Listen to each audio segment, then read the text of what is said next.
have I here? 3 people. Good. Nice. Thank you. Wait, hold on. What did I just do? Actually, need this. I actually need this a lot. Oh, the mouse is still working. The room's actually relatively warm. Thanks to the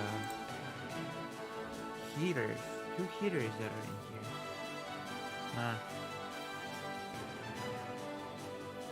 The lighting's not optimal. That's okay. At least I'm operating with a better camera, which, if you think about it, I could have very well taken with me to Ukraine. But I didn't, because I'm silly. Plus, I lack the necessary USB ports, which means that I need to get a USB hub or whatever, and that's a whole thing. Also, I need a better microphone. I definitely need a better microphone. Hello, Wicked Radiation, or Radiation. Potato, potato, tomato, tomato, or, stuff like that. How are you? How are you, Wicked Radiation? Have you got any of my Ukraine streams? I might be going there back once I do all the necessary preparation. And all the necessary preparation I actually have to do in Poland first. Stuff like getting a camera, which, if you would like to help me in that, then why not go to the page lucyhaza.org/live or whatever and donate or consider or think about it.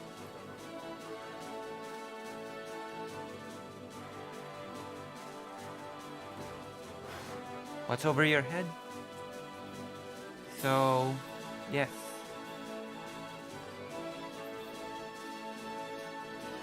Also, I wanted to say something else, but,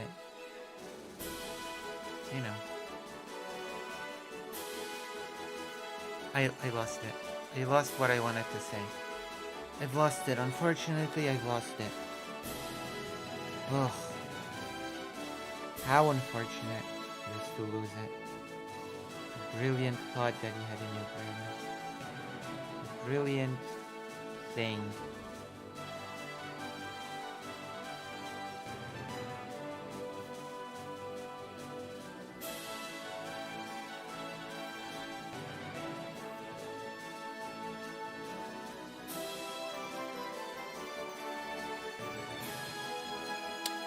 Alrighty. We're gonna start with a relaxing thing since there are no people here yet. 5 people on YouTube and 0 people in the side chat. Very sad, very low numbers.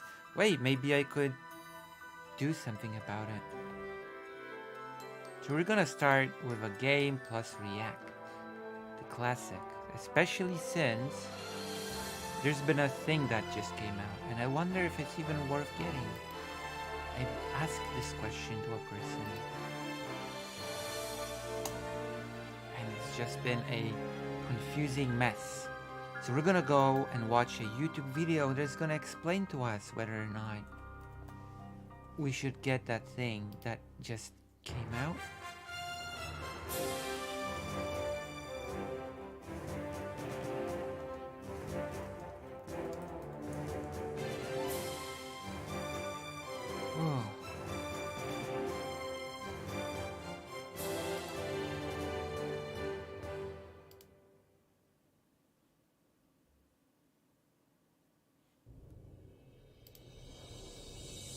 Hello, thank you for your drawing. Your drawing is gonna be made tonight. But I have to find that sketch. I do have to find that sketch. That is necessary. Unless I want to start it from scratch, which I could do.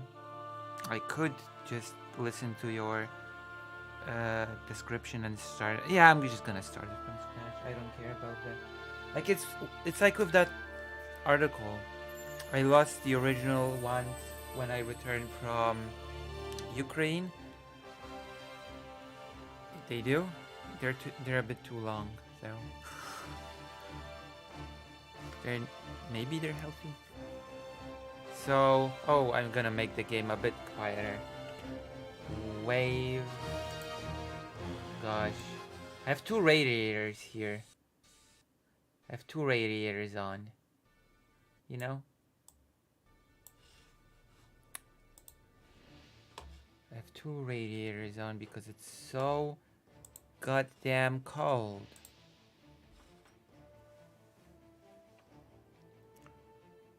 Hello, Tai. Wait, I saw the Ellen DeGenerate interaction. Wait, which one? Which Ellen DeGenerate interaction did you see? Hold on, what are you talking about? Which interaction are you referring to? Okay, let's do the react thing, because I'm curious. I bet you're curious as well. I hope. Oh yeah, the mouse. No, the mouse did not die. Oh my god. The mouse has been dying all this time, but thankfully on the stream itself, it's not dying. React. We're gonna learn if Warcraft 1 and 2 remasters are worth it. We're gonna learn it right now, together, like a family of sorts. Alright. Are you ready? Are you ready for this? Warcraft 1 and 2 remasters, are they worth it? I wonder. It has been a strange and shocking week for classic Warcraft fans. Last week, a supposed leak spilled out about a possible Warcraft 2 remastered announcement at the 30th anniversary of Warcraft event, and while skeptical due to Blizzard's record, I remained optimistic. I didn't quite know what to expect from a Warcraft 2 remaster. The graphics, I think, have aged quite well. The controls are solid, and I doubt there'll be any actual content or balancing. I expected to see just a poster and a date for release in 1 year or two. Boy, was I surprised. Yeah, well, we might play this. I watched the event on the train home, and the first thing out of the gate was not only an announcement for Warcraft 2 Remastered, but also Warcraft 1 as well. And they would both be released. Now, Warcraft Reforged even got a 2.0 upgrade with some cool options and features. So I ran home and booted it up, turned on the stream, and played for around 6 hours. The question is it worth it? Is it? First off, it will set you back about $50 Canadian if you own none of these titles. But since I owned Reforged already, I only had to pay $30 for the battle chest. Someone in my chat said if you owned Warcraft 1 or 2 on Battle.net, you even get further discounts. So far, so good. Well, maybe. So there's a lot to talk about here. Also, I didn't play a lot of Warcraft 3 Reforged and the update, so I can't really comment too much on them. I'm more of a Warcraft 1 and 2 guy. Yeah. I've not made a review on my channel before, but these games fit the bill and I had to do something about it. My history with the classic RTS Warcrafts go back to the beginning. 30 years ago, I, baby Admiral Liddy, sitting on a stool watching my dad play Warcraft 1. Picking up and playing Warcraft 2 DOS on my Windows 95 when I was in elementary school. I loved all the Blizzard RTS games. I did not get sucked into War 3 as much as 1 and 2, but it still was a great game. I play both War 1 and 2 almost yearly, and without Warcraft 2, my YouTube channel would never have taken off like it has. My deathless run of Warcraft 2 was the birth of Admiral God, I wish I could say that my YouTube took off, but so far, it is not, okay? I'm sad. This video is making me sad already. Why has my YouTube not taken off, Okay, whatever. Let's not complain. Let's just watch the video. I'm here to learn whether or not it's worth getting those remasters, not to complain about life. Needless to say, this series is very close to my heart, and I want to try not to be blinded by nostalgia. True. I don't want to hate it just because it isn't what I remember, nor do I want those rose-tinted glasses to shift my opinion. So let's start with Warcraft 1. Warcraft 1, I did not know what to expect at all. It hasn't aged gracefully. It still looks... Oh my god, please tell me there's some real, actual, I don't know, convenience stuff, things added, like life convenience things, like, please tell me it was changed at least a little bit. Please tell me it's not just the same Warcraft 1. Great to me, but the controls are awful. The pathfinding is hysterical, and the multiplayer is a nightmare to get working. Yes. Booting up War So- 1 Remastered, I noticed the intro cutscene did not look great. There were some strange textures and almost a GIF-like look to the flames on the torches. The main menu looks good though. Campaign choices and even mission selects, which are a welcome sight. Wow. First mission. There's no animation into the intro. Warcraft 1 had an iconic briefing room for orcs and humans. This Oh, knight no. chewing his turkey leg and the conjurer sniffing while the narrator gave you your objectives. Bro ain't chewing anymore. The conjurer's Uh-oh. gone clean. The intro is now just a static image with a weird paint overlay on it, like one of those Oh, gross no. Photoshop The filters. remaster is The worse font than and the scrolling original. seem lazy too, not even stylized at all. So far, not a good start. They even cut the map animations of the 3D images filling up the tactical board. Oh, I always loved as a no. kid seeing how far I was I love progressing by that. how much of the map was being filled. I love that. Okay, it's time to see the game Not in good. action. Hold on to your butts. I'm already. Well, wow. Whoa. I didn't know what to say at first. Oh To my start, God. I did not know how they would remaster the graphics. War 1, while beautiful for its time, has not aged as well as War 2. Distinct pixelated sprites and animations, I wouldn't even know where to start myself. My first thought when seeing this was, this looks like a mobile game, or one of those fake game ads you see on Facebook or Reddit. true. Craft of War, the bestest game on machine game console. No. But, ooh, what is this? Right click? Oh, my Lanta? Honestly, this is worth the price out of the gate. Warcraft 1 Remember Kids was made in a time long before the Golden Age, when mice sometimes had one button on it, so you had no Yeah. right-click movement, or even quick click and drag to select units, You did and not no have that. double-click select or control groups either. Now, it does. You can Oh my right-click, you can God. control group, and now you can select 12 Maybe I should. units at a time. No way. 12. OG was 4, so controlling large armies was a goddamn catastrophe that would make you want to throw your PC out the window. Just look at my Warcraft 1 Deathless and Footman only runs to see me lose my goddamn mind. The options in this game are nice. There are different zoom levels, from breathing in your mouth to so far out you don't even need to scroll the map. There No are health bars that can way. be toggled on or off, and you can select the DOS music or Alright, modern. maybe I will get it. The game fundamentally is exactly the same. Just as with their StarCraft remaster, there are no balance changes or pathfinding or AI changes whatsoever that I noticed, which I feel like was a wasted opportunity. I'll get into why later. Sort of. There are control groups, right-clicking as mentioned before, and even an attack move. It's dog shit and it barely works, but it's there. A good feature is F5, or this button here, which allows you to switch between the old and new graphics to see what the difference is. You can even see enemies' production progress, which I'm not sure if is a mistake or not. Another feature I like is the fact that now there's a lot of more tooltips, so upgrades from the blacksmith and spells on your spellcasters actually have a very detailed description. Alright, Plus 2 that's damage good. to this. Did you know that upgrading your axes upgrades the attack damage of your warlocks and necroyalties? Ugh. And before you ask, Necrolites. no, they did not add any modern features like queuing units, shift commands, auto repair, auto cast, group casting, casting wild mages or in a group with non-mages. You can hotkey buildings though now in both Warcraft 1 and Warcraft 2, and the hotkeys themselves are displayed clearly on the interface instead of Wow. having to hover over them.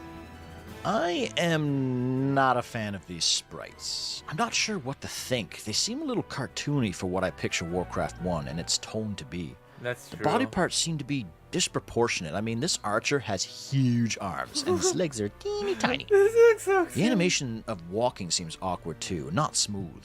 Look at the difference between the old and new with these archers' movements. He seems so much cleaner in the old style. True. And these peasants chopping wood. Holy shit. What's going on here? What Looks are like they only have doing? 3 frames on their sprite sheets, which isn't enough for the animation. It's just cycling between 2. One for chop and one for not chop. The buildings look strange too, almost like they aren't attached to the ground. Maybe it's the color difference between the grass and the sprite, but it seems like they're floating in the air. The orcs actually look a lot better than the humans, especially the spellcaster. They actually look really solid. And oh my god, what do they do to my water elemental? Where are my pixelated water titties? What? Their eyes now? This sprite legit looks bad. They were like always some Pokemon eyes. fan picture. Some are Jeez. good though, like the human and orc catapults have their own skins, which match the concept art. So it's like the idea was there. I'm not usually a guy to throw around the AI blame game that everyone seems to resort to nowadays. Any kind of art or writing that is bad is blamed on AI, and I think it's a bit silly. However, this game kind of gives me those vibes. I don't know exactly what it is, but the art style just doesn't fit. The footmen and the knights' helmets, they look maybe they're too big. Like They Clash kind of of look like Clans. Shovel Knight. Now, I know like this is Clash going to of sound like Clans. I'm a bit nitpicky or maybe a bit of a jerk, but You are a jerk. I consider myself Walter White, and Warcraft 1 and 2 is my meth, and I just Oh my want it to gosh. be perfect. This is just a summary of my thoughts after a few hours of playtime. I can actually see myself maybe growing to like these sprites as time goes on. Maybe I'm just being harsh because it's a first Listen, impression. Walter White would not Overall, I just go can't to, like, say I like the imperfect updated math. graphics, and that's not just being a hater. I am one of the few people on this planet who actually likes the reforged models. Don't at me. I am not a WoW guy. I never really played WoW, so I never got into the WoW aesthetic, which always seemed a bit more cartoony compared to like the concept art for Warcraft 1 and 2. True. But that doesn't mean this is not worth it. It has widescreen support, 12-man control groups, and right-clicking. Honestly, if you want peak Warcraft 1 gameplay or are curious to visit the origins of this series, this is worth it for the price alone. Simply press F5 and enjoy. What sucks though is the lack of multiplayer. War 1 was a time of connecting phones and modems for multiplayer, and getting that working now is a nightmare. How many people forgot and picked up their phone only to be screamed at by that noise when you're trying to play a game online? GoodOldGames.com actually lets you launch a match, but it's laggy and does not run well. I would have loved to have seen a little update to this system. Built-in multiplayer with maybe more modes or How team many people games would or actually play scenarios. Warcraft 1 and Wargus on the multiplayer now? Strategist engine has Realistically 8-player speaking. multiplayer with neutral creeps and custom colors. With a company as big as Blizzard, I don't see why they couldn't get a little more bang for our buck. I would love to play War 1 multiplayer or even cast some games, but we didn't even get an option in the main menu. Not a deal breaker, but it seems like a surefire win if they included it. So yes, Maybe. Warcraft 1 Remastered. I say buy it, graphics and all. If you don't like them, turn them off. More games need this, a simple toggle for things. True. But how is Warcraft 2? Oh. So, the menu is great so far. Campaign choices, mission selects, the briefing is okay. So how does the game look?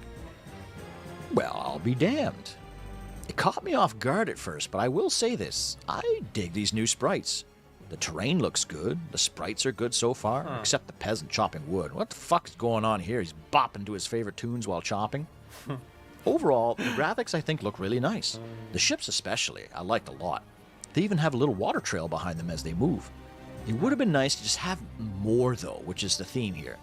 The remaster is very mid to low effort, like you were late handing in an assignment, so you followed the rubric and slapped it on the teacher's desk. Solid Yeah. 60% passing grade, young man. Imagine if they had building animations like in StarCraft with lights and mist coming from them as units are trained. Imagine when you upgraded your elven archers to rangers, they got an updated sprite with a hood. Wait, this already exists. As a fan mod, they even have paladins with glowing eyes and ogre mage eyes that turn blue. This is what I'm talking about. If these modders could do this easily, why not a titan of the industry like Blizzard? Because With their it's income, I easier. don't see how this could have been a problem whatsoever. Wow. The heroes don't even have their own custom sprites either. I mean, what a waste. Alaria is still just another elven archer. Danath is still just another footman. It's a damn shame. Overall, the graphics look good though. Except for the knight and the ogre. They just don't look right. The knight's head looks huge and his hammer looks like a Looney Tunes prop, and the running animation just doesn't work. The ogre, on the other hand, looks almost overdrawn, with the outline being so pronounced.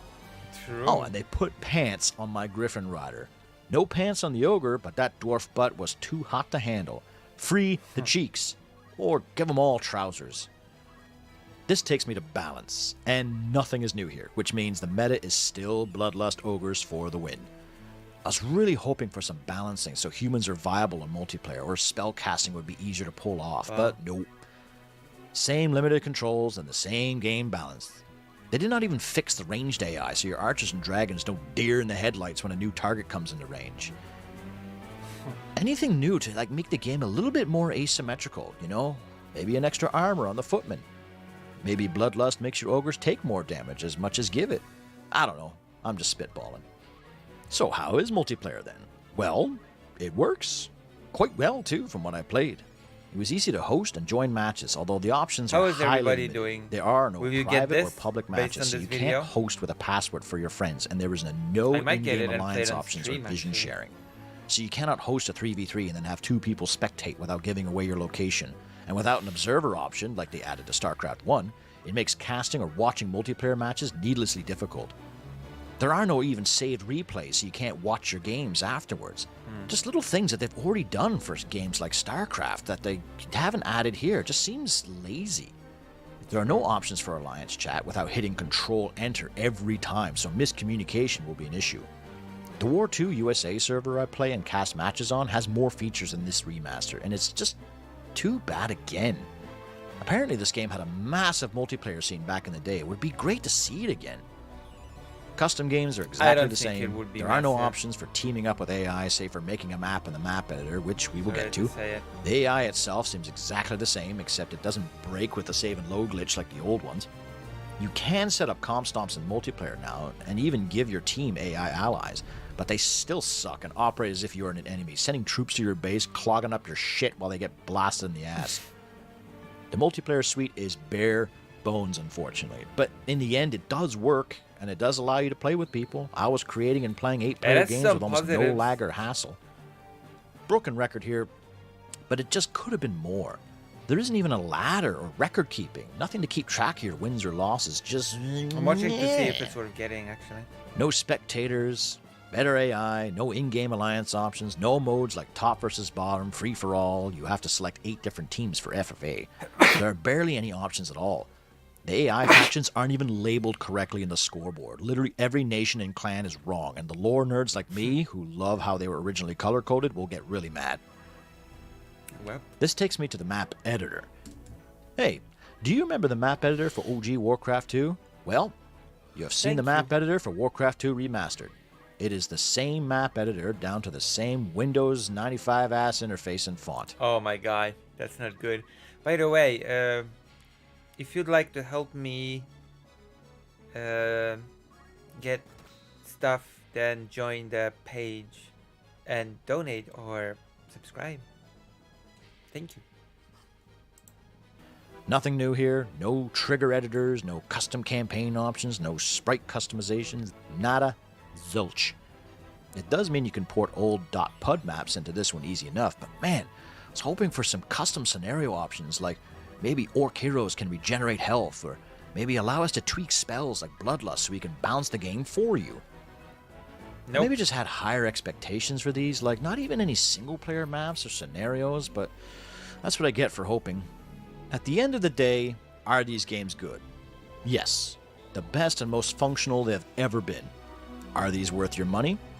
Yes. Oh. I think these are the standard ways to play these games now. Whether or not you like the aesthetics, you can simply turn them off and play just as you did long time ago with updated resolutions and controls. Could these have been insane if they gave the love and attention that, say, Age of Empires Definitive Edition have? Oh my god, yes. Age DE is the essential example of how to do a remaster right. That game has surpassed the original in content. Modes, ladders, tournaments, and I feel like Blizzard could have had their own masterpiece here. Age of Empires 2 even ported Age 1 into the Age 2 engine. Imagine playing Warcraft 1 in the Warcraft 2 engine. Although, this is the closest I will be to my dream project of having Warcraft 1 versus Warcraft 2, just like the StarCraft 1 versus StarCraft 2 custom mod. And imagine more campaigns, more units, maybe some different sprites or even races. Imagine a dwarf race in Warcraft 2. Oh yes, there is one, in a fan mod. Blizzard, hire these guys, holy shit! I had a lot of fun in these remasters, and I'm glad they exist. Any attention to Warcraft 1 or 2 is a win in my books, to bring new and old fans back to these classic games where they have sat dormant for far too long. I personally don't like how War 1 looks, and I'm disappointed in the lack of features and cut content like these animations, but at the end of the day, Warcraft 1 and 2 Remastered is certainly worth checking out. Well then, thanks for watching. This will be the first time I've ever done a review, so let me know how it turned. I will hold off. Just, so it would be better, maybe. I don't know. I'm being too naive when it comes to Blizzard stuff. I was also as naive with the Reforged. And Reforged turned out as, you know. We all know what happened to Warcraft Reforged, so...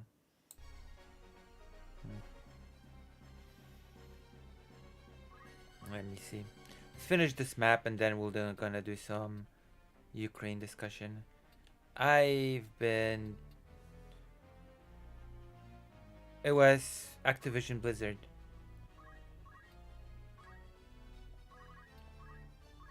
I don't know. It's just a little bit disappointing is all. Is all.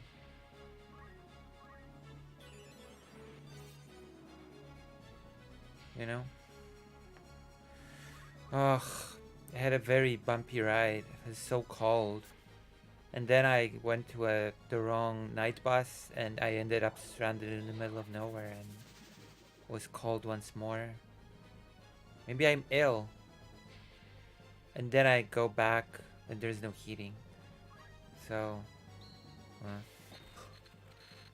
have 2 heaters in this room to take the room back to, I don't know, room temperature instead of winter outside temperature.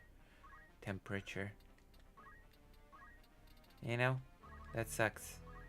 Outside temperature inside your house is not good, as I always say.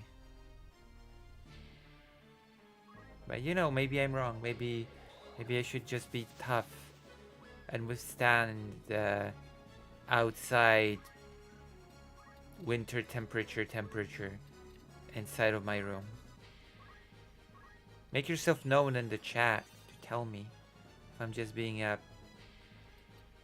pansy.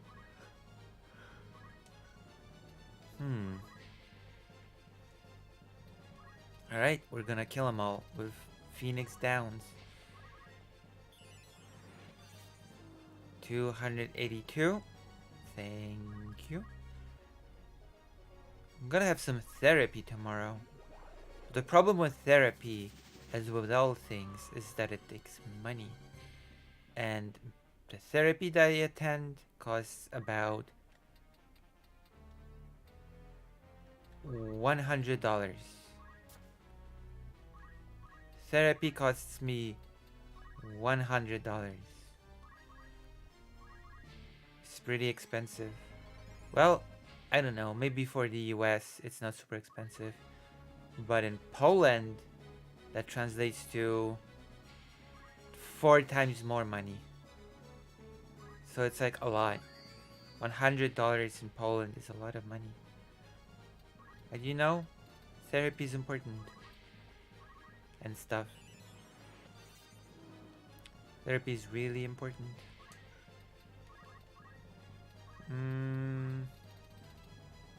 Phoenix down.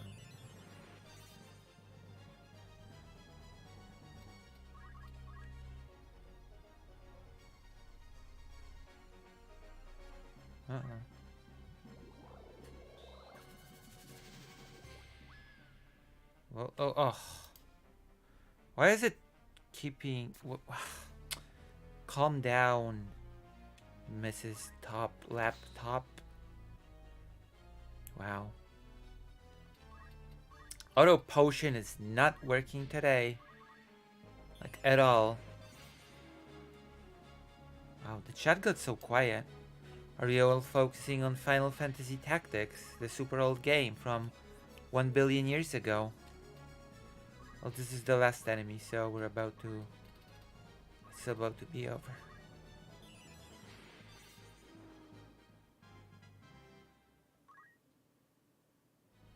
There we go. We won. You glad that we've won? Political content. Whew. I mean, we're about to do some political content. Quite a lot, actually. I'm gonna be talking about 1,000 days since Russia has launched its full-scale invasion on Ukraine. You know what? I cannot believe that Jackson Hinkle has like over 2 million Twitter followers. A lot of people are leaving Twitter actually. I wonder why. I wonder why people would want to abandon Twitter. Such a mystery. Such a grand mystery. Bar. Call back. Alrighty. So how's everybody doing? How's everybody feeling?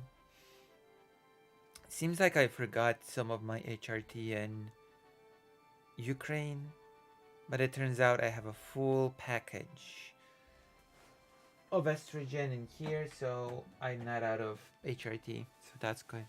That is good news for me. Good news to me.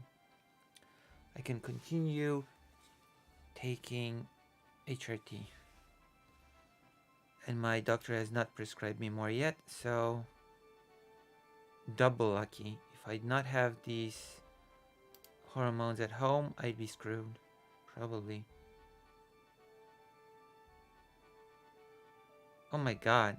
Riverboat Jack is voicing Final Fantasy IX. Because why not? What a brave thing to do. What a brave choice. I don't know why, but I'm feeling super tired all of a sudden. Oh wait, I know why. Because it's super cold. It's still super cold in this godforsaken room.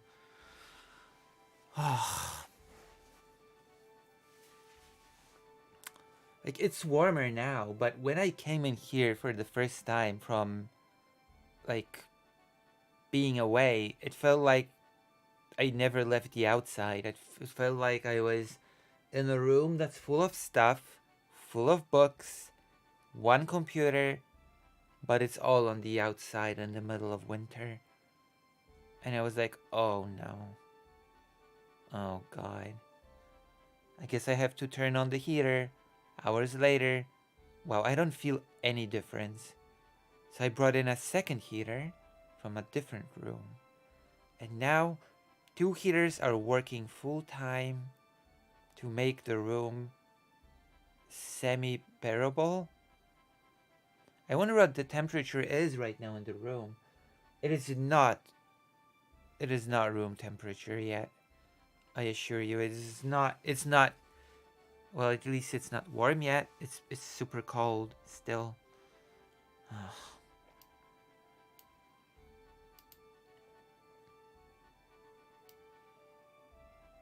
So yes, that's basically my little complaining whine session. But it's okay, I'm known for being a whiner. Very widely, I am known for being a whiner.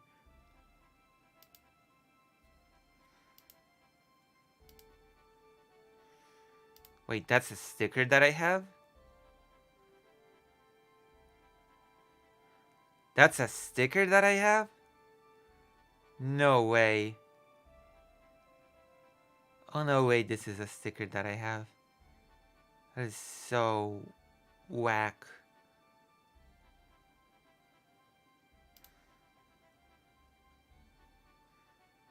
That is so weird.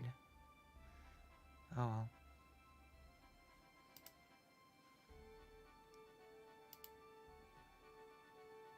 They did not know that I had such a...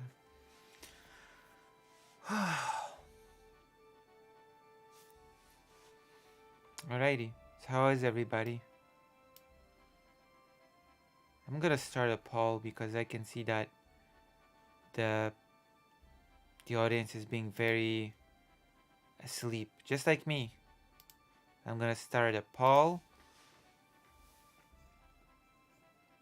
Politics talk or a bit more FF tactics. Politics talk.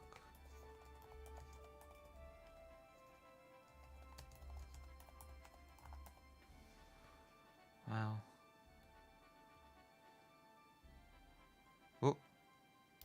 Listen, if I'm doing any mispronunciations or whatever, it's because my hands are stiff from the cold. Okay? It's about nothing else. It's nothing else. Let's see if anyone's active enough to take part in the polls. Let's see if you're active voters. Let's see if you're the ones responsible for Donald Trump winning. The people that did not turn up to vote. One of the 15 million people that have failed the United States of America. Well, now's your chance to make amends. You can now vote in this little poll about politics and games. Redeem yourselves or something. Well, damn. I guess nobody wants to redeem themselves. Wait, what window is the stream on? This one. Wow. I have a bad feeling about this. I have a feeling I know what's going on. And it worries me deeply. Oh yeah, no multi-streaming today. I stream from the desktop. And on the desktop, I'm using the Streamlabs OBS. Which means that I don't even have it set up to multi-stream. But I guess there's no difference because on the laptop I could not make the multi-stream working anyway. So there we are. There we have it. More Final Fantasy Tactics. Alrighty then. I guess I'll make it louder for now. I guess that is what the crowd demands. It's okay. I'll probably wake up in the meantime. I'm feeling so tired. And I feel it's because of all the cold. I feel like it's because of how cold it is in this room. It's unbearably cold.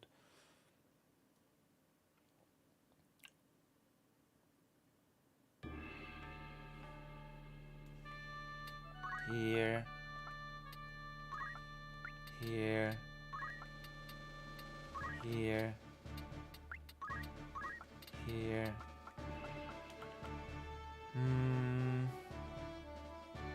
Wait, hold on. Who's this?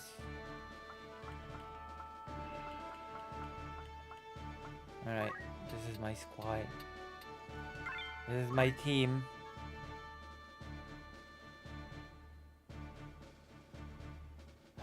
But yeah, it was hell.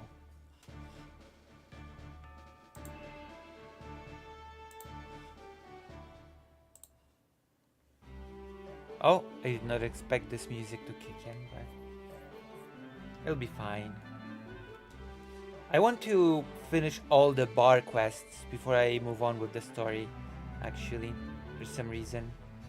I want to be an ultra super duper treasure huntress, I suppose.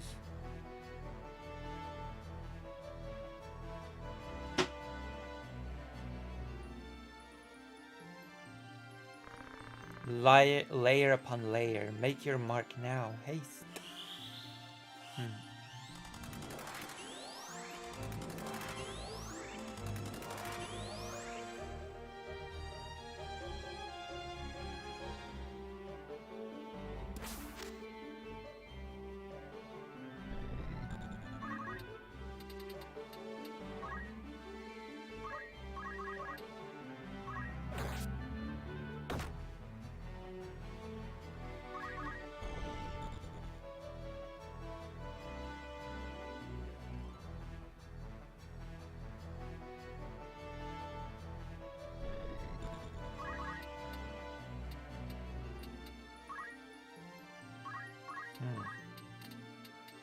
Wait first.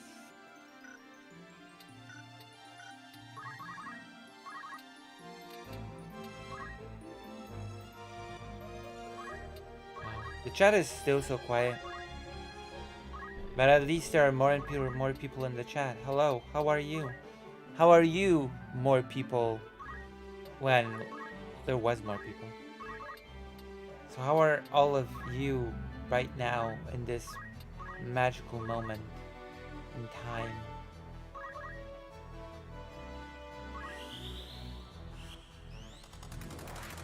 I'm gonna do a mission and then I'm gonna... Oh, gosh. Am I demanding too much? Having a room that is bearable to be in without freezing to death? Am I being unreasonable? Maybe that should be the poll. Am I being unreasonable for thinking that you should be able to not freeze to death in your own room or in your workspace? I also covered, like, I'm also, as you can see, blanketed up. There's a blanket around me. Maybe I am ill. Maybe I got ill while going back. So it just feels so cold.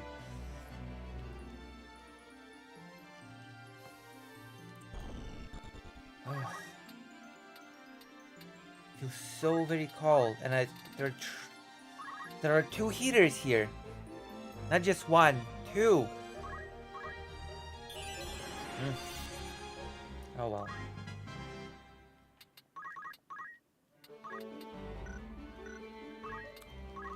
I'm gonna kill this cat. My super long range weapon. 77. Alice has leveled up. Thank God the story villains do not level up. Hello, Greater Range. Oh, how was your movie thing experience? Hello, you're here to revive the chat, finally. You're here. So, yeah. The big news in my life is that I am very, very, very cold. And the takeaway is being cold is not good. I know, it's very deep. It was entertaining. I thought the lead actress was really good in the role. Wait, what was the movie? What movie did you watch? We're gonna be talking about architects and we're gonna get depressed. We're gonna get really, really depressed talking about architects. Which is very sad because architects build stuff and are very cool. But the coolness sort of loses a lot of its charm when most of the architects die on the front line, and there are also architect women that become widows. It's very, yeah, it's very, unlike triangle strategy, in this game you do not get a automatic critical hit from hitting enemies from behind. That's not a thing. Wait, I cannot hit anybody here? The hell?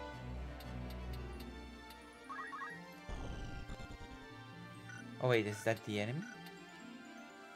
That is the enemy.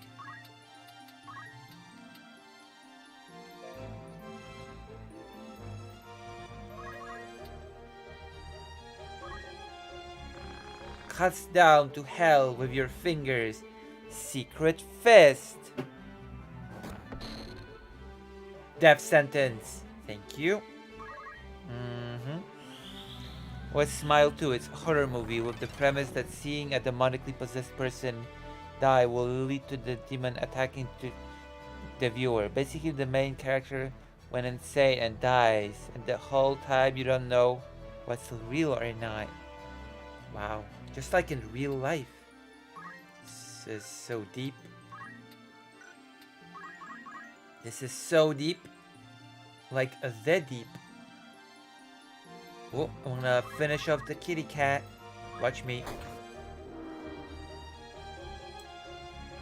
Watch me finish off the kitty cat.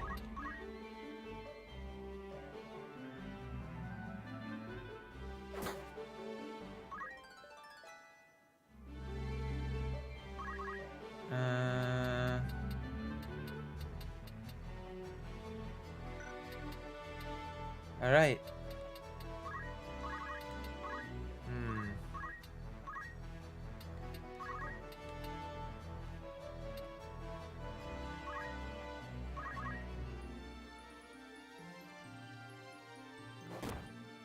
Oh, see, I'd rather be cold than too hot.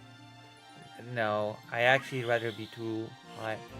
I don't know, when I'm too hot, I can just drink something cool. And when I'm too, like, when I'm too cold, it's just my fingers are stiff. And I'm dying, you know?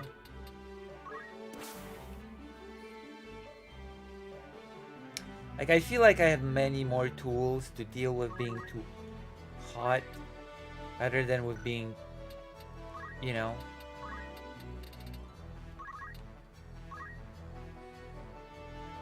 Especially since, as I've said before, I went to the wrong night bus last night, or today, when I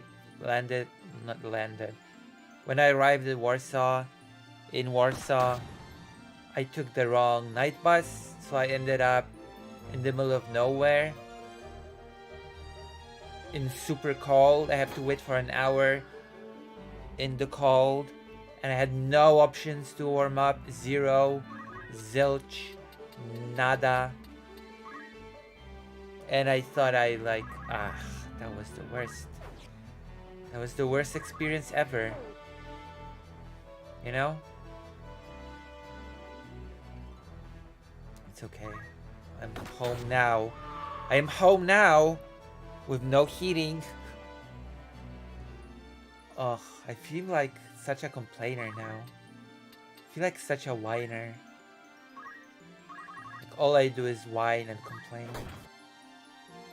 But, you know, it's not nice to not have heating. I feel like, you know.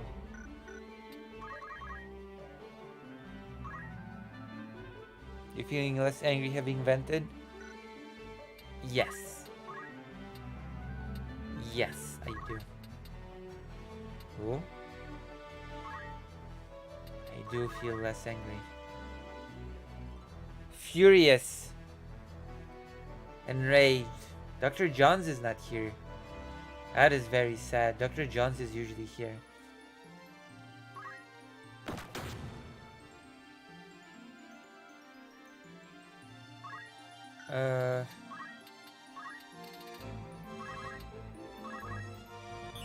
So how is everybody feeling today? Like, I've noticed that the chat has been active for a little bit, and then it just went quiet.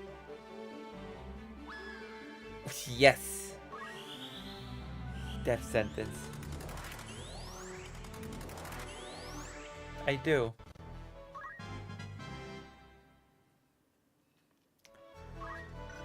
I do see the resemblance.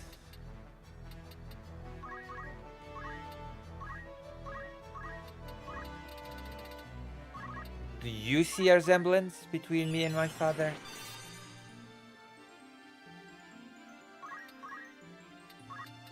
That is a question.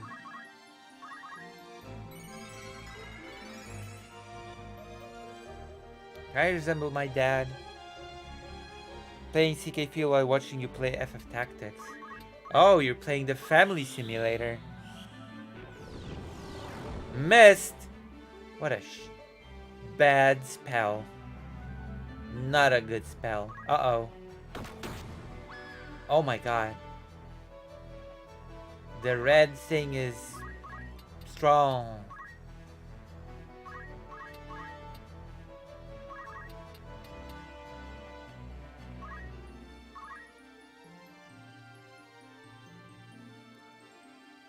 No bunny girls in this game? No? Wait, why? Why would there be bunny girl? Oh no, that's because of the crappy Final Fantasy Tactics game from the Game Boy Advance. You reminded me. No, there are no bunny girls in this game. No. God. Oh god. This is when Final Fantasy Tactics was good. Okay? This is the good Final Fantasy Tactics game.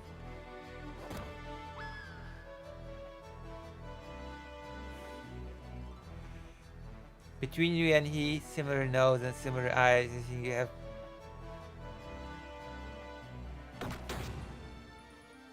What? I never said my mom's not pretty. What do you mean? I didn't say my mom was not. I said I'm not pretty, not my mom. My mom's pretty. No, I didn't. I said I'm not pretty, but I think my mom is. That's what I said. Do I have to look into our DMs?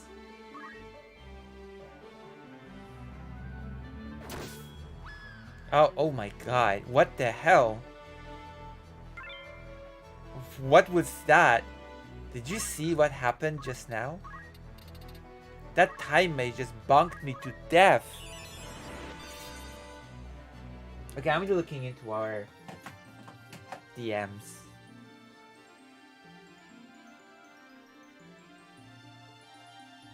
I never said because I take after my mom. Okay, listen, I'm looking into our DMs right now. That's not what I said. It is not what I said. Hold on. Where's the... Where are you? Where are you in the DMs? Here you are. After my mom. No. Like my mom?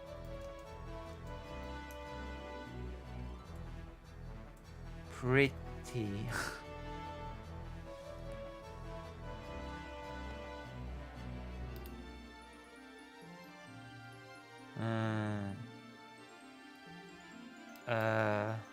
Mom.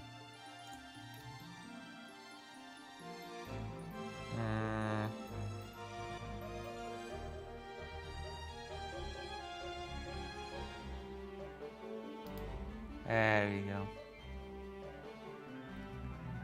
See? I bash my looks, but I don't bash hers. I think she looks and look nice. There you go.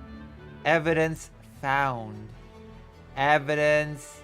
Why are you playing the old tactics game? This game doesn't have as much nonsensical politics.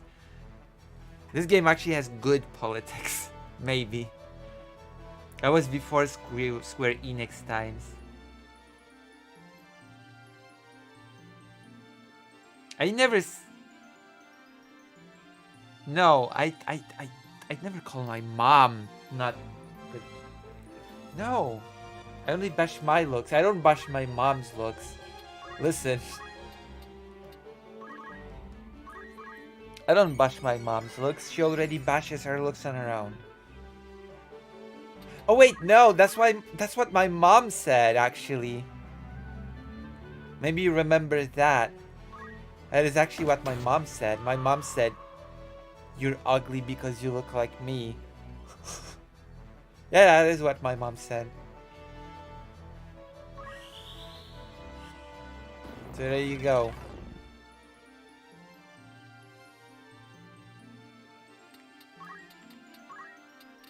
I think she said it as a joke though.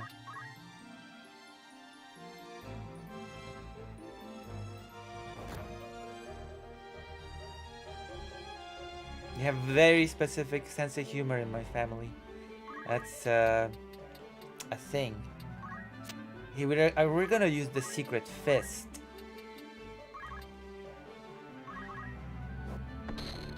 Oh, what? Oof. Oof. I think I'm gonna have to reset the game. Wow. Really? Alrighty then. Gosh. Wow. Yeah, I cannot move. What the hell? I've been outpaced by this band of weirdly balanced NPC enemies. God. It's too much for me. This is all too much for me. It is an ouch, I know. So how is everybody doing? I'm feeling a bit tired because, you know, because of the whole super cold thing, but also I ate a spaghetti.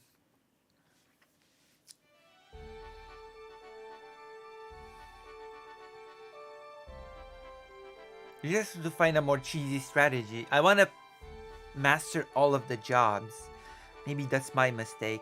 Well, anyway, bottom line is I think it's a mistake and believe that either of you look bad. I think you look like nice people. Maybe. Alright, let's go to the formation and let's learn some skills. Ramza is a samurai. Did you know that actually the samurai skills become really overpowered apparently when you're a mage? Maybe? Lucy? What happened? What did I do now? I have this weird thing that when somebody calls my name, I automatically assume that I've done something. It's a very weird thing. That's how you win in tactics games. They're often not strategic. It's about finding a combo or skill that just wins you the game. Well, there's this character that joins you in this game, TG Seed, and he's like an overpowered character that wins you the game. You don't really need a cheesy strategy in this game, and at some point an overpowered unit just joins your team and it's over. We have to wait some more for this team, for this character to join, but it's true. At some point of the game, a really overpowered enemy just joins your squad.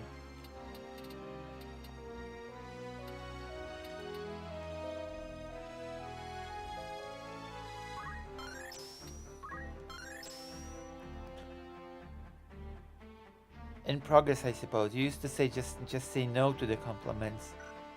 You know. There is progress. I go to therapy. Which reminds me, if you want to you know, support my therapy progress, then please consider donating or subscribing. Listen, I'm going to therapy tomorrow, and wait, what? And therapy is like $100. No way.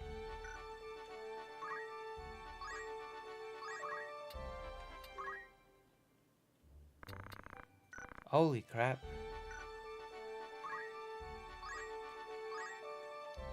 You know? Therapy is expensive, but it's worth it. I think it's worth it. And if you think it's worth it, then consider supporting your favorite streamer with all of your love. Also, I hope we're getting raided by President Sunday tonight.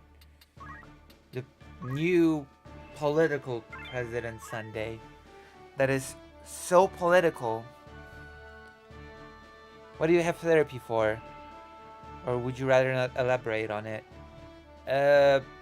Mental issues caused by childhood, I guess.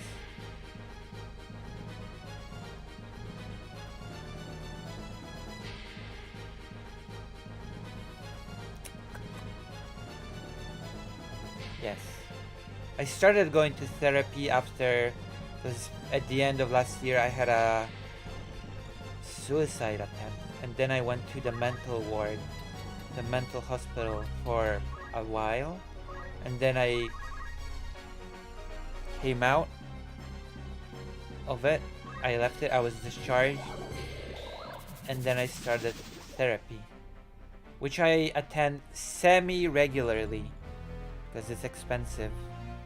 It's like $100 per session, because for the public sort of therapy, they're like 6 to 8 months queues.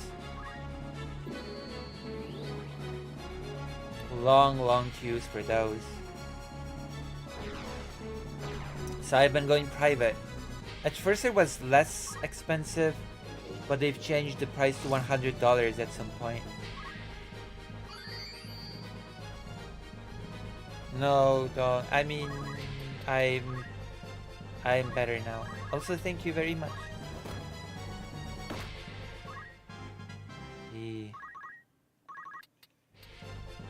Okay, I sort of had another sort of attempt in.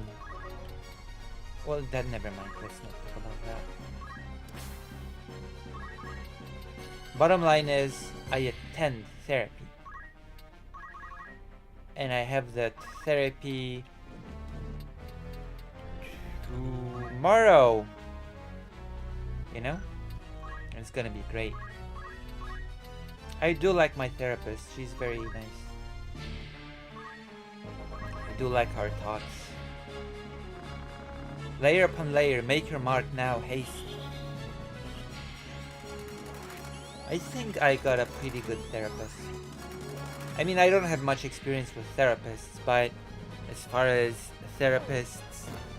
as I imagine good therapy to be, this feels pretty good. If that makes any sense at all. Does it? I feel like it makes perfect sense. Yeah? Does it make sense? Listen!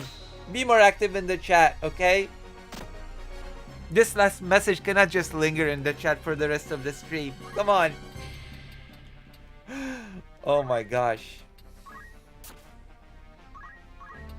This cannot be the message on the screen. Well, your messages don't appear on the screen at all, Moho. You're in the YouTube chat. I'm donating. Ray, really? Oh, wow. Thank you.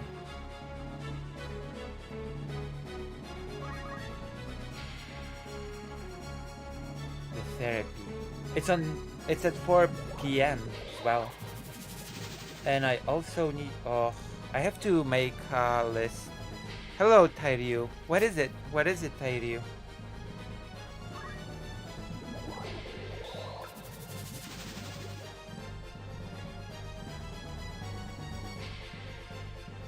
We're gonna use the stick guy. Oh, I almost forgot. You can actually kill these guys in one hit by just using a Phoenix down. Like this. Chill? What do you mean chill? I'm chill. I hope. Am I chill? I'm chill. I'm super chill. Like a drill. Oh. I'm super chill and I drill. Yay. Uh-oh.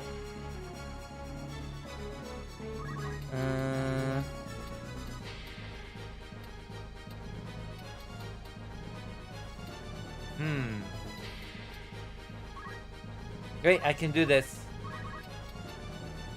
Woof. Whoop, whoop, whoop, whoop, whoop, whoop.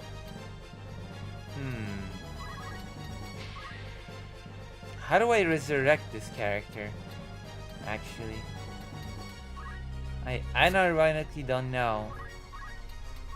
Uh-oh. Is it over? Oh, okay, if this is gonna hamper me from... Oh, I'm angry now. See you from the cheese strat.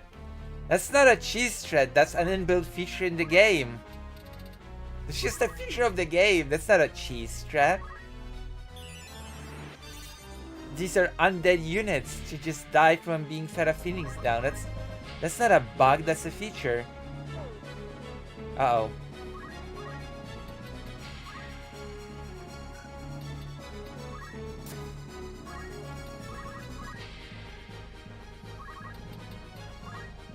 And thanks to this feature, I'm gonna be able to finish the level before my character dies. Love gaming with Lucy stream. Listen, we're gonna do politics today as well, because I wanna talk about the events surrounding the 1,000 days since the invasion in Ukraine started. There's a lot of events. Some are sad, some are sadder. Yeah, I'm sorry, there's no happy events around this. I'm sorry to say, there are no happy cheery... Oh, Barry! Oh my gosh, thank you for the $30. The world has enough loss, and I'm glad you're adding more loss to it. I'm glad you're alive. I hope this helps. Thank you. It does help a lot. Also, I feel like I'm gonna be alive for a long time. Thanks to therapy, which I recommend to everybody. Unless you get a bad therapist. But that's not the fault of therapy. You know? If you have a bad therapist, change therapists. Then therapy becomes cool again. Make therapy great again. Yes. Hold on, I need to Phoenix down all my opponents, or I'll lose a unit permanently, and I will never accept. I will never accept losing a unit permanently in this game. Okay, I'll reset the game. I will do it. God damn it.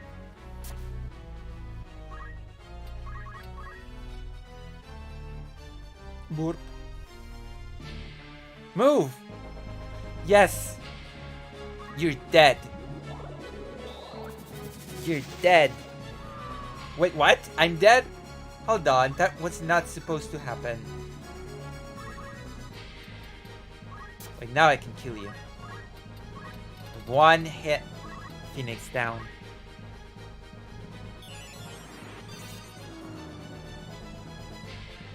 Permadeath is such an annoying component in these games. True! Oh my god, so true. Permanent death. Who thought of such a mechanic? They were a real pervert. It's okay. 1, 2, 3, 4, 5. I'm not gonna lose anybody. It's fine. It's all good. We're not losing anybody today. Like, it sounds cool to have characters die, but most people just cheese it by reloading. True. True. Also, it does not sound cool at all.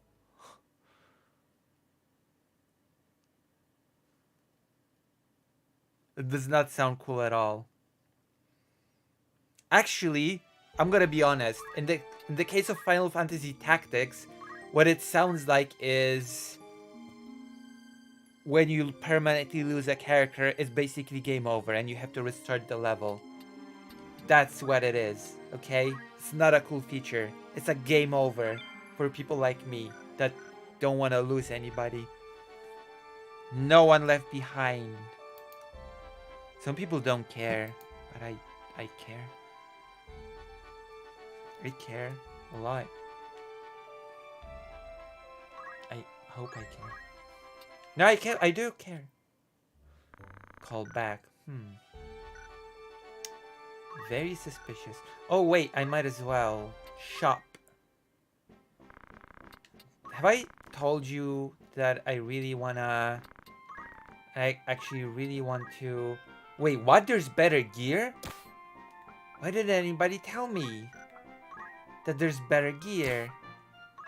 Oh, come on. Nobody told me there was better gear. There's better equipment. Wow. Maybe that was... Maybe that's why I fell so easily.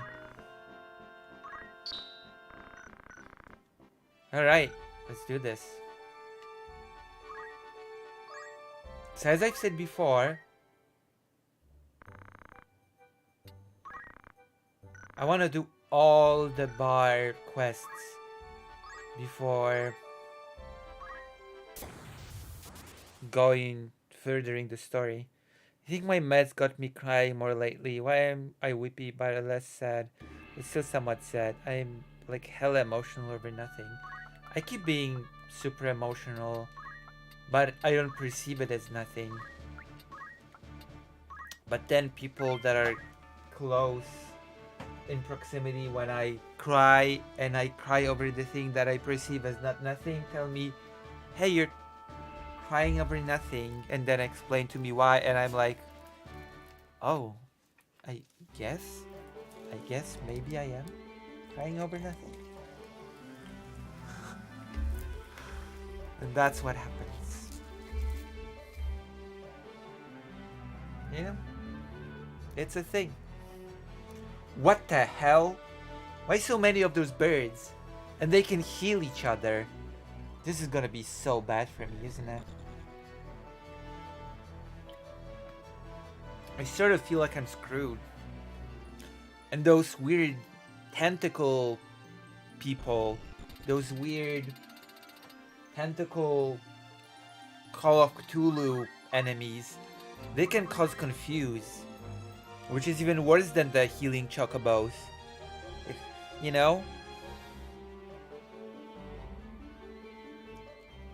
I thought I was out of HRT, but I'm not. Thank God. I was like 3 of us in therapy crying all at once. Then I cried on the drive home just now. I haven't cried this much in at least a year. Wow, lucky. I cry all the time. For many hours. I remember when I was in the mental ward thing. I would wake up at 7 or something a.m. I would start crying, and at 1 p.m. or 2 or 3 p.m. the psychologist that was my sort of personal, you know, we all had assigned psychiatrists and psychologists, and the psychologist that was assigned to me would just come by and was like, "Oh, Lucy, you're still crying?" We like hours upon hours upon hours of non-stop crying. I'm surprised I didn't get dehydrated or something.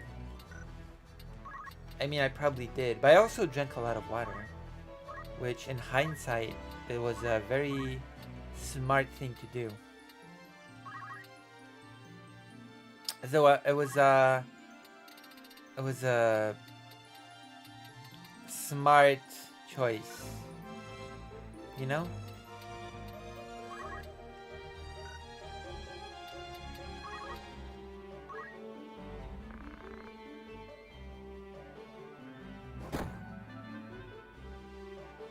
I don't like crying or dying. Both are the worst.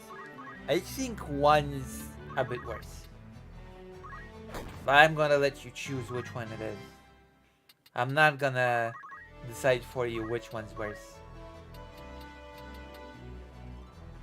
But I feel like one is worse. A bit.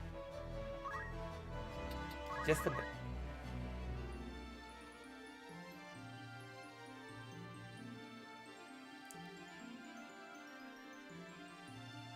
Wow, 12 people are here. They're all here for my brilliant political analysis. I can feel it. You're all here to hear my opinions on stuff. I'm like, wow, that is such a huge responsibility. I feel so responsible now. I feel like as a responsible adult. Which reminds me, I still have to get that camera. I keep asking people, like,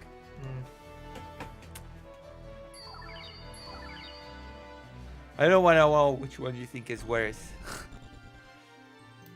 I mean, one's more permanent. I'm gonna say that one's one is allegedly more permanent than the other. You know? A meteor, Final Fantasy VII ending. Oh wow, they didn't even counter. I was lucky of me.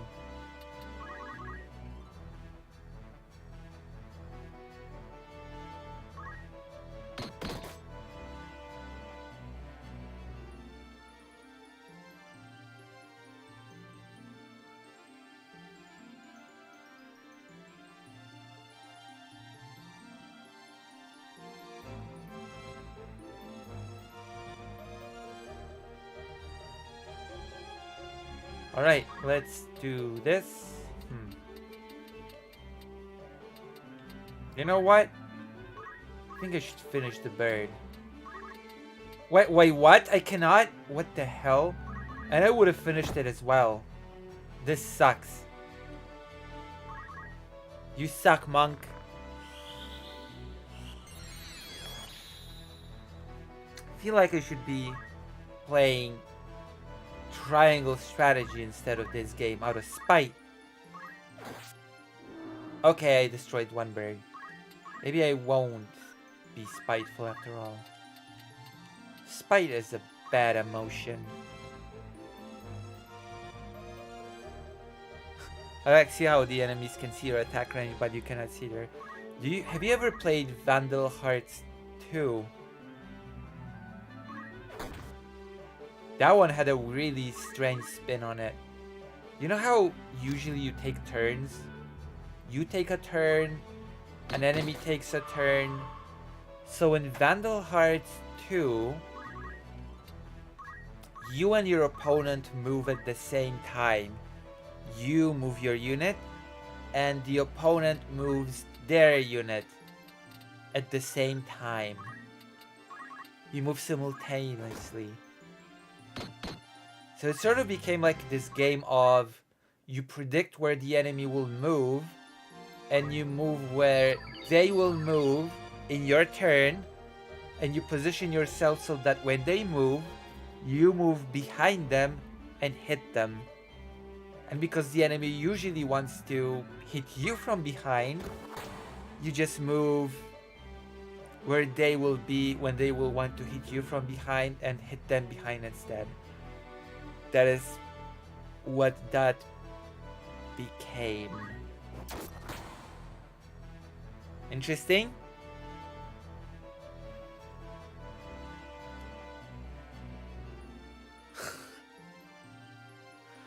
I never played that game, but it sounds like it'd be very annoying or fun. It was fun because it was very predictable, actually.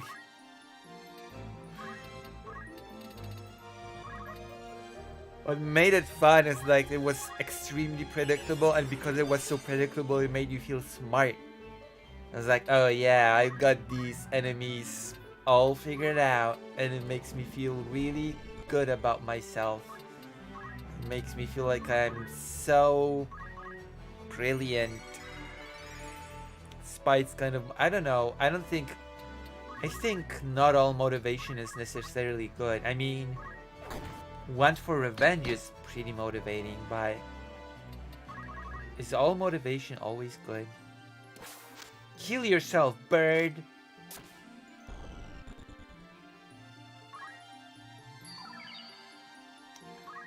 Pepe.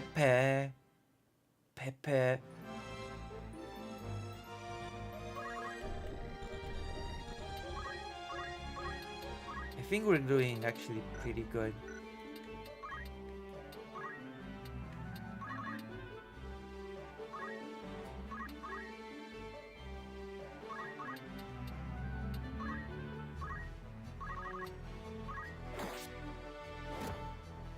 There you go.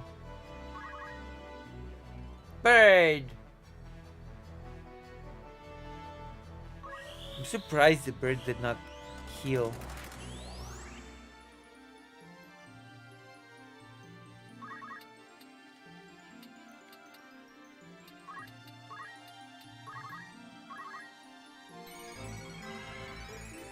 You know, happens. I should edit more segments. Oh, there's so much to do, so little time. Have you noticed? Have you noticed that there's so much to do, so little time? But it's good. I mean, there's always something to do, technically speaking. That's good. Always better to have too much to do than nothing to do. I've always been surprised by people that would say I'm bored. I don't think I've ever been bored.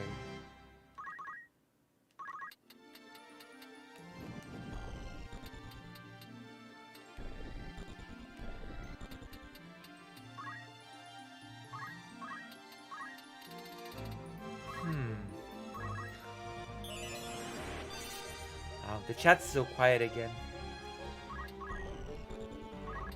Hold on. I'm gonna try to get... No, let's just hit the squid. we're doing like anti-prison Sunday action right now. Sort of, it feels like. Uh-oh. The bird's coming back. Oh no. Holy crap. You've never been bored? No, because... well, I'm always thinking about something. Or rather, I'm always overthinking something. And I'm always emotional about something, which sort of makes it impossible for me to be bored. Because I'm always overloaded with emotion. Sort of, which is not a good thing. But it means that I'm never bored.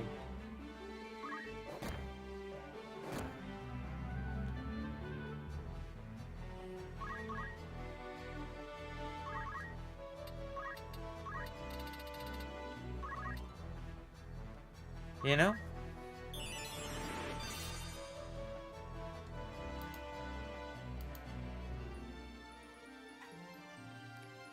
So 142. Oh no, Call of Cthulhu. Oh no! Oh god.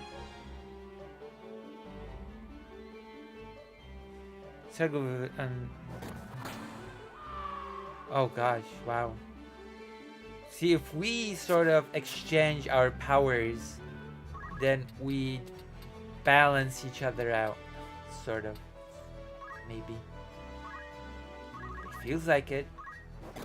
It feels to be like we would. And then we create a healthy balance of not bored and bored. The dying noises sound so dramatic in this game. That's because dying is dramatic. Let's trade mental illnesses. True. True and real. Ooh.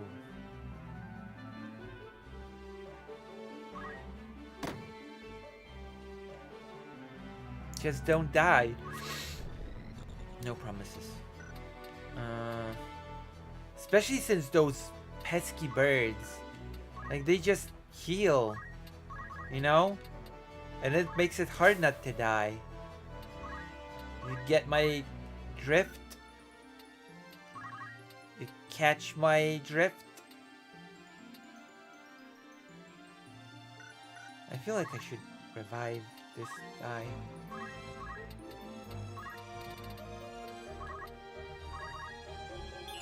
Tell that to your soldiers.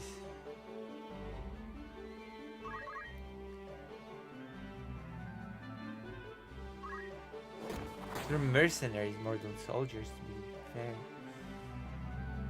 I hired them at some place.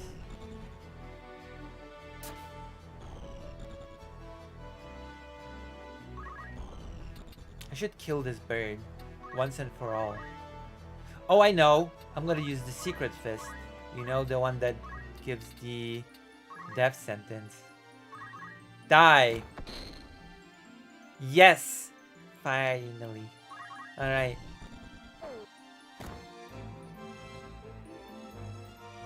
Huh. Do you know what boredom feels like even? I guess so? Maybe?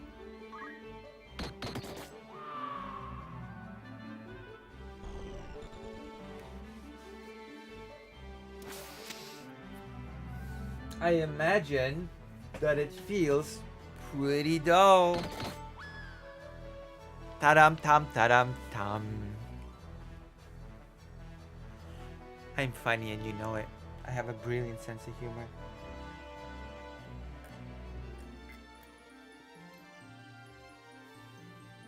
Well, I might have never been bored, but I've been told lately that I'm boring. So that's a thing. I'm boring. Just remember. Hold on.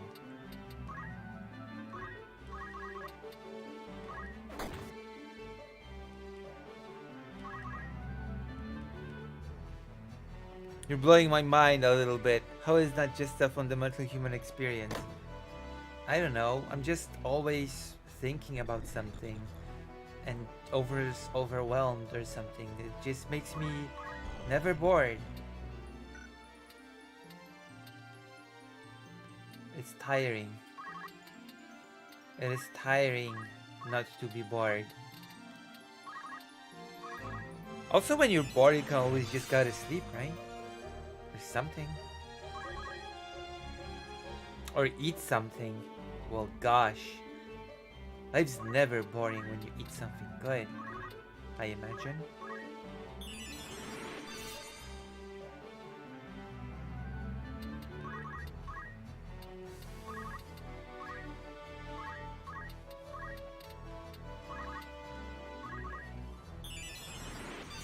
Alright, everybody's alive, but barely.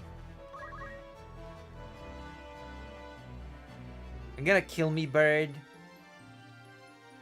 Oh, you are. That was your mistake, bird. Oh no, he's gonna heal him, isn't he? Well, oh no, he's not? What a traitor's bird. Damn. What an awful traitor's bird. That was your chance. Die, bird. Did you see that? They might have screwed over all of my thing, but no. They decided to attack me instead of healing the bird. That'll be your undoing. Not healing the bird.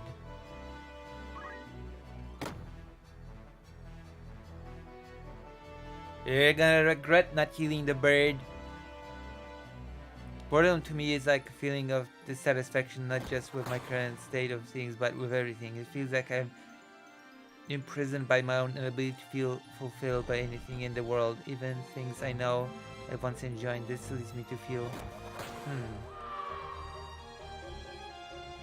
interesting. I don't really know how to go about remedying that. I guess boredom. If I think of boredom, I feel like you don't really feel much strong emotion, I guess. That's how I imagine boredom.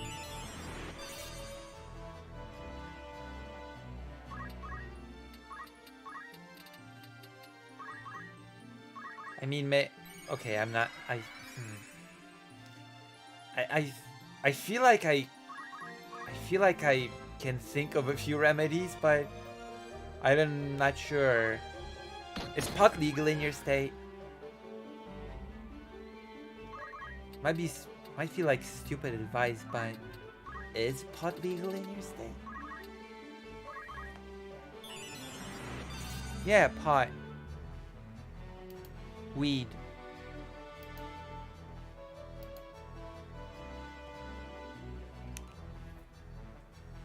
You know? That feels like a thing that would make you less bored. And more giggly. No?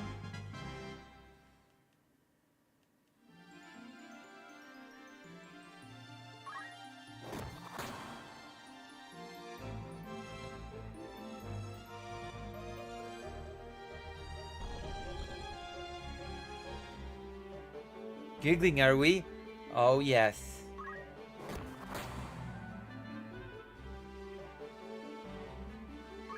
Indeed, it does make you a little bit silly. It makes me a little bit silly. I've got my medical pot, but apparently I cannot smoke pot a lot because it'll mess up my HRT, apparently. Can only do it on occasion. Which sometimes I do.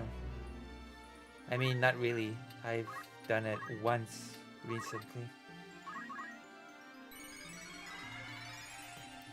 I've done it once recently in Kiev. And it made me giggly.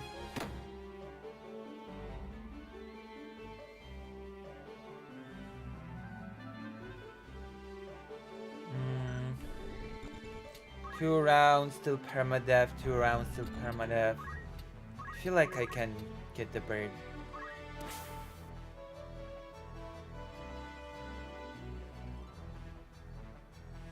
It is sad, but you know what? I've never been really... I've never really felt a strong need to smoke or drink, or even though technically speaking I should be an alcoholic.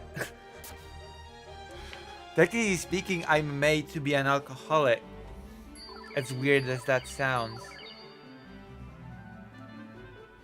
I have a predisposition to be an alcoholic if you think about it. Because I'm always feeling emotions really strongly, and when I'm drunk, it sort of dulls my emotions a bit. So technically speaking, I should be drinking to dull my emotions all of the time, but I just don't feel the need. I just sort of feel like it's a cheating shortcut almost, you know? It always feels like cheating. Oh, you drink and your emotions that are out of control get dulled. You know? It sort of always felt like a cheat. No, wait, no! Oh my god, if I lose this unit... No! Oh god, please, no. Give me a chance, please. Yes! Oh god, I almost lost this unit forever. You see the 0? After this round, she would have died permanently and turned into a crystal or something.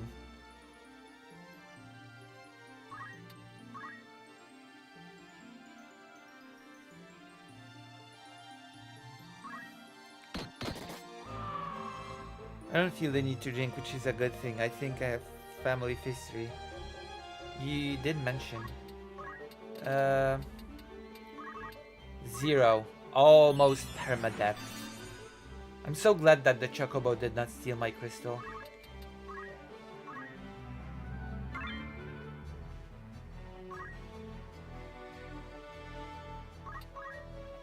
Because a crystal completely heals you. HP and MP.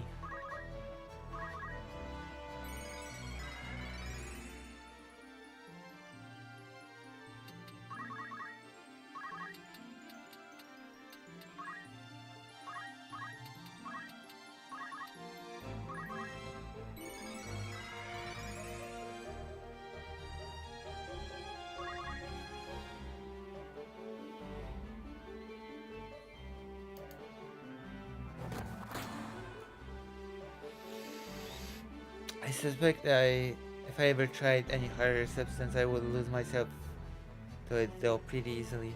I used to be, many years ago, I used to be sort of worried about things like drinking, because drinking often brings bad things in people, you know? And I was sort of secretly afraid that I had a really dark, bad side to me that would sort of come out should I be drunk.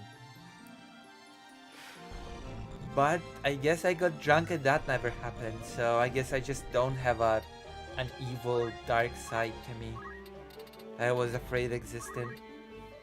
They say that...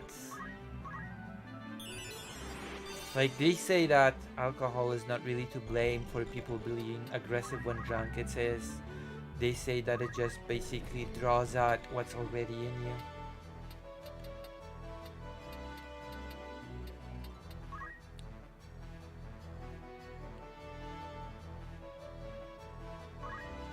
You know? The alcohol just sort of takes away the inhibitions. But basically, you act out what's already there. The alcohol doesn't really add anything. The alcohol does not make you aggressive per se, it just draws out the aggressiveness that's already there. Does that make sense? I guess it just takes out all the inhibitors that make you not Aggressive when sober.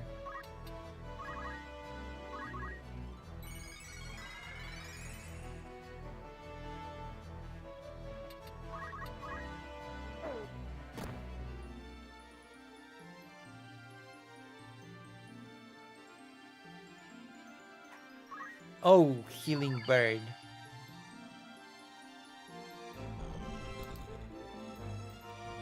That.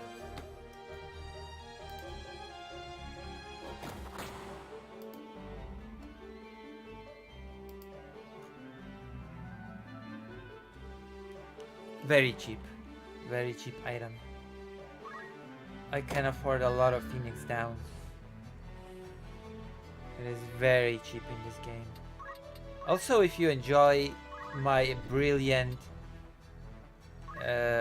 streams, then consider joining Greater End's footsteps and donating and giving your favorite streamer, me, some love.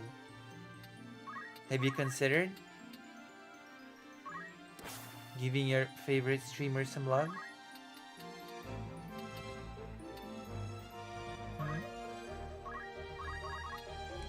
Wham!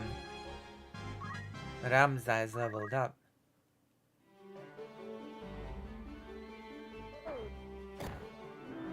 Alright, we've done it.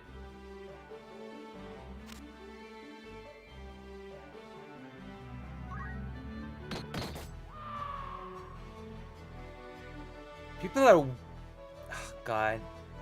Maybe I should talk about it when I talk politics, but people have been fear-mongering about World War III, nuclear annihilation. Mostly, to be quite honest with you, pro-Russian stooges do this, but... Maybe it's a weird sentiment on my part, but I feel like...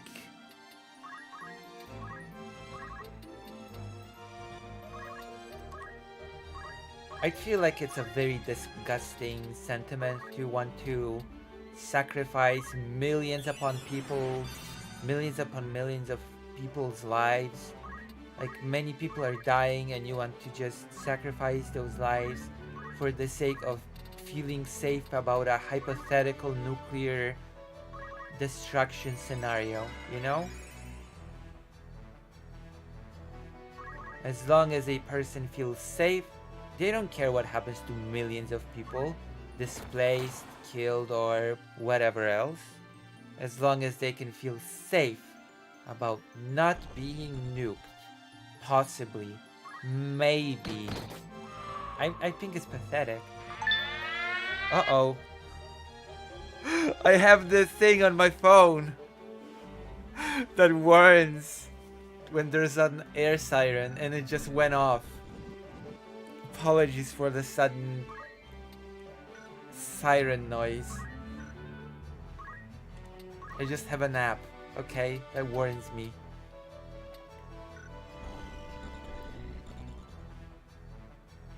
I see where you're coming from. Uh-oh. Yeah, I'm back from Ukraine for now. That's why I'm streaming with the good camera. I'm in my room with the books. Have you not noticed? Wait, is my camera not on or something? Have you not noticed that I'm back in the room with the books? Yes, I'm back for now. I want to go... Oh. Like, I want to go get a camera, like, for doing the interviews, right? A more professional camera, which, by the way, if you'd like to help that goal manifest, you could donate. And I have to go to a press office tomorrow and talk to them personally. What else do I have to do? Oh yeah, I have to go to therapy.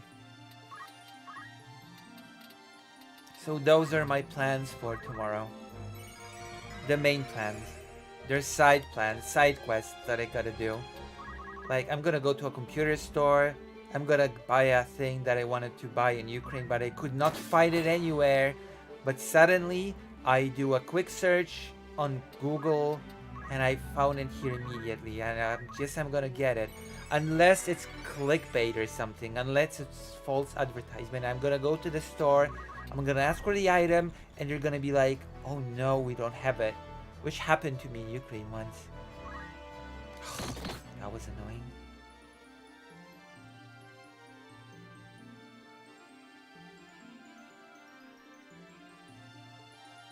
I thought you just legit said regular phone call and text notification sound as an air siren. That would be awful.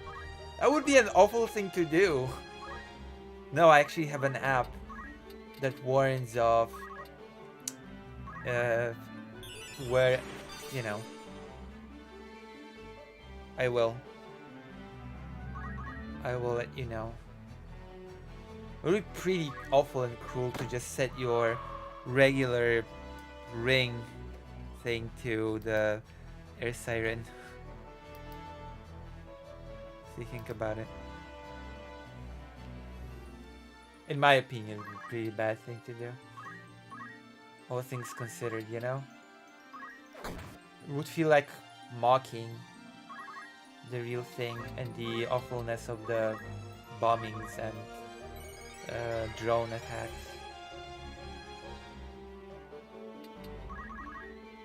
Like I'm making fun of it, like I'm making light of it. You know? And then recent sort of bombings in recent raids, like yesterday I think 24 people died.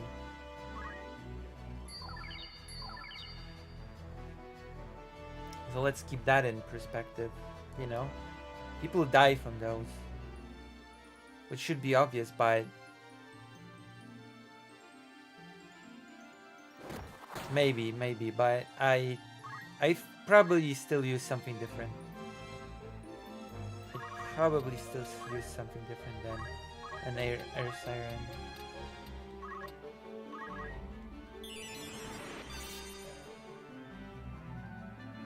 Does anybody want to call in and debate me?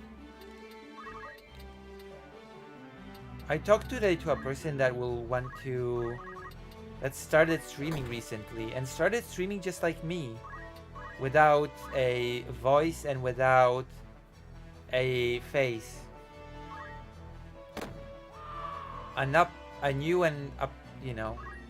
new streamer from Canada, and she's gonna do politics and debate. And she told me that she really wants to debate Andrew Wilson from The Crucible. So I'm really looking forward to that happening.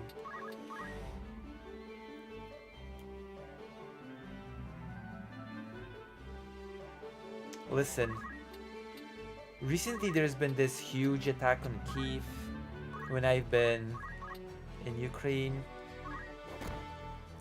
Like massive thing with explosion, etc. And I slept through it. I just slept through it. And there was an alarm as well, so I don't think, like, it did not wake me, okay? I slept through the alarm, I slept through the explosions, I slept through everything, and I just learned from articles that it happened later. So that happens as well, believe it or not. That happens as well.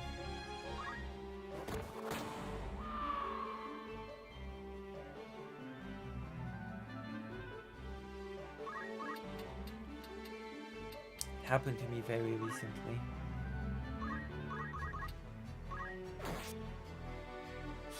A man screeching at the top of his lungs. Damn.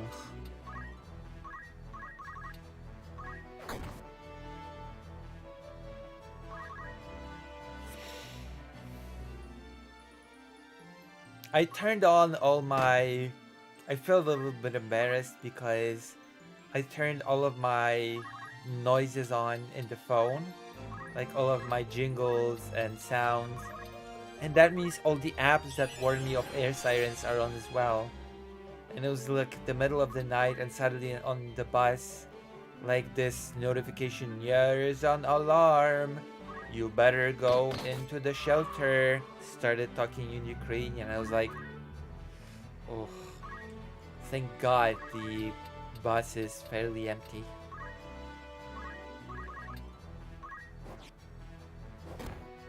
Because I feel like people could get annoyed by that.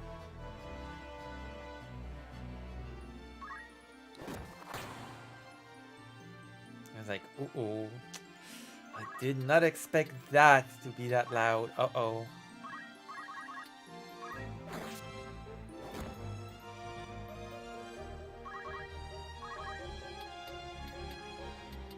Oh, we're gonna finish up the bird. What the hell? Come on. Really? Really? I've almost finished the bird. What kind of journalism are you gonna turn in tomorrow? Well, I sent them the article about the kidnapped children, and they've not gotten back to me. So I'm just gonna go to their office in person. I'm just gonna be like, "Well, I've sent you an email. I've gotten in contact with you, and I never got a reply. I was referenced to you by a friend who you know, the American person that used to publish articles in your thing all the time. I got her endorsement, so can we talk?" Or something, I don't know. Something like that. Probably gonna say. You know? How does that sound? Does that sound like a good idea?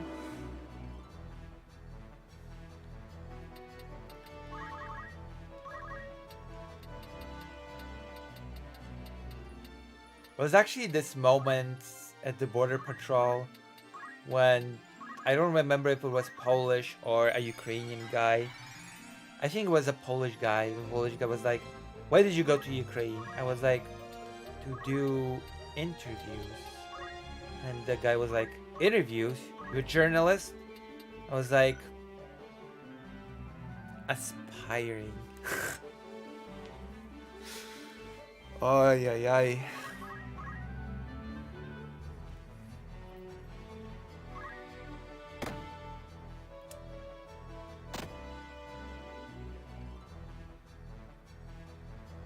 I kind of hate to say that something that would basically be a lie. And if I said, "Yeah, journalist," that would have been a lie. That would have been a flat out lie on my part. So I awkwardly said, "Aspiring." Oh.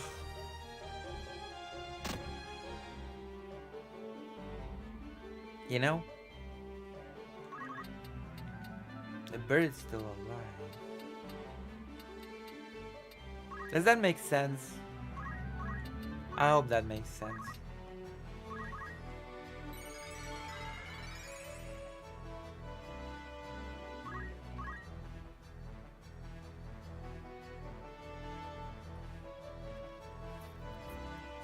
Yes, I mean, it's true. I guess it's just true.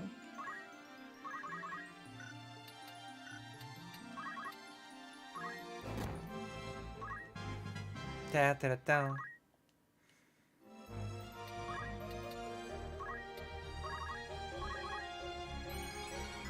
Yeah, it does.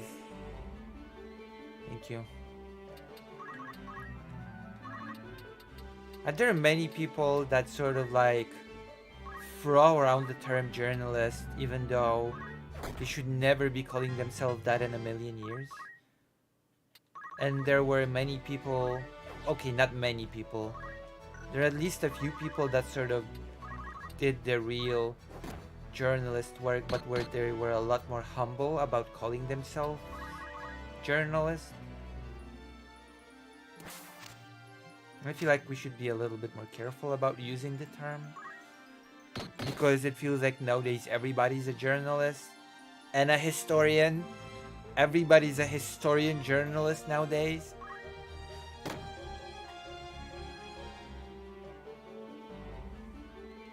You know?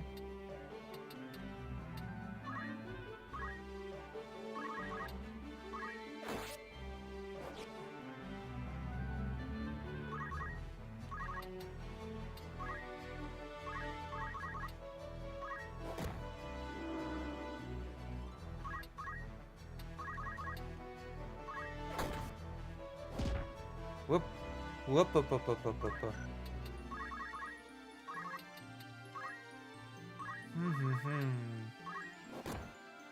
There we go. People often think people instantly become like professionals at something, but there often is like this path when you're in between for years. True.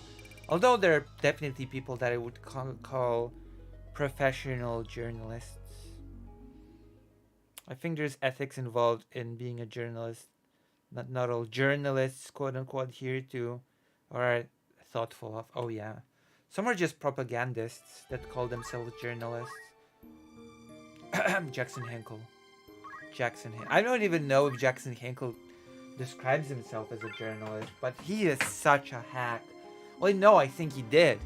I think he received some journalist award from a blood-filled regime, and he received it from that regime for writing positive things about that regime. So something like that. It was very weird.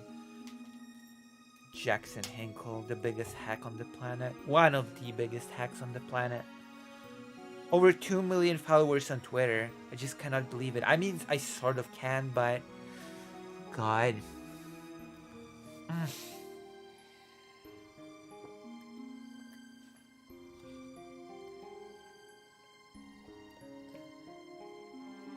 Such a weaselly, dishonest creature Jackson Hinkle is.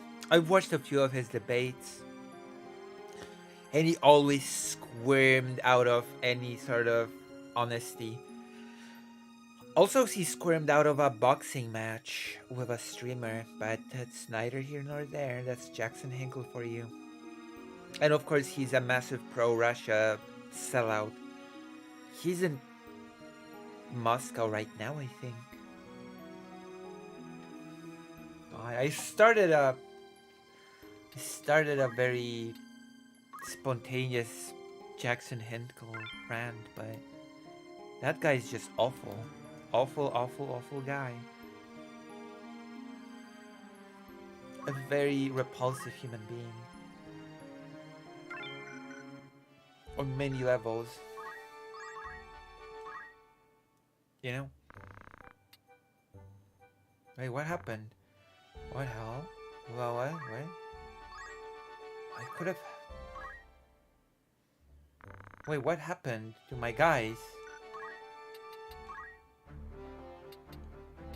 Hold on. Where's the... I'm gonna save the game, just in case.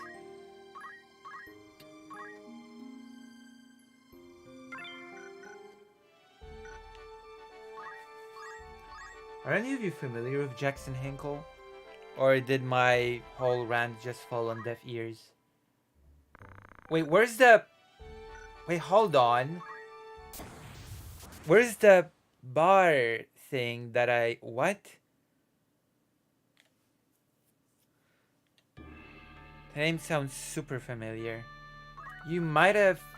If you've ever been a Vosh viewer, you might have watched Jackson Hinkle debate Vosh on Assad gassing his people in the sort of civil war thing.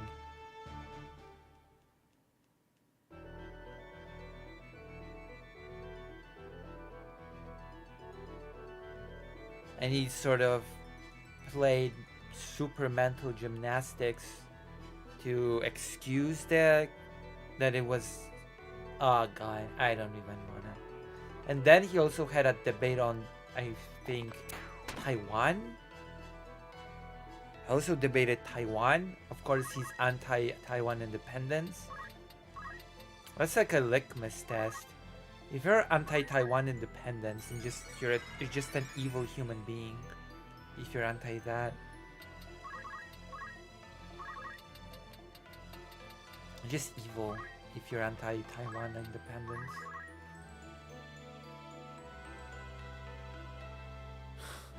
Familiar enough to love the rant.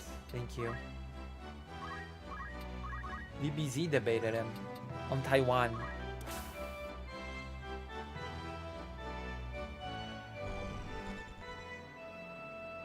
That was a very embarrassing debate for him, by the way. For Jackson Hinkle. And then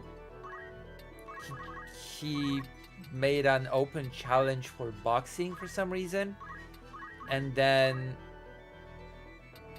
a bunch of like, and then he just weaseled out of it.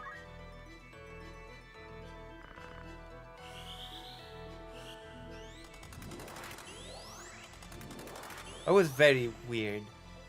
Let me just tell you that. It was very... Don't make challenges if you're not willing to follow through. Be a man. Right? Come on. You're gonna challenge someone to boxing and they agree. Don't just ghost them. That makes you look so pathetic.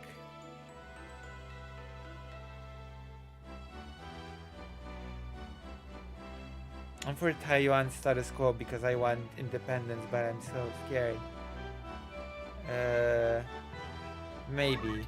I feel like in the long run, Taiwan needs to be sort of... It just needs its independence.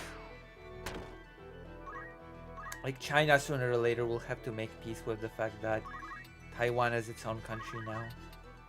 Its own independent country. That is what the Taiwanese people want.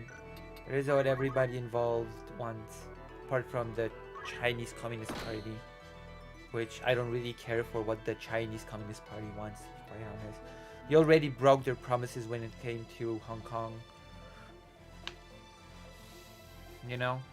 They already broke their promises hard. When it came to reunification of Hong Kong. So why would the Taiwanese trust China after basically just seeing what happens? I have not seen it, no.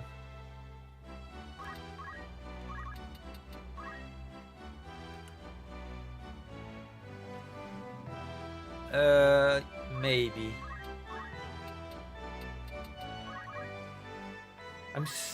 Okay, maybe I shouldn't be surprised, but I'm very surprised by how many people's view of Taiwan is so bad. Like there's this YouTuber called Cavendish or whatever his name was. I think President Sunday did a segment on him. He was talking about Tolkien or something. I think that was him. And he made a very weird argument. He was like, oh, I don't care if the Taiwanese people want to be independent from China or not. Like, I'm Irish. He made some really weird argument of, I'm Irish and my family fought for the reunification of Ireland. And I wouldn't care if people in Ireland would not want that reunification because my family in the past fought for it. So I don't care what the people of Ireland want now. That was such a weird, bizarre argument. I was like, what? That's stupid. You know? I've seen parts of Kill Bill. I think a lot of movements, leftists, froze their brains like in 1980s when Taiwan was a dictatorship. Like that's the weirdest argument to me. Oh, my family in the past fought for this, so I don't really care what the people now want because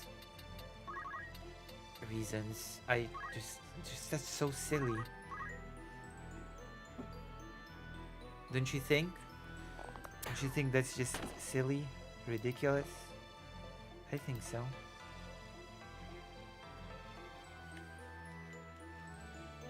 It is such a silly way to view politics. Self-determination be damned. My family fought for one outcome and I don't care for any other.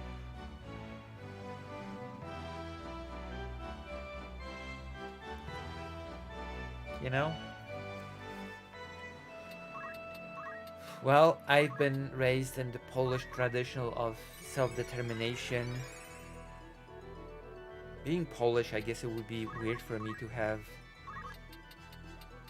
a messed up stance of Taiwan. I think I've actually never been much of a nationalist.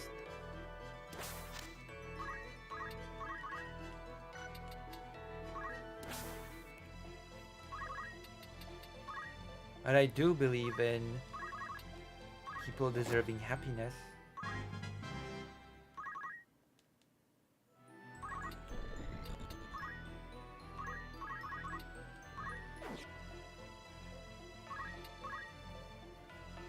Taiwan belongs to Poland. True. Yes. It's another voivodeship or something. Or whatever you say it in Polish. In English, the Polish word województwo, voivodeship.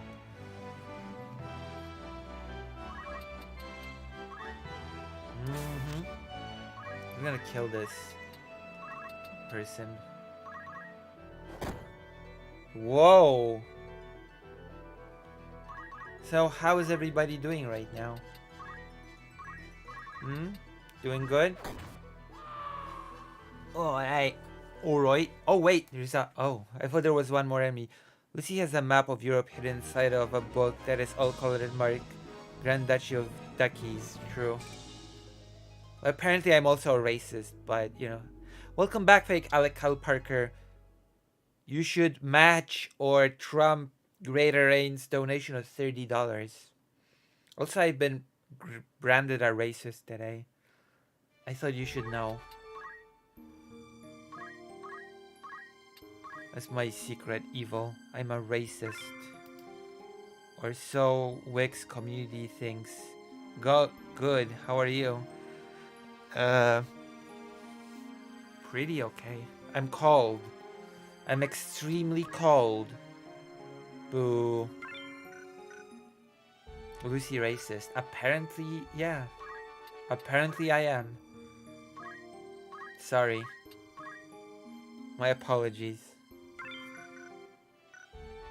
But apparently I'm racist.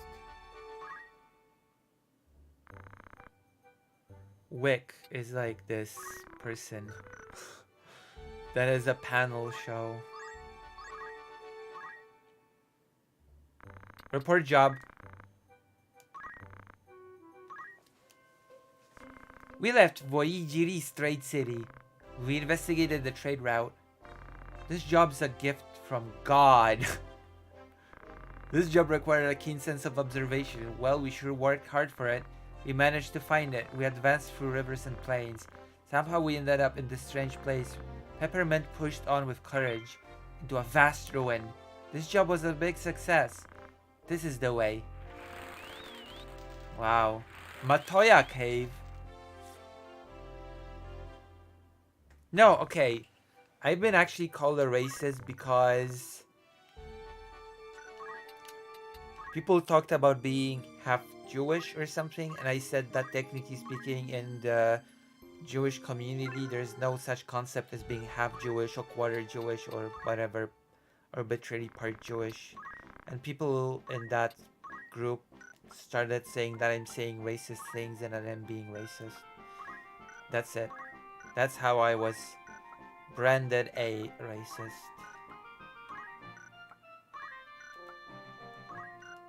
And that is how I was branded a racist.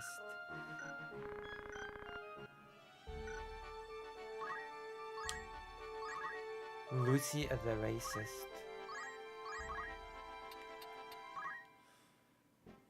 But you're surprised. You expected I was innocent and good. And that I had no creepy things. Bad, evil folders, etc. But no! It turns out that even Lucy Hazeh has her own horrible scandals. And one of them is me being racist. There you go. Cat's out of the bag. No hiding it now.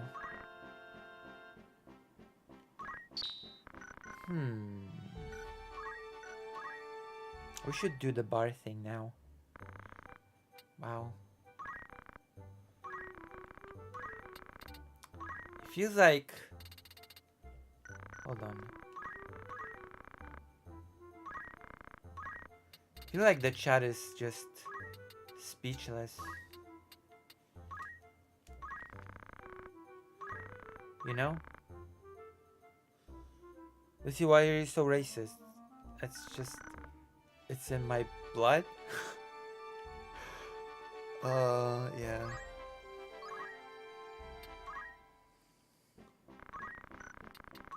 My racial trait is being racist. No new equipment.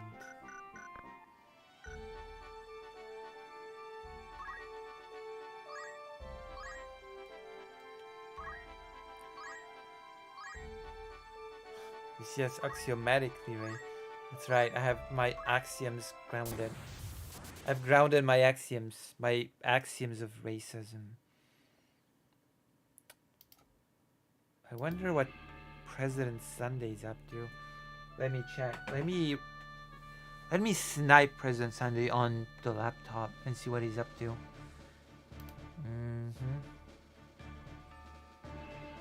God, I hope he's not doing some silly debate with some dork.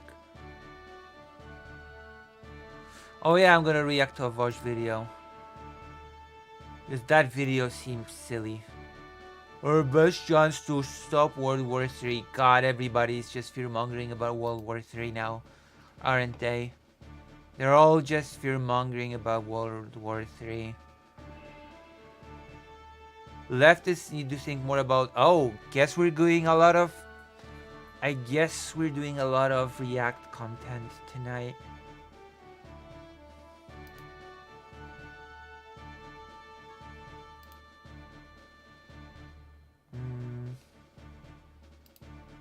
Hold on, what the hell?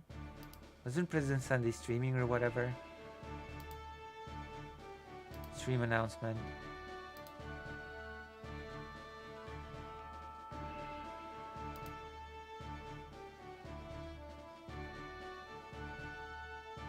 Apparently we are being hit by a bomb cyclone tonight. I will not be streaming until tomorrow at the earliest. Well, rip.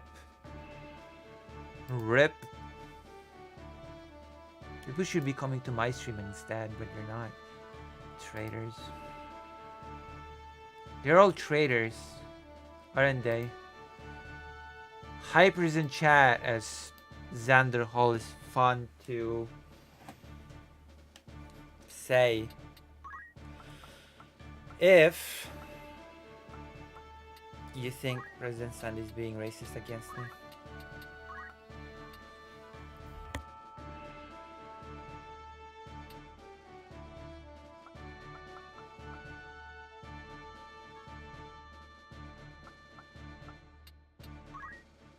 Well, you know what? I feel cold because I have no heating. We're not the same. Okay? I feel cold because there's no heating in the house. We are not the same.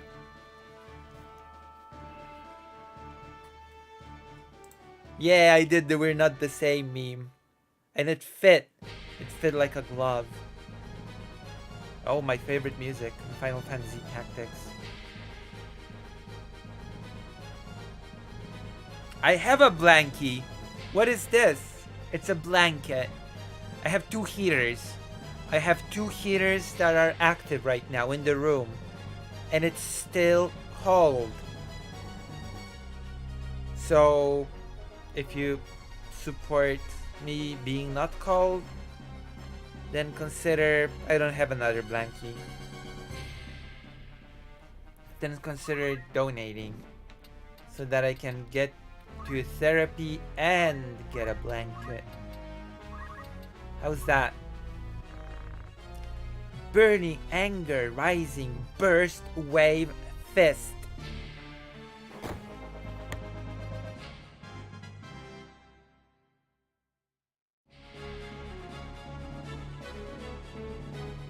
So many books.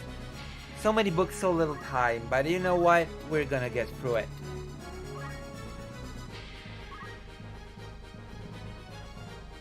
Oh, you were at group therapy. Interesting. Raider Rain was at group therapy earlier today as well. How was your group therapy? Therapy's good.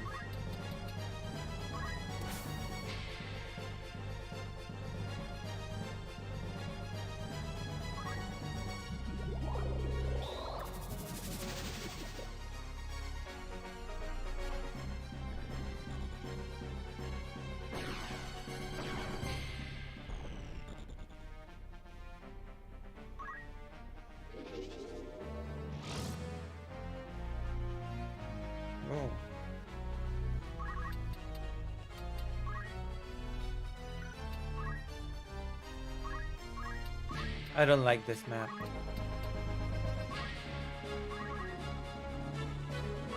Sort of. The water makes you poisoned. Should I go grab a snack? Or no? Do I deserve a snack or not necessarily? That is my question to you. To all of you.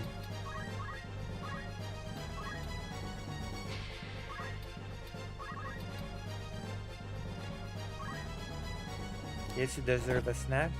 Or do I have one? That's the other question. Do I even have a snack? Deserving one and having one. It's like two different things. You know?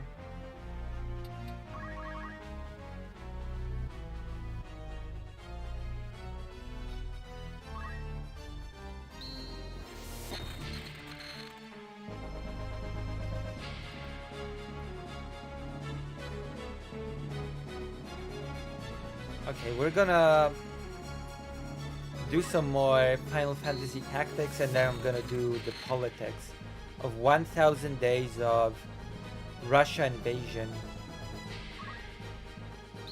I'm gonna try to make today's stream long because I feel like I've been slacking lately, but there's so much to do tomorrow actually. Missed! I do hate these spells. I hate these spells so much. Sometimes.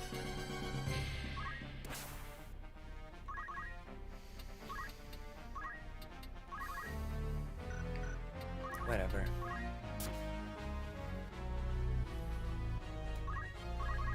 I'm gonna go look for a snack in a moment. Wait, why did I do that? Oh well, it doesn't heal him. It damages him, so it's like whatever. I should have used that Phoenix down actually. Just one hit KOs them.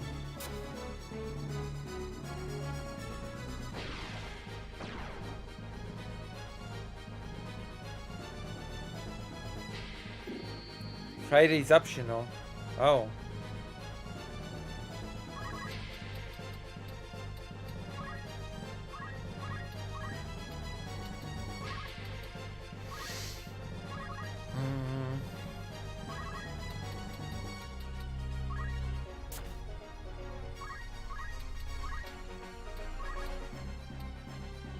No. You should invite your friends and family to these streams. I feel like people say they enjoy them, but how many of them actually come back?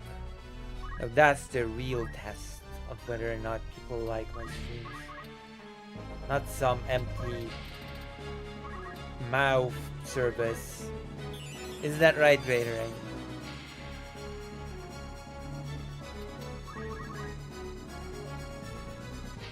Lip service. Mouth service sounds weird and perverted, but lip service sounds weird as well. American sayings are weird. Sorry, say that again. I say that people say they enjoy the streams when they're rated into me or something, but the real test is whether or not they'll come back. Listen, lip service does not sound any better if you think about it.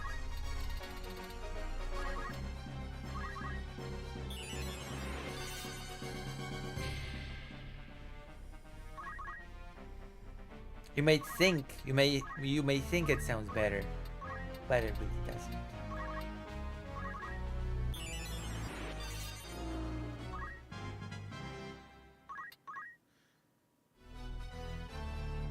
Lip service sounds kinky, exactly, and so does mouth service, to be honest. But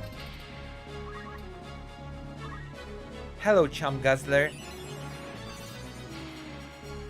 Are you here to enjoy yourself on this fantastic journey, which is any of my streams?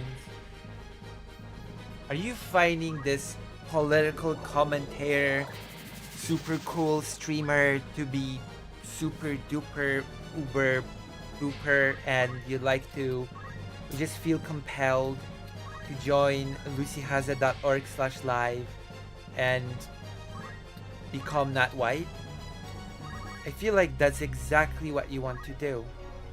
I feel it in my soul. Sam Cedar fan. You know what's worse? Lip servicing. You're burning people alive. Well, technically speaking, all of these opponents are undead. I'm gonna prove it to you. This is a reviving item. This enemy is an undead. So I cannot be burning them alive. Because they're already not alive to begin with. Thank you. I'm gonna revive my unit. But if you want me not to burn my enemies alive, then you could always donate and I'll stop. I promise I'll stop if you donate. This is your last chance. I'm about to use the Phoenix down, but you can stop it. I'm gonna go grab a snack. Invite all of your friends here, all of your family members, and enjoy this brief Hassan Piker stream experience. That's what they say when there's an empty chair. You know? That is what they say.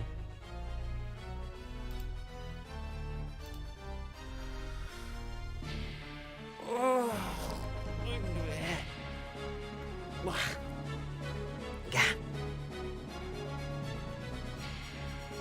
Hassan leaves videos playing though. Well, I'm leaving a video game playing, so that's almost like that. Okay, I'll be right back.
It is extremely cold outside of this room. It is cold here, but outside of this room it's like, oh my god. Oh my god. Oh my god, is it cold outside of this room? Oh Oof, now I have to warm myself up. I do have a snack, sort of, kind of. It is a type of a snack. Some people consider this a snack. It's called a pudding. Have you ever had one of those puddings? Have you ever had a pudding? Huh? You ever had a pudding in your life? I'm gonna react to a vlog video because I'm angry. Disaster. Vosh has actually not that many views recently. 9.5 thousand views in a video for Vosh. That's not really a lot.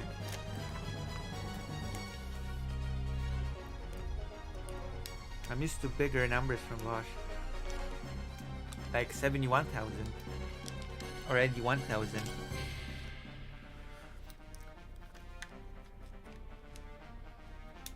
PC are a good source for heat. Listen, I have my computer on and I have my laptop on. And 2 heaters. And I'm cold. There's a slight possibility that I just might be ill. But, you know, I'm fine with that. Hello, Glitchmaster.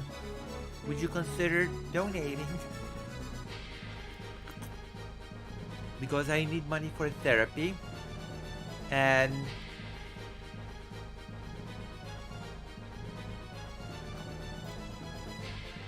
stuff. Wait, didn't you say you were considering the last stream? Have you thought about it? Have you considered? I remember now. You said you were considering it last stream. I guess you can also be ill. Yes.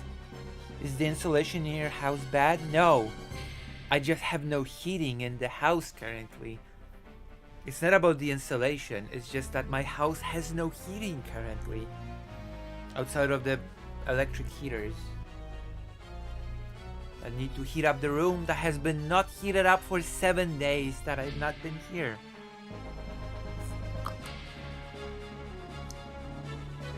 I fought long and hard and I think I can't afford it. That's okay. You should never donate if you can't afford it. In fact, I should be donating to you. But I can't afford it either. I'm sorry. So you can imagine what my confusion when I read in a book about a couple of gangsters carrying heaters. True. A couple of gangsters. We're gonna be watching a Bosch video. My mandatory viewership video. My mandatory view magnet video.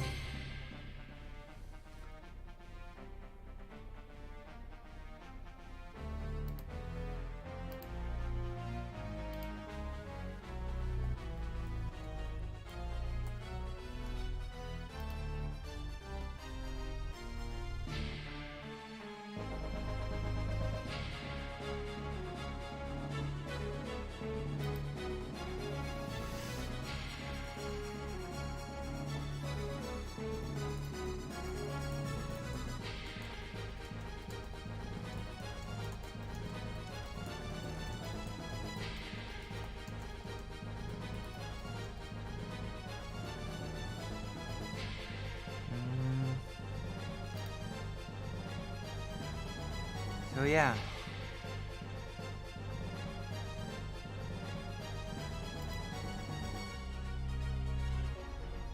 Jury duty has me strapped for cash, but I'll be getting reimbursed soon. Oh wow, jury duty, cool. Jury duty is super cool on paper. Like the protagonist of the 12 Angry Men, which is a very good movie. You should all watch it. It's a very good dialogue movie. You should all watch the 12 Angry Men.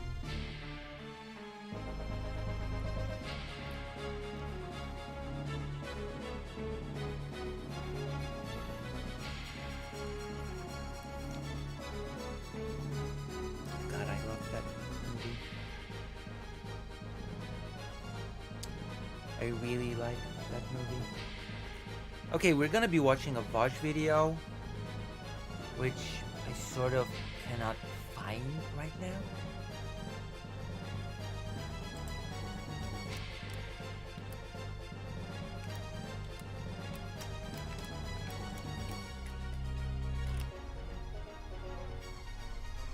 There we go, our best chance to stop World War III.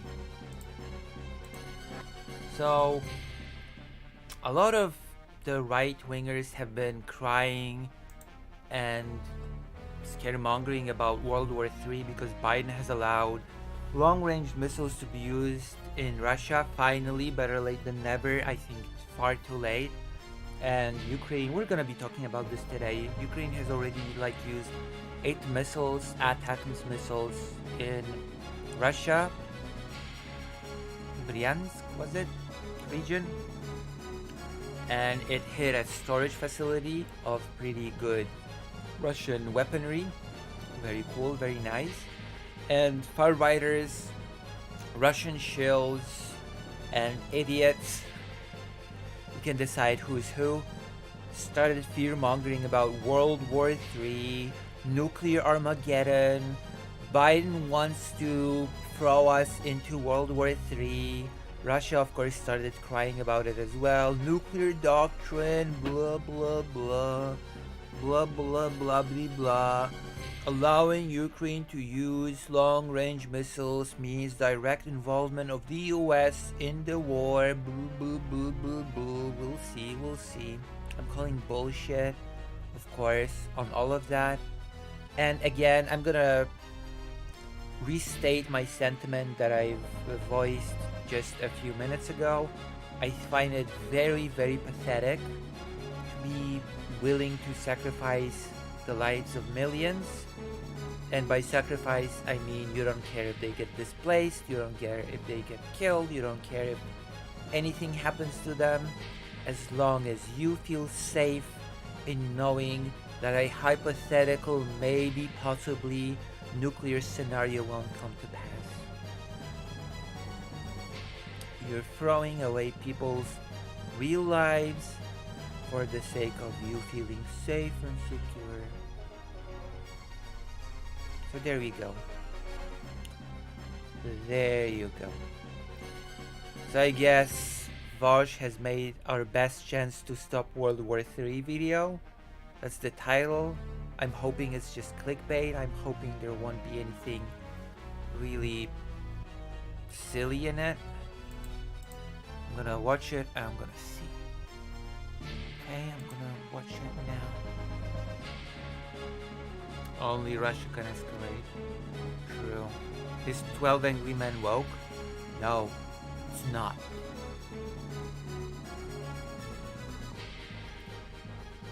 Well, Angry Men is good and based, not bad and woke. It's good and based. I should make the game quieter, much quieter. Because now we'll be listening to Vosh. Lucy is woke. How dare you call me woke? Now you have to donate. Okay? You called me woke. You called me the W slur. How dare you? How dare you call me the W slur?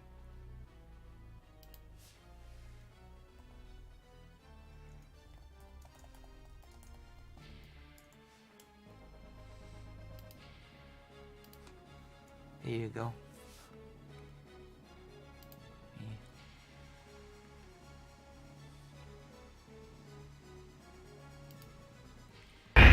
Oh, Barry! Oh.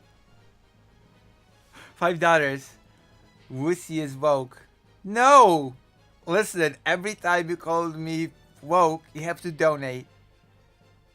Lucy is eep? What does that mean? Eep. Lucy is a DEI higher. What? What do you mean? No, I'm not. No, I'm not. No, I'm not.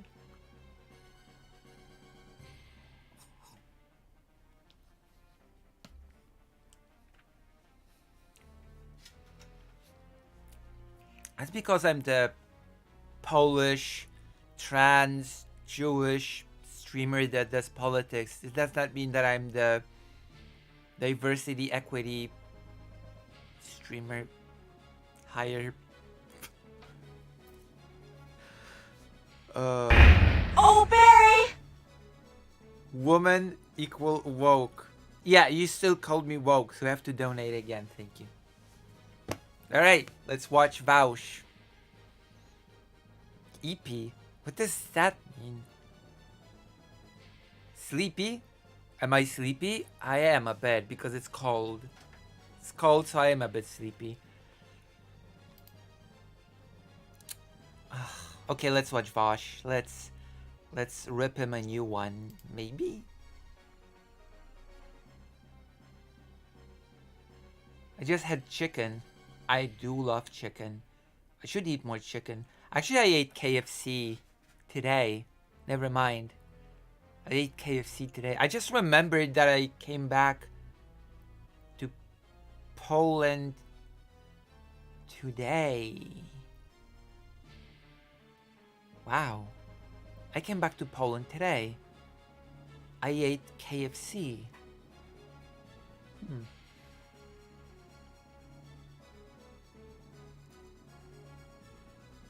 The cold makes you sleepy? Yeah, it makes me tired. The cold sort of makes me tired. It wants to make sort of retreat into myself and sleep. Hopefully be hugged. Or something.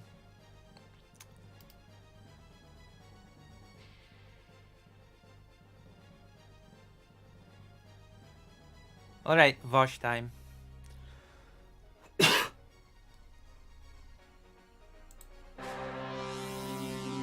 Hopefully this will be like the thing that will draw in all the viewers to watch my opinion on Vosh. I eat my pudding. So for those of you who don't know, Biden, in his last weeks in office, has authorized... Months. Come on, not weeks. It's 2 months. Already, inconsistencies and awful rhetoric and Vosh's bad video comes into display. It's not a couple of weeks. It's 2 months. There's a big difference there. Okay. Ukraine to use its attack... And yes, I know. Too little, too late. But it actually does help in places like Kursk.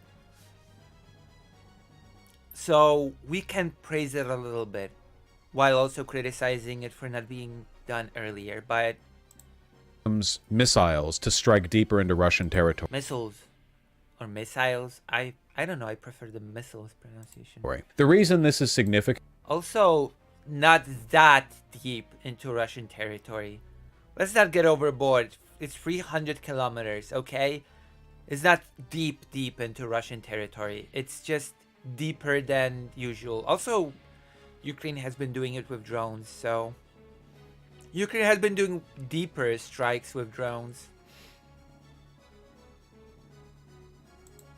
Is because in order to maintain an offensive inside of Ukraine, Russia needs to keep its logistical centers nearby in order to supply them. Food, water, ammunition. Food, water. Fuel, you know, like basically everything you need to keep a large army going. You need to keep... Can Vosh name any of it? I certainly think he just can't name any of it outside of food and water. I'm worried.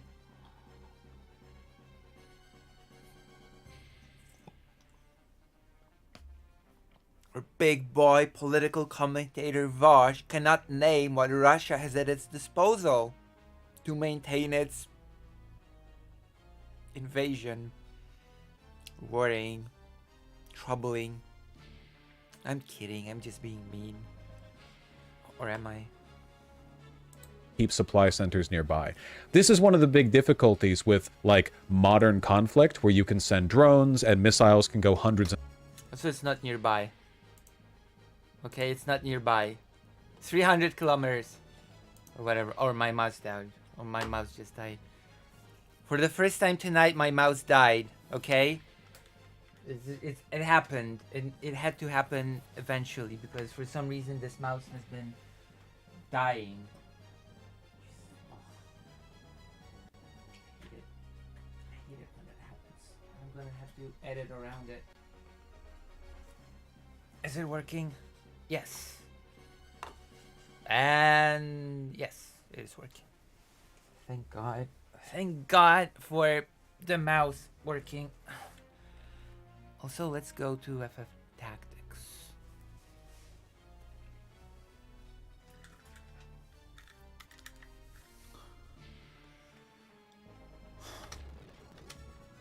Wrong thing. And hundreds of miles. It's actually really Did my mouse just die again? Whatever. I don't need the difficult mouse to for keep now. the logistical centers where you need to. It's one of the reasons why the Iraq War was so goddamn expensive for us, because we didn't have an easily accessible, easily usable, well-developed local logistical network. We had to build it up in our, the countries. I mean, technically speaking, the main brunt of the Iraq War ended pretty quickly, and then the occupation was the awful long part, wasn't it? Wasn't like the war lasted a couple of days or something, and the occupation was the sort of painful, horrible part, not the war itself? Am I mistaken? Do I have to refresh my Iraq knowledge, memory, or whatever? Allied nations, and we had to largely provide it ourselves. Flying those resources over is a lot more expensive than just relying on them being nearby. Anyway, this gives Ukraine the ability to strike these logistical centers from further away. A lot of people are saying this is World War III. I'd like to make the argument for you that it is not, in fact, World War III. For one, So, the argument that Russia is making, just so we can understand why people are even saying that it's World War III, is because, and that's been an argument that's been floating around for a long time. Vladimir Putin has started it. He started it. Oh God, I hate this mouse so much. And it's been like this ever since I came back. It's not been like this before I left. So I'm blaming the cold, I guess. I don't know. I cannot know if it's because of the cold or not, actually. One moment. It's really killing my vibes. The mouse keeps dying. I do love my mouse. Okay, whatever. Screw it. Screw it. I said that the mouse keeps dying. I keep talking about the mouse.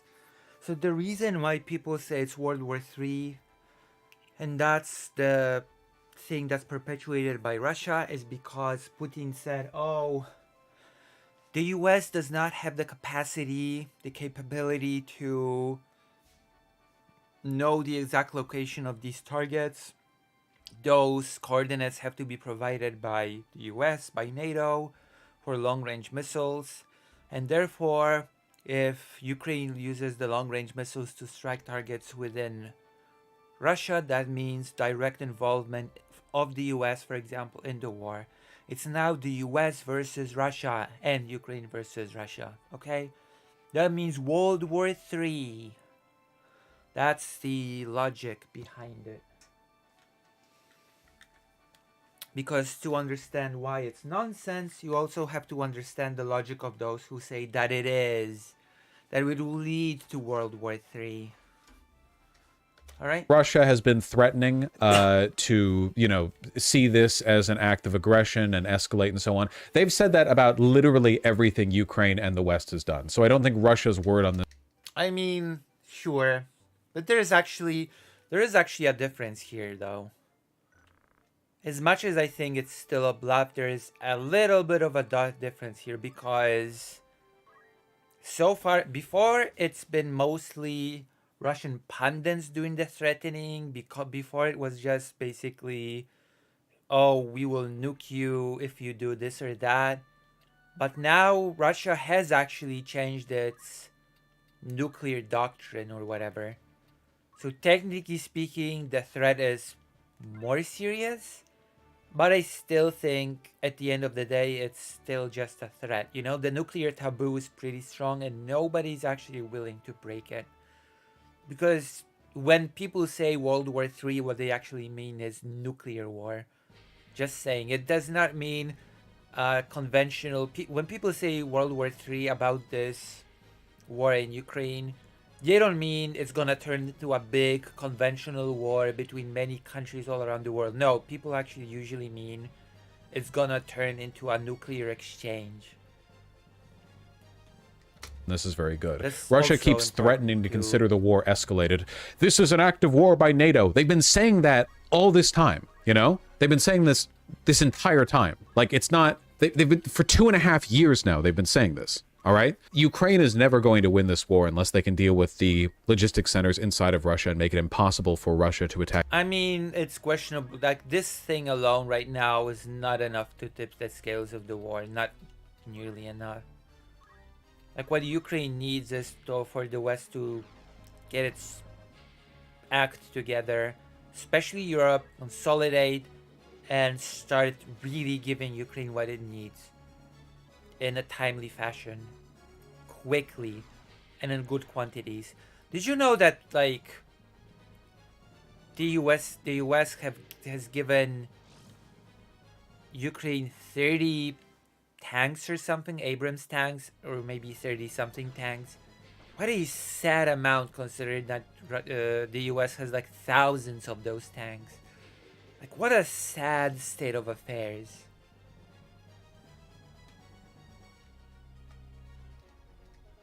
In Ukraine, you know, in Ukraine's territory. Russia is certainly allowed to attack inside Ukraine's territory. It seems kind of unfair to say that they can't, you know, do tit for tat. Nah, Kahuna, that's not happening. Anyway, my argument basically is that if what Trump... Also, that's a pretty weak argument of, oh, they've been threatening so much so far. The threats have been a little bit different. There's not been a change of nuclear doctrine so far. So there is a little bit of a difference here. But I still believe that the nuclear taboo is stronger than, you know, I don't think this will lead to anything close to World War III. Is probably going to try to do as soon as he enters office is he's going to try to force... Russia cannot just be allowed to maintain escalation dominance, especially since the West, technically speaking, has far more tools to have escalation dominance over Russia. Let's be honest about that, okay? It should be the West to have escalation dominance, not Russia, which has been the case thus far, which I find pretty ridiculous.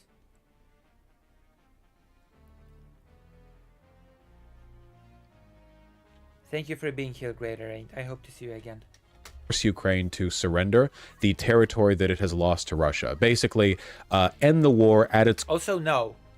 It's not just the territory that it has lost to Russia. It's also Russia wanting to be given territories that it has never actually occupied as one of the conditions to even start any sort of negotiation. Let's not forget about that, okay? Current line, you know, and all the illegally claimed territory by Russia gets held by Russia. They keep the Donbass, they keep Crimea, they keep the areas they've encroached into, and Ukraine keeps what they have now. The problem with this is that we have previous examples of a so-called ceasefire between Ukraine and Russia, and they never worked. They haven't worked. Remember the... God, I have to fix the mouse. But yes. Also, supposedly, if the leaked proposals of Trump are to ring true, Ukraine's also supposed to forget about being in NATO for 20 years. That's also part of the whole shebang.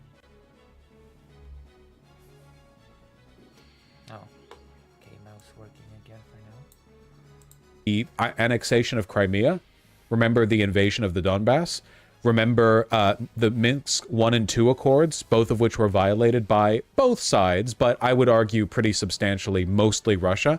Russia has never at any point, like, ceded ground on this. They just keep coming and coming and coming. So my argument basically is, okay, if you pause the war where it is right now, if you force the war to end, if you say, Zelensky, no more money, no more weapons, no more resources, nothing, you get nothing anymore, you have to accept this peace deal where you lose the territory that Russia illegally annexed, and Zelensky has no choice but to accept, all you do is guarantee that a year from now, or maybe... I mean, there's always a choice not to accept. Especially if Europe would show some sort of like a unified front on this, to sort of back Ukraine in this, you know. But God, I'm so skeptical on this. That's the big problem. Europe needs to be unified, but it's not. Europe would be a big player, a big sort of leverage for Ukraine if it could get its act together, for God's sake. That is so depressing. Well, whatever. Even not that, more fighting is going to break out along this line. That's the reason why I've been, you know, relatively aggressive in my support for Ukraine receiving weapons. It's not necessarily because I think that Ukraine will be able to reclaim all their territory. At this point, I don't think that's possible. What needs to happen is Russia needs to be beaten back decisively enough. God. Vosh's opinions on this are not good. I'm gonna be honest. Yeah, sure, you've been aggressive on, I guess, on Ukraine receiving weapons. The problem is that Ukraine has not been receiving weapons. Like, that's the big problem. Ukraine has been dripped aid. Drip, drip, drip. Small quantities and late. Like, far too late. After it's been, like, months after the time when the weapons were most needed.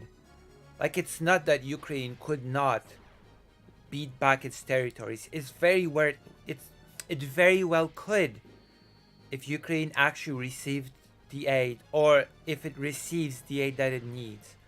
If the West actually gets serious about aiding Ukraine, then yeah, I'm very positive. I'm very confident that it could very well push back Russia and get its territory. Yeah. But we do not live in that world. We live in the world where Ukraine has been dripped aid.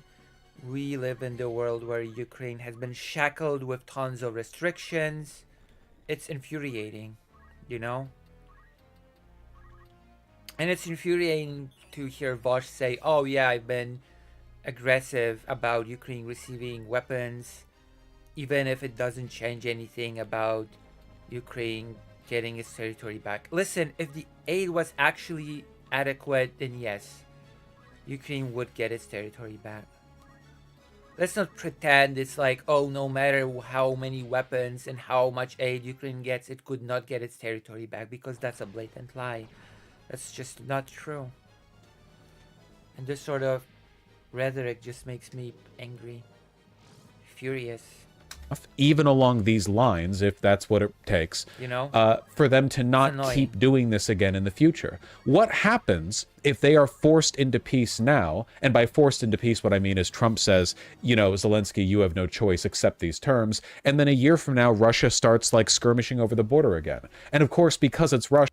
I mean, maybe not a year over from now. They still have to rebuild. They still have a horrible economy. But a few years from now, yeah, they probably won't launch a new war again, yeah.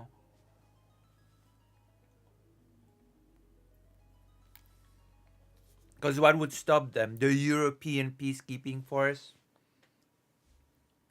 When Europe does not have the production capacity? Russia, they'll say, oh, Ukraine shot at us, or, you know, the Ukraine has once again engaged in the ethnic persecution of Russian minorities in the eastern front of Ukraine. We have no choice but to invade again. Another 3-day military operation. What happens then? Then they keep going further, until eventually this super expansionist, militaristic Russian wannabe empire is now up against the border of Poland. No, no, no, no, no, no, no, no, no. No, thank you. No. If anything, European nations... Damn, Vosh's Polish roots or whatever are showing. Poland. Oh, no, no, no. No Poland. No polar... Wow. Oh, well. Have gotten like increasingly hawkish over time to the Russian threat because now that Trump has won and Trump Wait, and a who? lot of the people Sorry, who has around gotten him threat hawkish? because I think European nations have gotten like increasingly hawkish over time to the Russian threat because Sort of, kind of, but at the same time not hawkish enough. Not hawkish enough to treat aiding Ukraine seriously. I'll say that much, so... now that Trump has won and Trump and a lot of the people around him are NATO skeptics, that is to say they're not fond. Also, Europe has started investing more into armaments well before Trump won. Like, Poland has increased its GDP spending on the military before Trump won. So let's not pretend that Europe sort of starting to arm itself is because Trump won. Vosh, the Polish nationalist. True. Of paying their NATO dues, and they think that Europe should pay more of their own, and some of them have even fronted the idea of leaving NATO entirely. Look at Tulsi Gabbard as, director of national intelligence. European nations are more... They've been incentivized to account for their own defensive costs. And what that basically means is that right now, every day in countries like Poland, their leaders, their business leaders, their political leaders, their cultural leaders are... Let's gonna see if Vosh knows anything about politics in Poland. I'm gonna listen and I'm gonna comment. He's the biggest Polish trans streamer. He's also Jewish. Let's see if Vosh knows anything about Polish politics. Talking about Russia as a military threat and the need for them to fund their own military. Do you really want Russia to be up against Poland's border? Do you have any idea what the Soviet Union did to Poland? You really want them to be up there? You shouldn't. You shouldn't. There's some bad blood there, man. That might be World War III, because Poland is in NATO. If Poland gets attacked or invaded, Article 5 would basically immediately trigger, like, World War III. No, it wouldn't, actually. It wouldn't. There's a loophole to Article 5, I guess. If I'm not mistaken, the Article 5 call sort of means that all countries are called to support the country that does it, but not required to do so. It's not mandatory, so to speak. I'm gonna look it up now because, like, it would not trigger World War III automatically. Let's just, come on. Let's not be naive about that.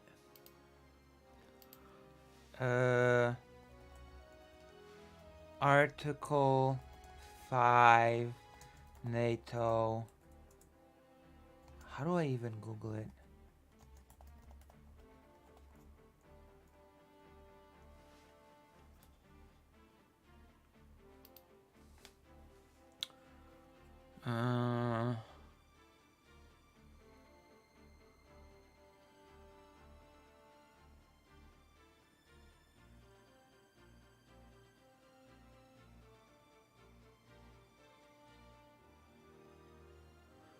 The parties agree that an armed attack against one or more of them in Europe or North America shall be considered an attack against them all, and consequently they agree that if such an armed attack occurs, each of them in exercise of the right of the individual or collective self-defense are recognized by Article 5 of the Charter of the United Nations will assist party or parties attacked.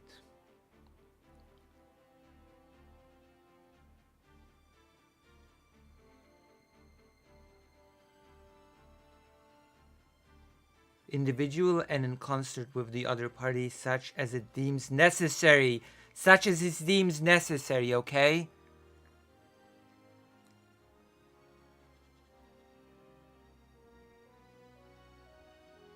Which means that the allies might not deem it necessary at all.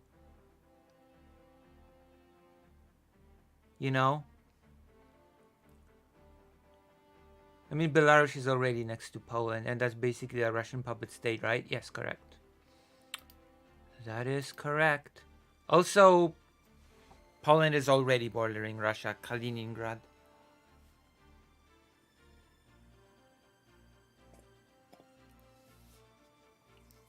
Poland is already also bordering Kaliningrad.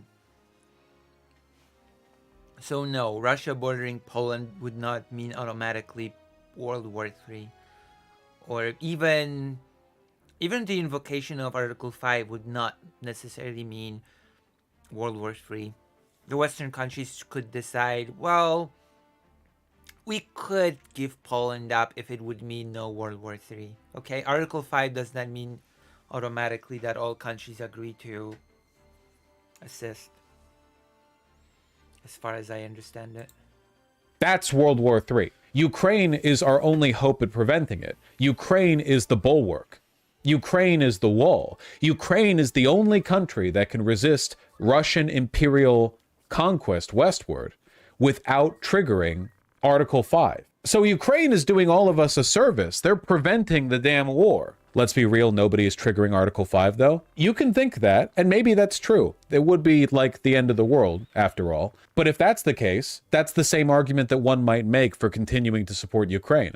If we don't think that the powers that be are going to trigger the end of the world, then let's stop them here. I don't want Russia up against Poland's border. And all the evidence we have right now with regard to Russia's behavior indicates that they will absolutely not stop marching westward if Ukraine is forced to stop fighting them now. Why do you think Russia's condition... Yeah, I don't think that invocation of Article 5 would mean an automatic world war. Especially if it's Poland. Poland, the country that has been historically sacrificed for the sake of world peace, quote unquote. What happened to Poland after World War II? What happened? Oh yeah, it was just given to the Soviet sphere as a gift on a silver platter. And the threat, the nuclear threat, as far as I know, was not even there at the time from the USSR.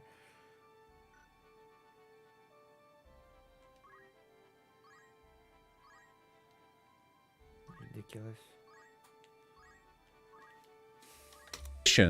For a ceasefire so often involve the disarmament of Ukraine.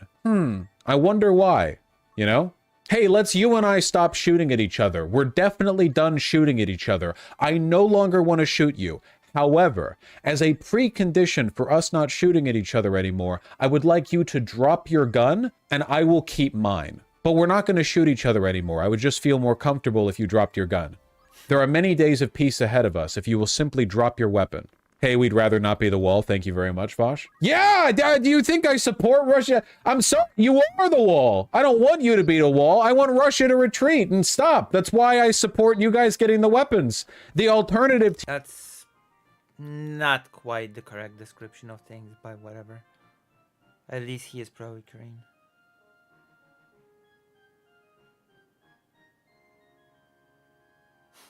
Kind of surprised Poland has never decided to start their own nuclear program, considering how many times it's just been sacrificed by Western countries.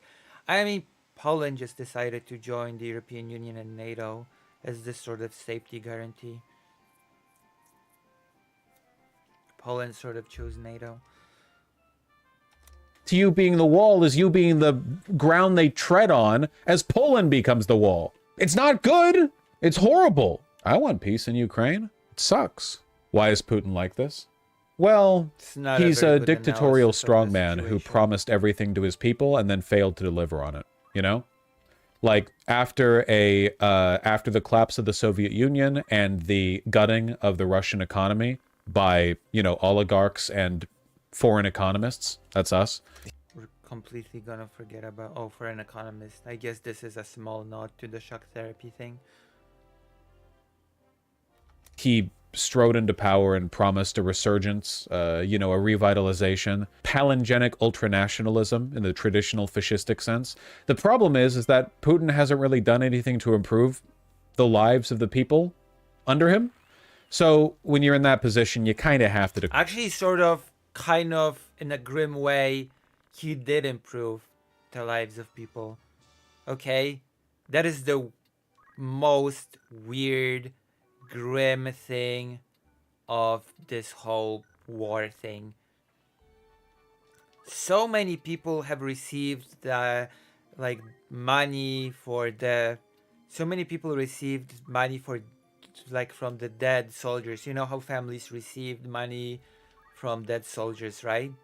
So many people received it in Russia that it actually sort of leveled the equal the income inequality. It leveled the sort of inequality between sort of people in Russia. That is a really grim image. It's really weird to see like income and sort of financial inequality between classes in the country sort of leveling, sort of diminishing as a bad thing. But in this case, yeah, I see it as a bad thing, a very grim thing, you know?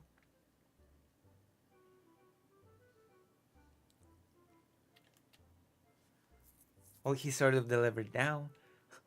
It's a very, ugh.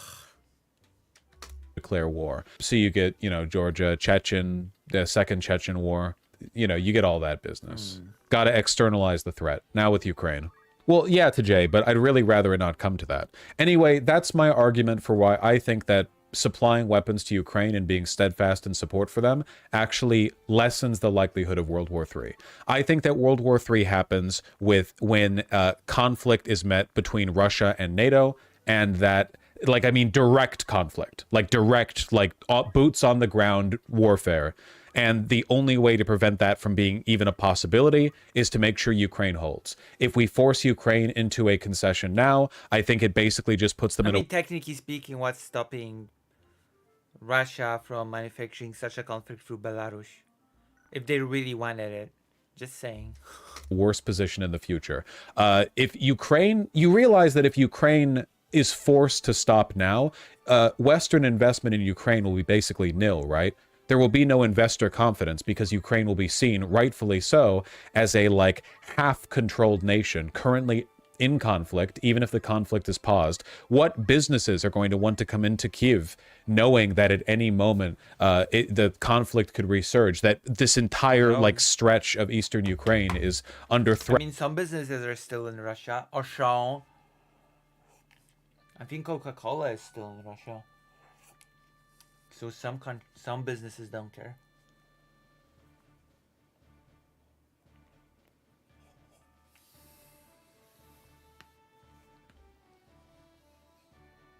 Threat constantly, that they're being politically and militarily beleaguered by their much larger neighbor. So Ukraine will stay poor. You know who isn't staying poor? Russia.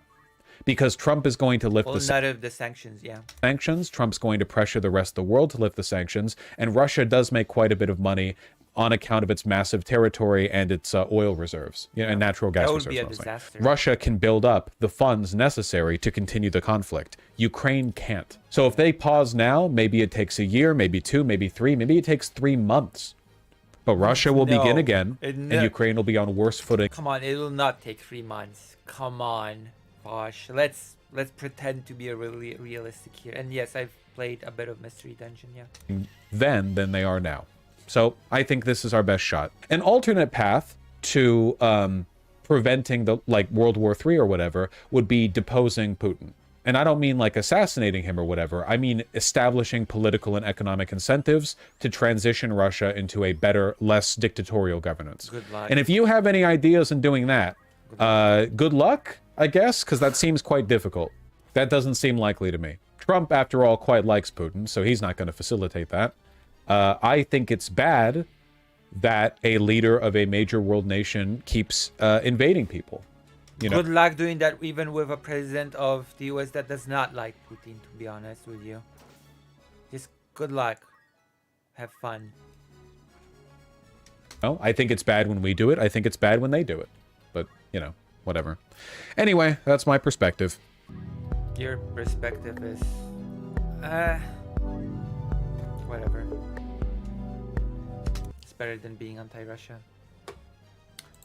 Okay, we did our react to this. I think... I think Vosh is mistaken on a few things, but his heart is in the right place, so whatever. President Vosh. I just wrote President Vosh in the search thing. I guess we're gonna do one more react and then we're gonna jump into the other things related to the 1000 days thing. Leftists need to think more like fascists, apparently. Oh god, what a video. We're not gonna watch the whole thing. I'm already telling you we are not watching the whole thing. What happened, Philippe August? Why are you LMAOing? Like, what can I say? You know? I'm sorry, invoking Article 5 against, like, in some skirmish with Poland would not mean automatic World War III. All the generations of thinkers and revolutionaries who came before you, serving up their knowledge to you on a silver platter. But why? No! No. No, you will not. No. No. No. What? No. Let's go back to malicious compliance, okay? The first step is to accept reality. Recognize that everything conservatives think about you is probably true. What? What the fuck? What? Really? This is so stupid. I don't even know what to say to this. Yeah, realize that everything that... Okay, I'm just... What does that mean for me as a trans person if everything that conservatives think about me is probably true? What am I supposed to take from this as a trans person exactly?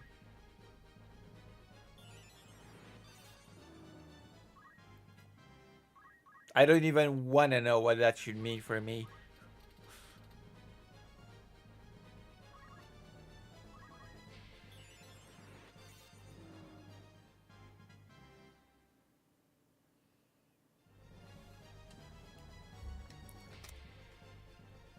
Yeah, but the implication here is whatever conservatives think of me as a trans person is probably true.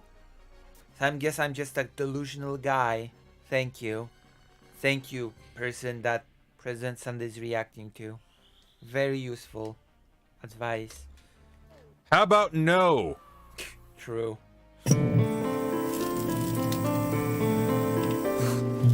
God. If you make mistake number 5, everything else I tell you He says number 5 and he picks out the one in the middle. That's really will annoying. be useless, so make sure to stick around. Mistake number 1, using the internet wrong. 99%. How do you use the internet wrong? I guess using it for, I don't know, useless endeavors. What? I have no clue what that means. I mean, using the internet to keep yourself informed, that's pretty good use of the internet. To learning new skills, even for entertainment. I have no clue what that means. Using the internet wrong. I guess we're gonna get enlightened on that soon.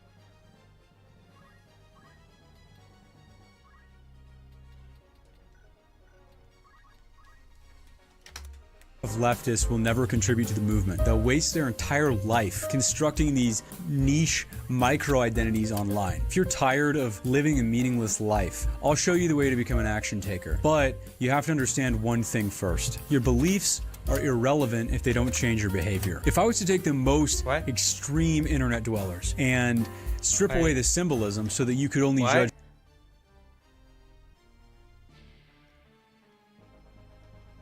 them by their actions, you would realize they're not so different. You are defined by your actions. Everything else is just a costume. So how do we take action? Well, no, it's not. Sometimes they're things you think about. Sometimes you're using a community for therapy. Sometimes you're using a community for community. Sometimes you're existing for its own sake. This smells very self-help. Yeah, I kind of hate this. I kind of hate this. No, here's how you're using the. Here, let me. I'm gonna fix these as we go through. I'm gonna make my own. Right. Don't delude yourself into thinking being an asshole on the internet is activism. You're just being an asshole. You might be turning some people off of looking further into the stuff that you do.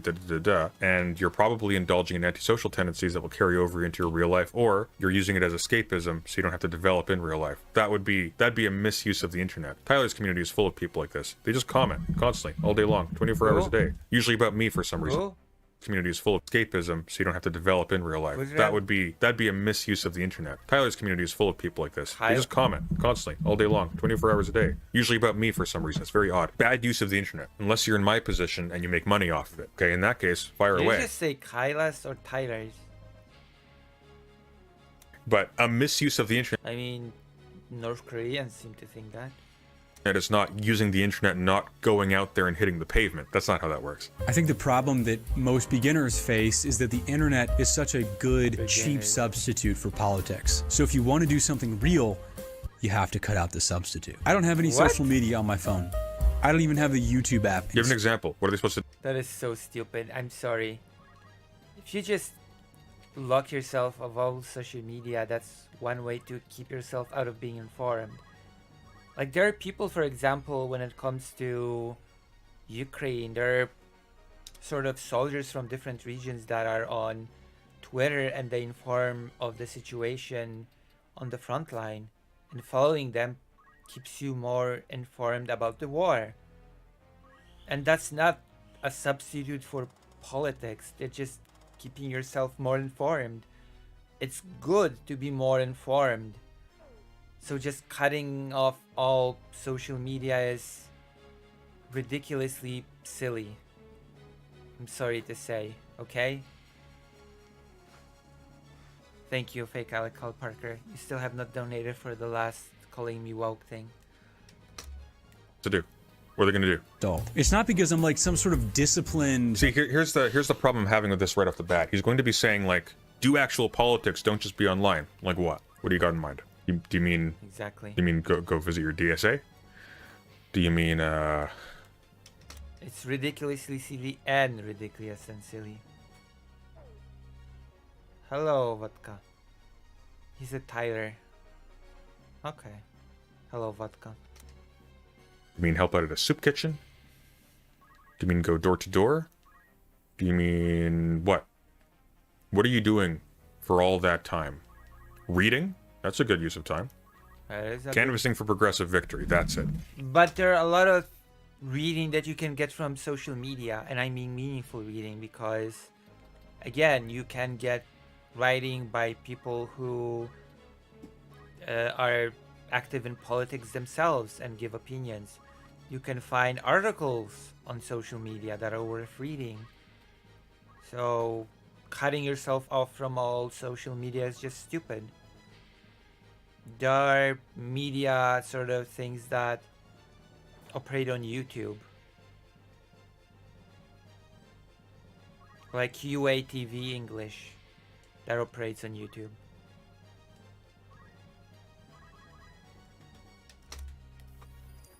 Go to local city council meetings. Those aren't every day, though. You know, Superman. It's because other things keep me busy. When you have something to live for, you naturally eliminate distractions. I know that this isn't the advice. That is not true. In fact, actually, if you have something to live for, if you have a healthy relationship with your environment, and you have good equilibrium, you have leisure time. True. You are allowed flight. You are allowed to just do things because they interest you, and because they engage you, because you're having fun. Yeah. That is a healthy state of affairs. Turning every single part of your life into an object of calculated utility, that's what capitalism does to you, baby. You want to hear, but I promise you, the less invested you are in the spectacle of Twitter or Reddit or Discord. What's with the sound effects? It's so weird. Why are you talking like that? The greater your impact will be. You want to understand the world? Get a book. You want to change the world? Get involved. I mean, get a book, but don't be Origin. By that I mean, don't be the kind of person. Next page. Origin of Logos has DM'd recently. Mine, I probably shouldn't bring in too much personal lore. Don't expect that reading a book will teach you about the world. Reading a book will not teach you about the world. Reading a book will help you learn about the world more when you go and engage with the world. But there's a reason why we have a distinction between book smart and other kinds of smart, and that's that there are a whole lot of people who use book learning as a substitute for being involved in things. There's this notion, though, it goes back to Greece, called practical wisdom, okay, phronesis. And essentially how it works is, there is a particular kind of knowledge that you can't transmit intellectually. You have to be tactilely engaging with a thing to really understand it. This is actually the basis, by the way, of a very storied protest strategy, which is called malicious compliance. And how it basically works. So let's say you're all working in a factory. You've ever worked in a factory on a floor somewhere, anywhere on any sort of like environment where you have to physically manage stuff. I mean, really any kind of work environment, but especially one that sort of involves using your hands. You're going to realize that the rules don't actually encompass all the stuff you have to do your job well. I'd use my hands. There are shortcuts you take. There are paths people carve out. There are practices that people sort of just fall into because they make things more efficient and fast and or safe and so on and so forth. Malicious compliance works like this. Forget all that and just follow the rules as they are written. Do exactly your job as it has been laid out in print by your employer. And the result is terrible efficiency. The company just doesn't, the business just doesn't work because the rules and the instructions don't actually encompass all the things that need to be done in order to make things work. Okay? So reading a book's not going to teach you about the world. Reading a book is really important to improving your critical faculties and getting key information that you can't get from practical experience. It's a supplement. Just as practical experience is also a supplement to book knowledge. Everything counts. So it's not just one thing or the other. True. You need both. But I would never say if you want to learn about the world, pick up a book. Okay? I got tons of books. I pick up books every day. I would not say I know a tremendous amount about the world. It's not how that works. To know about the world, I have to go out there, and it's raining right now. I'm not going out there. Okay? Internet. I'm getting up there. Get off the internet, man. Internet is a great source of free books and of conversations with people who have read books and can tell you what books to read. You can have positive conversations on the internet, okay? The internet is a tool. True. You can abuse the tool and you can waste your time, or you can use your time positively. And using your time positively does not just mean using it productively, it can mean using it in ways that make you feel good. Okay? It can mean reminiscing about stuff you like in common with other people. It can mean having friendly chats with people and rejuvenating yourself that way, and so on and so forth. It can be talking about organizing. It can be talking about history or politics or philosophy. Like anything. I do. You can just be gaming with other people. That's a positive use of it. Make sure that your habits online are healthy and they aren't wearing you down with no benefit coming back to you. That'd be the use of the internet that I would endorse. Number 2. Reading what you're supposed to. Reading what you're supposed to. What are you supposed to read? Reading what you're supposed to. What does that mean? I'm going to take a lot of issue with this one. This is going to be fun. What does that mean? Invested you are in the spectacle. This is so stupid. What is what you're supposed to read? There's so much to read at all times. Like, I have hundreds of books here. Which ones am I supposed to read first? This is so silly. Silly Billy.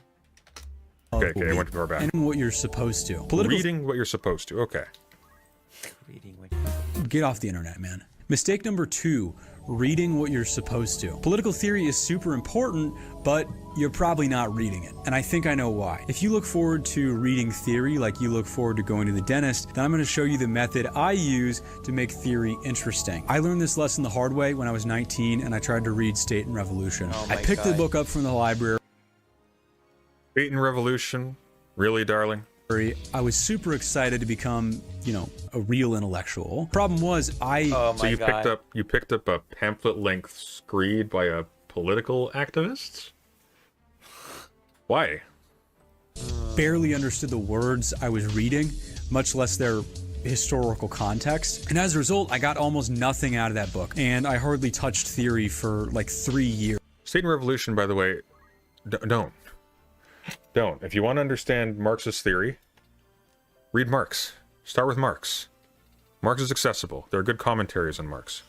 Lenin is responding to a lot of stuff. He's interesting, but he's doing a lot of stuff. Don't do the Communist Manifesto. Same deal. Communist Manifesto is a pamphlet aimed at a particular audience and a particular readership. It is philosophically rich in some ways. It also editorializes in some ways. And long story short, you're not going to get the picture here, okay? Go down to LibGen, okay? Don't give your money to the man. Get a PDF of the Marx Engels Reader. Get a PDF of the new translation of Capital. Read the supplementary material. Read about these things. These are books from an alien time to you. And these people have been caricatured to death. True. So read about them and then start reading the stuff that those people read to understand it. And don't do it to become an intellectual. Don't do it to become a Marxist. Do it to learn. Be willing to branch off and read stuff as it interests you, because that energy will take you places that other people maybe haven't gone. You will make actually useful connections. The purpose of reading is not to turn yourself into a type. The purpose of schooling under capitalism is to turn you into a type. That's not what you're going for if you're an aspiring intellectual making a video called 5 Mistakes All Young Leftists Make. Okay? Damn. Allow yourself to explore things, because that's what's going to actually give you the depth of knowledge about a thing, genuine passion and interest, to actually bring something back to the table afterwards. Is there such a thing as reading the wrong book? No. No. The idea of reading the wrong thing presumes that you've stopped reading after you've read the thing. You picked the thing and you picked wrong. He chose poorly. No. True. Never stop reading. Okay? Drink deeply or don't drink at all. Oh, You can not drink very much if you want. Just, don't try to posture as if you have. This is a plague on YouTube. There are so many people who've read like one tiny little thing somewhere and they've made it their whole identity. What if Altus made a very successful channel out of it? I wish I'd made a success. Years after that, I made a mistake that I think a lot of new lefties do. I read what I was supposed to read. What are you supposed to read? True. What are you supposed to What read? are you supposed to read as a leftist? A leftist is defined in broad terms outside of the context of the French. As a leftist, you're supposed to read The Little Engine That Could. And it sure could. That little engine that could. Then sell thy soul, Lulu. Wait, what do you mean? What are you talking about? Oh, no, I don't want to. Now I know what you're talking about. I don't want to. Sorry. Revolution is someone who is critical of existing structures, who approaches existing structures with an attitude and posture of critique, so that freedom can be expanded to all, and unnecessary foibles of the past, unnecessary foibles, is that the word I want? Unnecessary holdovers from the past are not preventing us from flourishing further by insisting upon themselves on ideological grounds. That's a leftist. Why would there be stuff you're supposed to read if your posture is critique? No, there's not stuff you're supposed to read. There is stuff you're supposed to be able to do. You need to learn how to do critique. I read to learn how to do critique, it's really important to actually read philosophy. It's actually really important to read but not specific philosophy. It's important to read critical philosophy, though. You're not going to get all of this stuff down. Look behind me. See that shelf? You're not going to read all that. No one's going to read all that. True. Especially I'm going to buy more books, okay? I'll probably read all that by the end of my life in terms of its total volume. I've read bits of everything there. But, like, the amount of time it takes to read. The amount of time it takes also, you want to read. You want to reread certain things as well. So certain things are so nice that, like, we have a certain level of retention when it comes to information. So certain things, like, we sort of need and want to reread. That's a thing as well. Don't forget. Like, you're not going to go through. The goal is not to complete every single book like it's a video. Like, you can read a book, but it doesn't mean that you sort of maxed it out and you know all there is in the book. There's a certain things you retain, there will be certain things that you forget, and you will want to return to that book and read it again. We're not computers. We don't just download data onto our brains and remember it forever.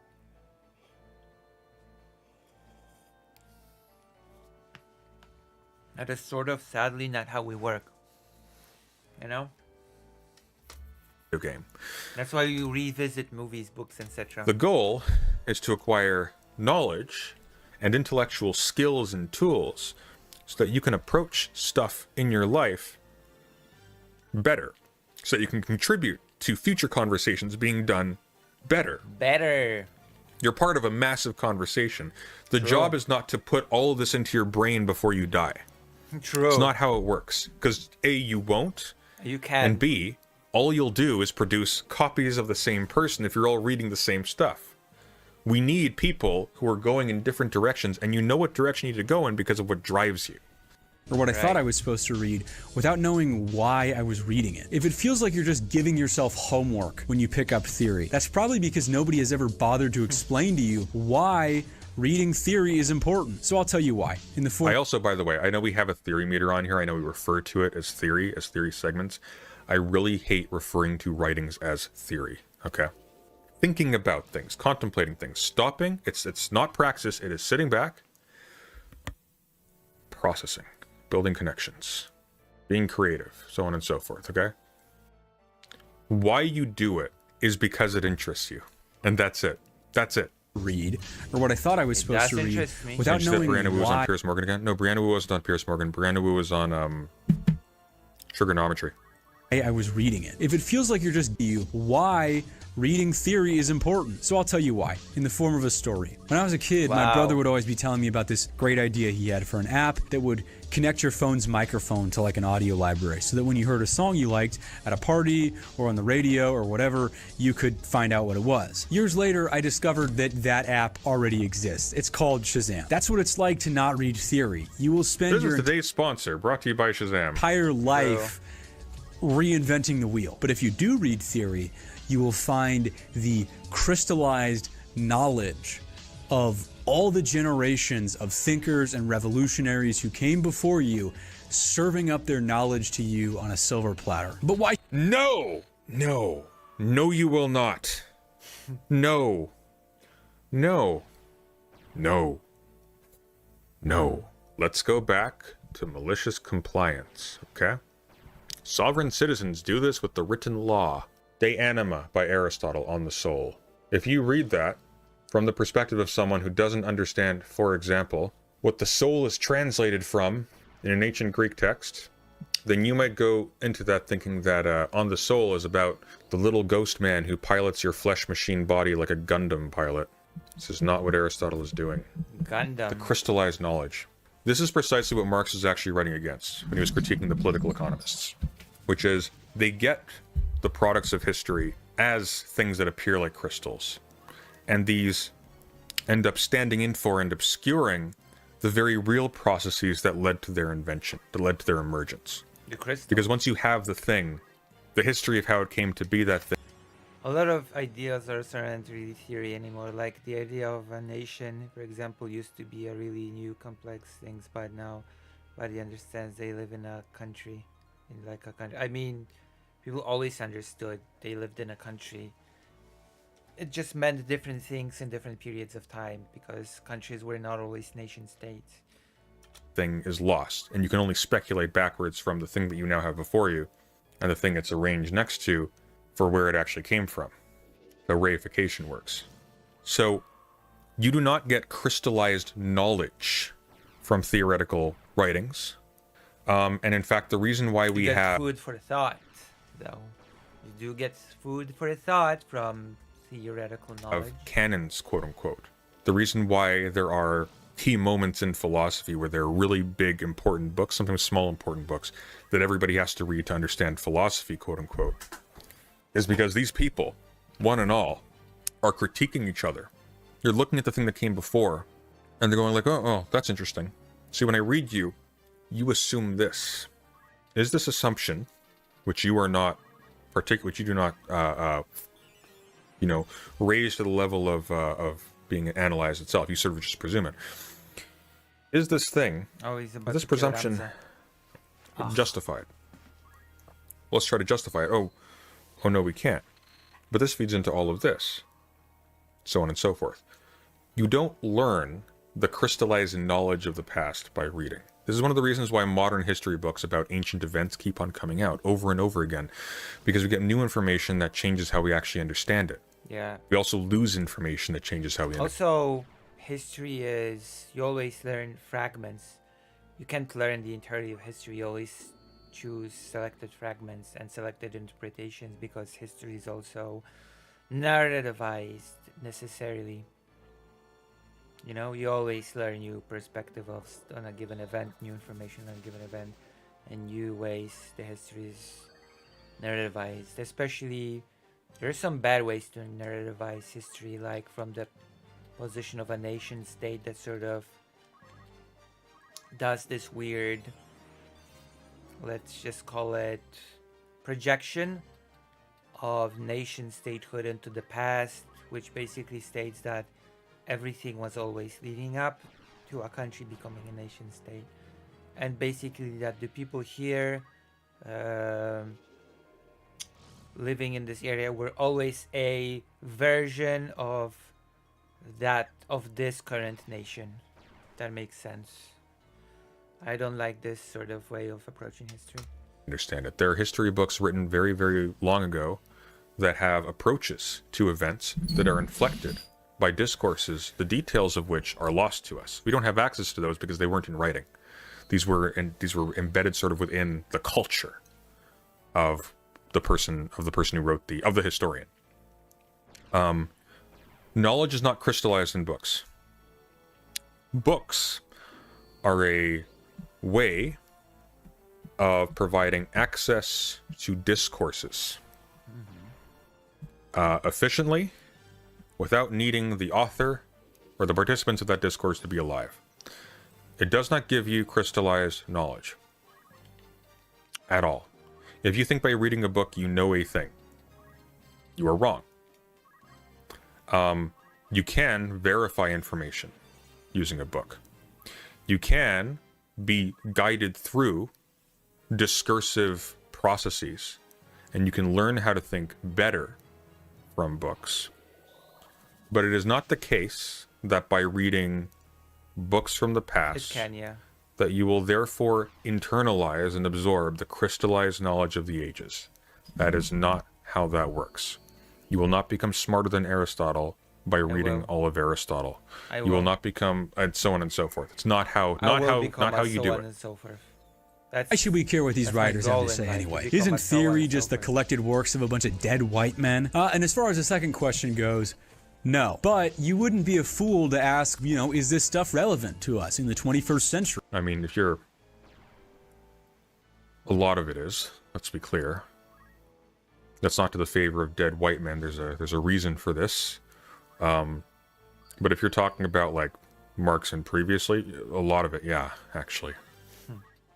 Like, what's the point of having all these kooky ideas floating around in your head? In fact, there's a whole debate that pits theory against action. But in reality, these two are not mutually exclusive. In fact, they're mutually reinforcing. Are you subtweeting Destiny research streams here, or am I in too deep? That is probably the biggest insult anyone has ever given me. Wow. Wow. I have to rethink my whole life.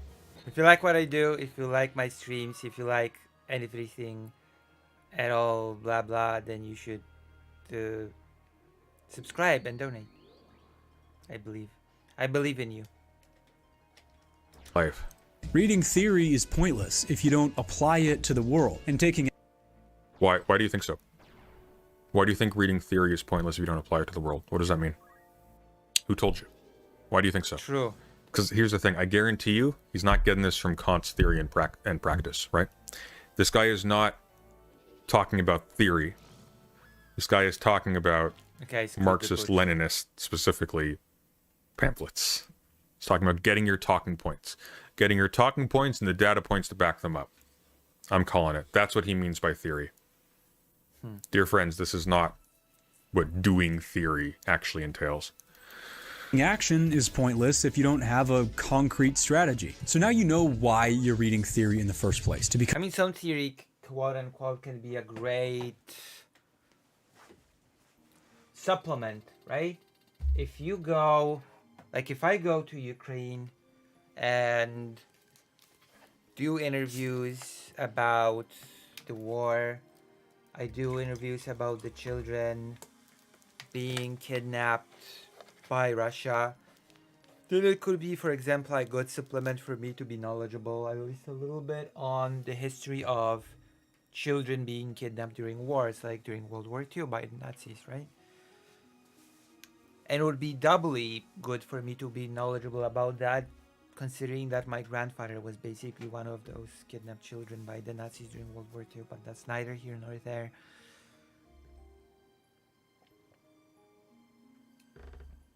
It's just good food for thought. I have disposable income. I've been shamed. Become more effective. But what? You're reading theory to become more effective? No, you're not. You're reading theory I mean, sort of, that depends. You can read theory for your messaging to be more effective. For example, if I have that knowledge on children being kidnapped in the past, then sort of increases my effectiveness in my messaging and in my discussing the topics, or maybe even my effectiveness in thinking of good questions to ask during an interview about the current situation of kidnapped children. For the reasons why you're reading theory, I'll read theory to Right? to enhance my I understanding wrong? of the different ways in which things Or have been no? conceptually broken down. I'll read theory to learn strategies for how to read critically other things. I'll read theory to get new ideas about how to conceptualize I different. mean, it really depends on how you. I mean, is reading history reading theory? I'm not even. Right?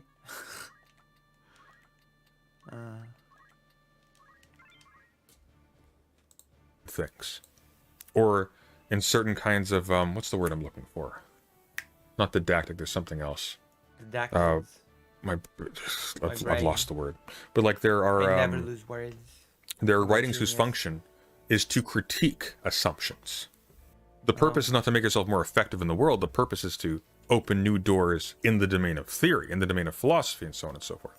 It's not just to make yourself more effective. You're not I reading mean, theory part of it can be to become more effective. It's just not necessarily not a thing. just to be a better worker, man. That's not how that works. I What mean, should it's you- not just about being a better worker. If you're passionate about something, if you're passionate about doing certain things, like if you're passionate about gathering information, if you're passionate about sort of recording events, about creating this record for others to sort of be able to access, then you actually might be reading theory to be more effective in that, to be more effective in realizing your passion. Does that make sense? What I'm saying right now? Like, I gave this example before, but I'm gonna repeat it. If I read the history of the children kidnapped during World War II, it might give me ideas for better questions to ask about the currently kidnapped children by Russia. And that makes me more effective in sort of creating this record of Russia kidnapping children. A record that sort of, I'm passionate about creating. It's not just about being a better worker. I mean, it also sort of is, but it's not sort of the same. You actually read. There's a million book lists out there that claim to be the most logical introduction to leftist thought. I would advise you to ignore all of them, actually. All I of would them? advise Really? you to... All of Why them. all of them? I don't know. Reading lists are great. I think following a reading list is sometimes a great way to get yourself into thinking and reading things. So it provides you a calendar, and it gets rid of your tendency to vacillate. Do I read this? Do I read that? Am I wasting my time? Should I read this first before that thing? I really want to read that thing. Maybe I need to read this thing first, and this thing, and this thing, and this thing, and you never get to it. You never finish any of it as a True. result. True. only read books that you're genuinely that's my interested in, dilemma. simply because you're going to be more motivated to finish them. And when you consistently finish books, you build a reading habit. If you I'm okay with this advice. This is fine. It runs counter to everything else because you're not just interested in stuff that makes you more effective at being a leftist. That's not how that works. You kind of have to kill your interest, your natural interest in a diverse array of things in order to really focus all of your learning on just being more effective at being a leftist. really have no idea where to start, I recommend Black Shirts and Reds by Michael. I'm not sure just thinking is identical to philosophy is a good characterization. I pinged you on this before. The gist was that philosophy is not an abstract, ahistorical, cognitive toolkit. What philosophy is changes frequently, sort of in the same way that science does, depending on who you're talking about. If you're talking about Deleuze and Guattari, it's like developing concepts and so on and so forth. There's a whole metaphysics built into what your conception of philosophy is. The common thread between them all is that you are attempting to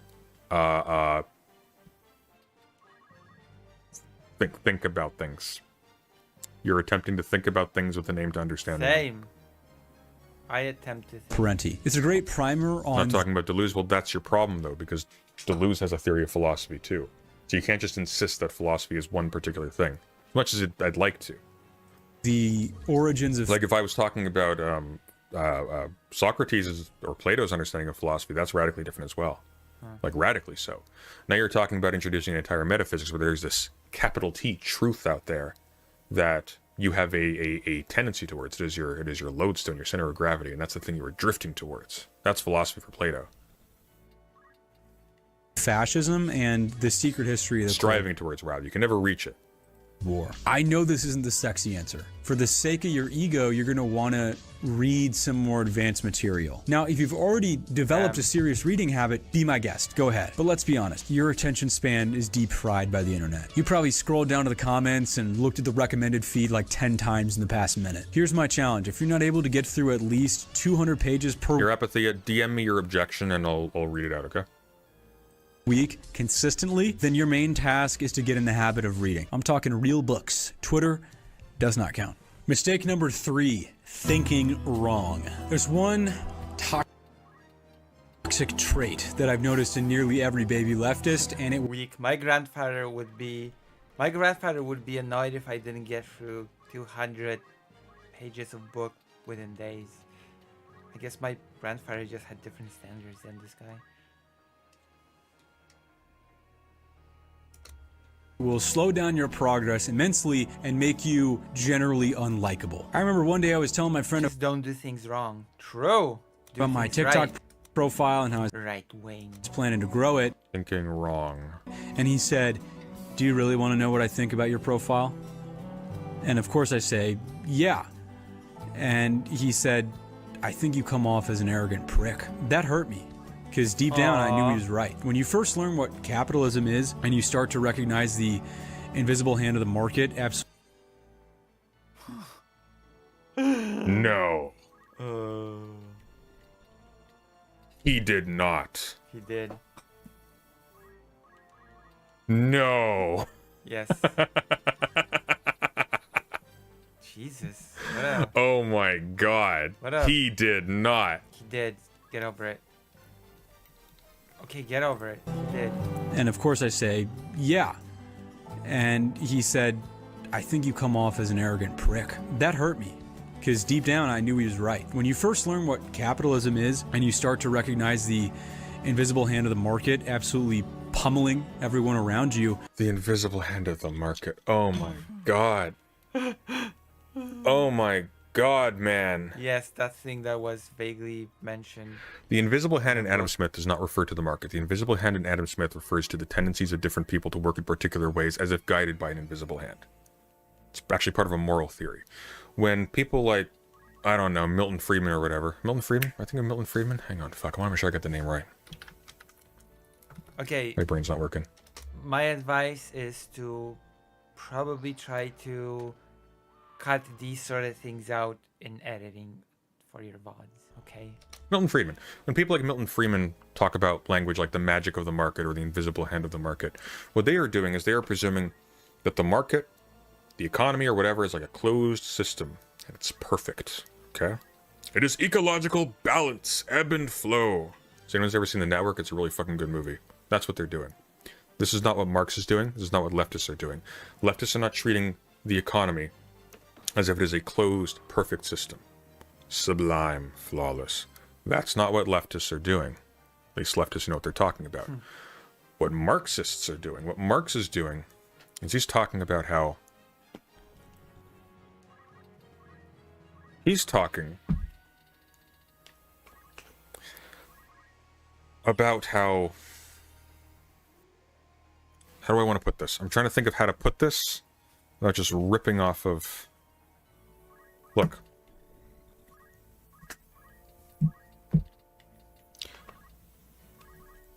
How modes of production determine the generation of objects that obscure the processes which give rise to their generation, which in turn become the outward-facing mask of a massive system that is inherently unstable and prone to change over time.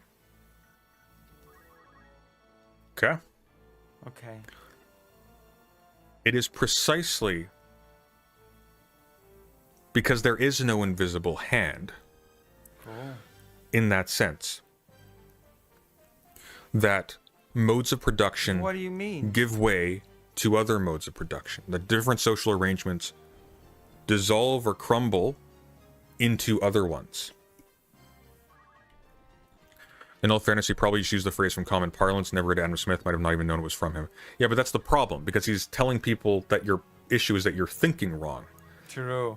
And in the course of explaining so, he thinks wrong. Yeah, exactly. God, That's a I better love way to it put when it. What he meant to show is that there are forces of concord and Wick's virtue with watching. right incentives. Actually, utilitarians took up this later on.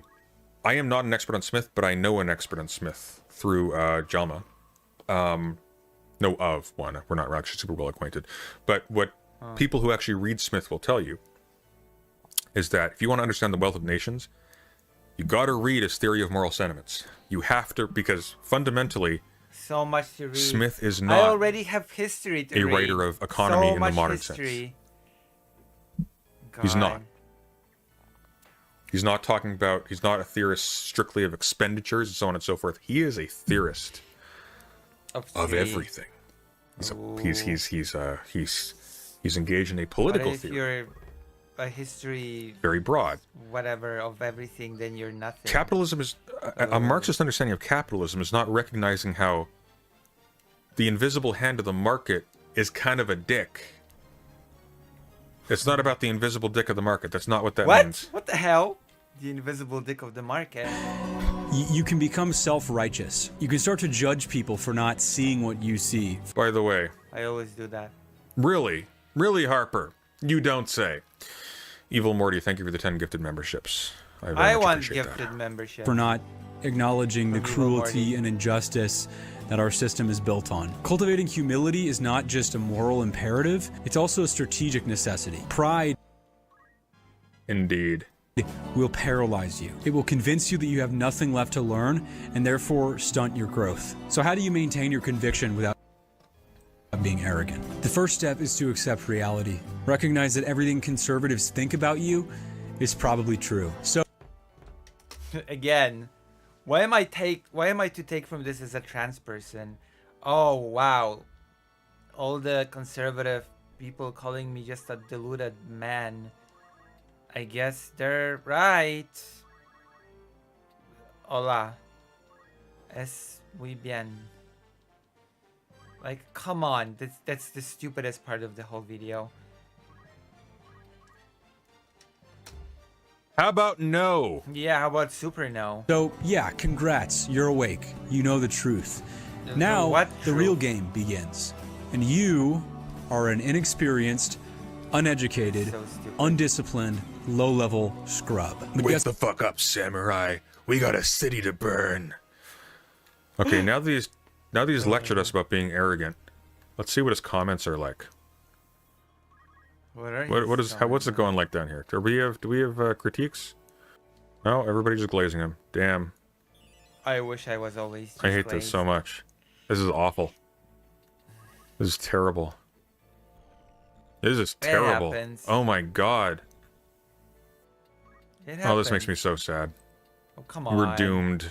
Don't be like that. guess what? That's okay. It doesn't mean your worldview is wrong. It just means you need more training. do you Your mean? opinions don't carry any weight because your conviction is not tempered with You're not many screens. Don't be a baby. Low level interlocutor. It's time to level up your intellectualism. Lack Well, conviction. if you don't want a headache, then donate to me on lucyhaza.org/live. experience. You don't get respect for having proper beliefs. You get respect for living a proper life. And I'll tell No, you don't. Who said that? Proper. What the hell does that mean? A You think- proper life. You think we put people in power because they live a proper life? What are you talking about? I don't know what proper What the hell is a life proper life? Exactly. Okay. You're doing leftism wrong, guys. This is how you do leftism right. Proper What conservatives say about you is true, Ramza's about to and you die. get respect by living a proper And life. it's game over once he dies. Just saying. you this right now. As someone who questions the dominant paradigm, you are destined to hope for But a you don't question the dominant paradigm. You just asserted the invisible hand of the market. Like, what? world which does not exist. You will be expected to have all the answers, to be a perfect representative for your beliefs, and to take on the weight of By the way, constructive criticism, Harper, dude. This music, oh god. Yes, Please, for we the are. it would have been better just being silent. I would just have We are. ambience. This is We're awful. watching President Sunday, watching this guy, and I'm glad that I'm doing this.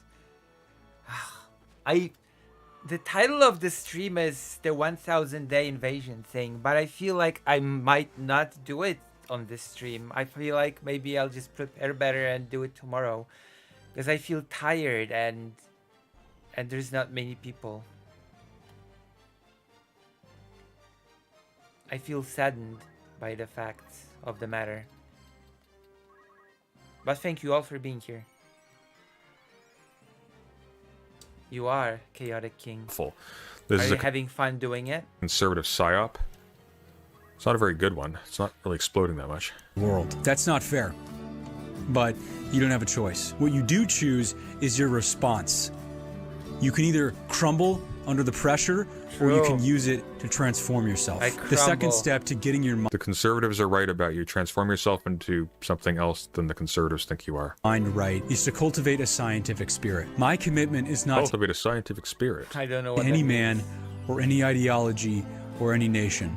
My commitment What? is to truth, and my mission is the liberation of humanity. Being From the You have invisible to hand. answer the question. scientifically minded You have means avoiding idolizing any leader or country, and it means being skeptical of anyone who does. On the other hand, Not really. It kind of doesn't have anything to do with that. Being scientifically minded means you apply a method to what you, You have to. well, it means you apply some kind of method in order to verify the truth value of what it is that you end up believing, or what is asserted.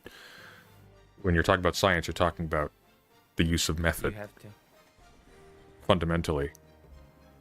They're not I talking can. about, oh, don't have really high opinions of certain people or things. That's can not and what I it's will. not my birthday, stop it. It's not what science means. He's confusing scientifically minded with having agency and free will. Maybe. it also means not throwing away the lessons Yes. of history in favor of some perfectly constructed fantasy world that only exists in your own head. What's he referring to? I have no clue. What is he referring to?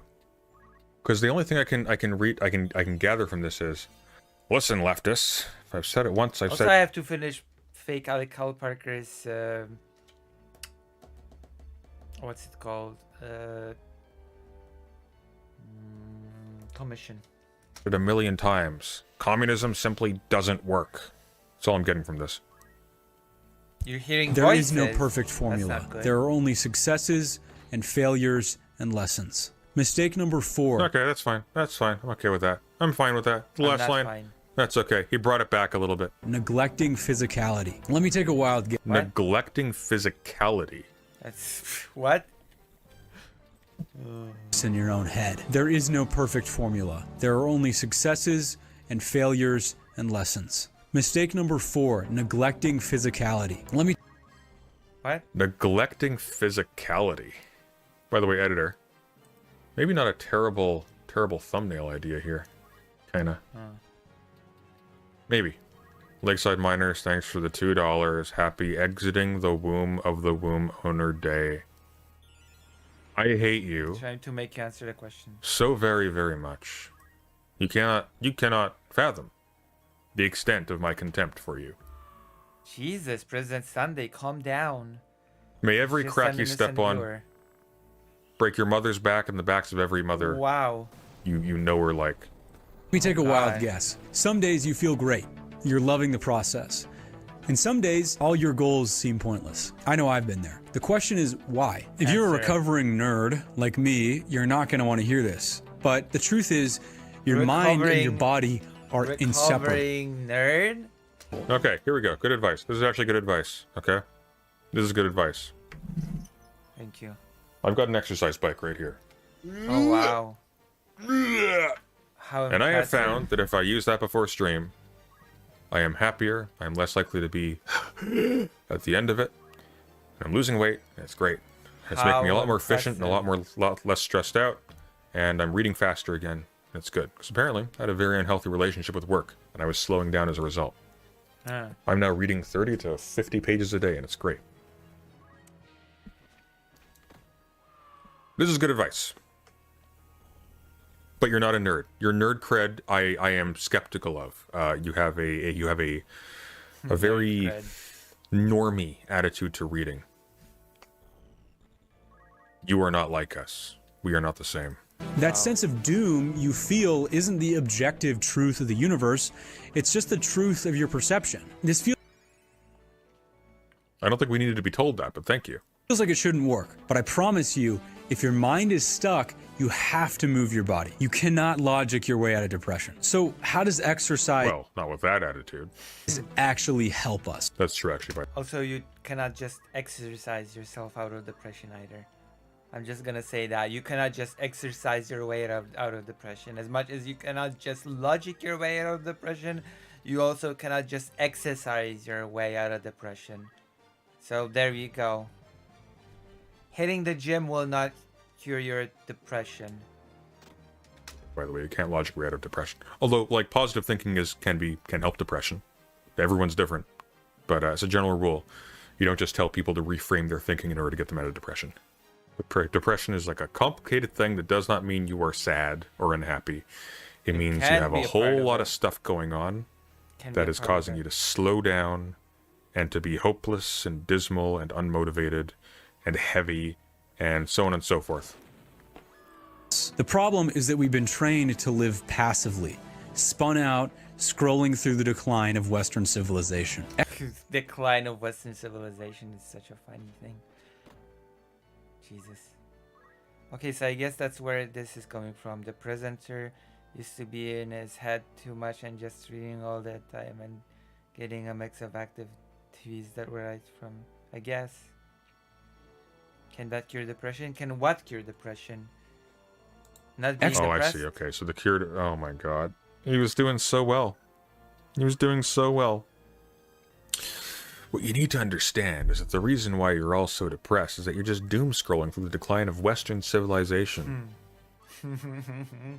Exercise is helpful because it puts you back on offense. When you lift... What?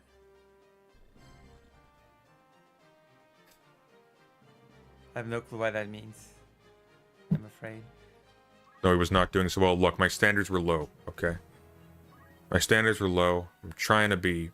Punching the gym? No, it won't. I'm trying to be less of a negative Nelly, the gym okay? will allow you not to be... I am think failing. I've lost. Ramza's about to die. Alzaz forever. found something. Check top comments. This is top comments. What am I looking for? Ramza's about to die. What'd you find? I have to reset. Alzaz found something. Check top comments doesn't help me.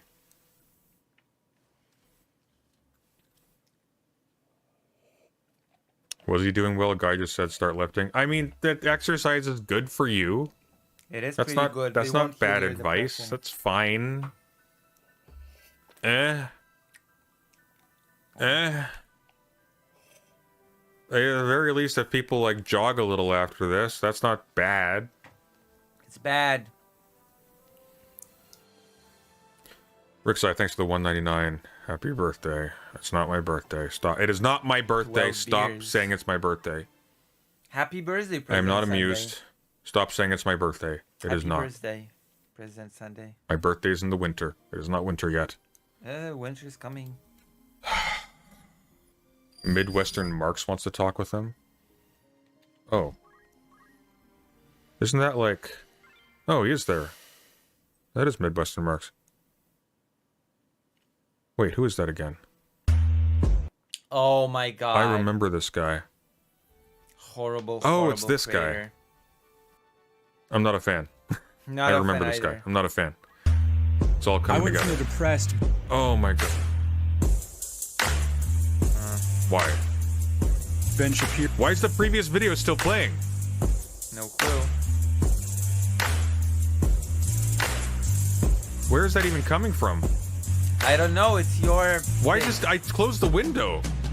Oh boy, President Sunday so hopeless. There's on an extra window. addict to a Why? YouTube, why? You should cut that out in editing. Come on. Okay, what the Jesus, President. what the Sunday. hell? I don't understand. It's not. I left the page. Why is it still playing? Oh god. Okay, let's see if it's stopped now. Is it still going? Ben Shapiro What the hell was that? I have no clue, but Pastor you Shock, thanks for the 10 gifted memberships. Very much appreciated. disappointed me. What the frick? Okay. But you don't have a choice. It was playing in a mini player, but it was hidden away. But it wasn't, though, because I had the other video playing. YouTube's only supposed to play one video in a tab at a time. It would have been playing boy. 2. What you do choose Okay, sorry. Exercise. Sorry, just lift, bro. That's what leftists don't do. They don't lift enough. from an exercise habit. Mistake number 5. Okay, here we go. Purpose of growth. So it doesn't work. But I promise objective truth of the universe, it's just the truth that you have. I force myself to do some physical exercise. It's the most reliable way to get your fire back. But mental fortitude isn't the only Something's benefit of being exercise. hacked. Okay. Exercise is good for you. Exercise is But not not going to too cure your much. depression. No, This is very stupid. it won't. No. It might cure your depression. Like, for some people, that's No, it won't cure your depression. It might help in the process of curing your depression, but it won't cure your depression on its own. that's the kick they need. This is, do not, Like, if it's the kick they need, then the exercise itself won't cure it. It'll be the kick that you need to whatever. do not tell people, look, guys, just go lift, and it'll all work out. Okay, what is the thing that I should do to draw viewers? Because I'm at a loss, okay? I'm at a loss. People say I'm cute whatever I do, and yet it does not translate into viewers, so I don't know. I just don't know. I'm lost. Help me. That's my message to you. What is my viewer draw? out. If you are seriously dedicated to the cause, you're I going to am. have to do some sort of work in real life. Oh. And in If you are dedicated to the cause, then you will mold your body for the glory of the Führer, apparently. pretty much every role, being physically robust is going to make you more effective. Whatever you do, I am certain Effective at what? What do you mean more effective? Effective at what? Cultist. She does. Look, what do? You I run a love YouTube it. channel. Will having more muscles make you more effective? Yes. you'll benefit from an exercise. Lifting things, having more muscle will, believe me, I know having more muscle will let you open bottles and oh god, I can't believe this. I can't believe what happened. Oh my gosh, I'm not gonna talk about it, but something happened. That just about my lack of muscle. I'm not gonna talk about it, but it happened. I've already gotten compliments on your emotes. Who complimented my emotes? From some influential chatters. Oh, who? Okay, let me ask you this then. If there are influential chatters that have complimented my emotes and sort of follow my logic, okay? Please follow me on this journey. If there are influential chatters that complimented me on my emotes, then pray tell me, why are those influential chatters not here? Why are they not here watching the stream? That is my question to you. Where are they? Are they not? The influential chatters did not become influential Lucy Hazet viewers. Who is Fabio? Listen. Those influential chatters did not decide to become influential Lucy viewers. Does that make sense? I hope it does.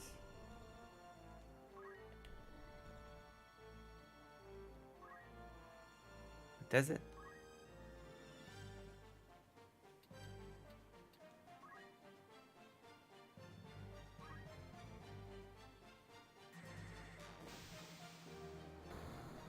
But they can get it on my page, right?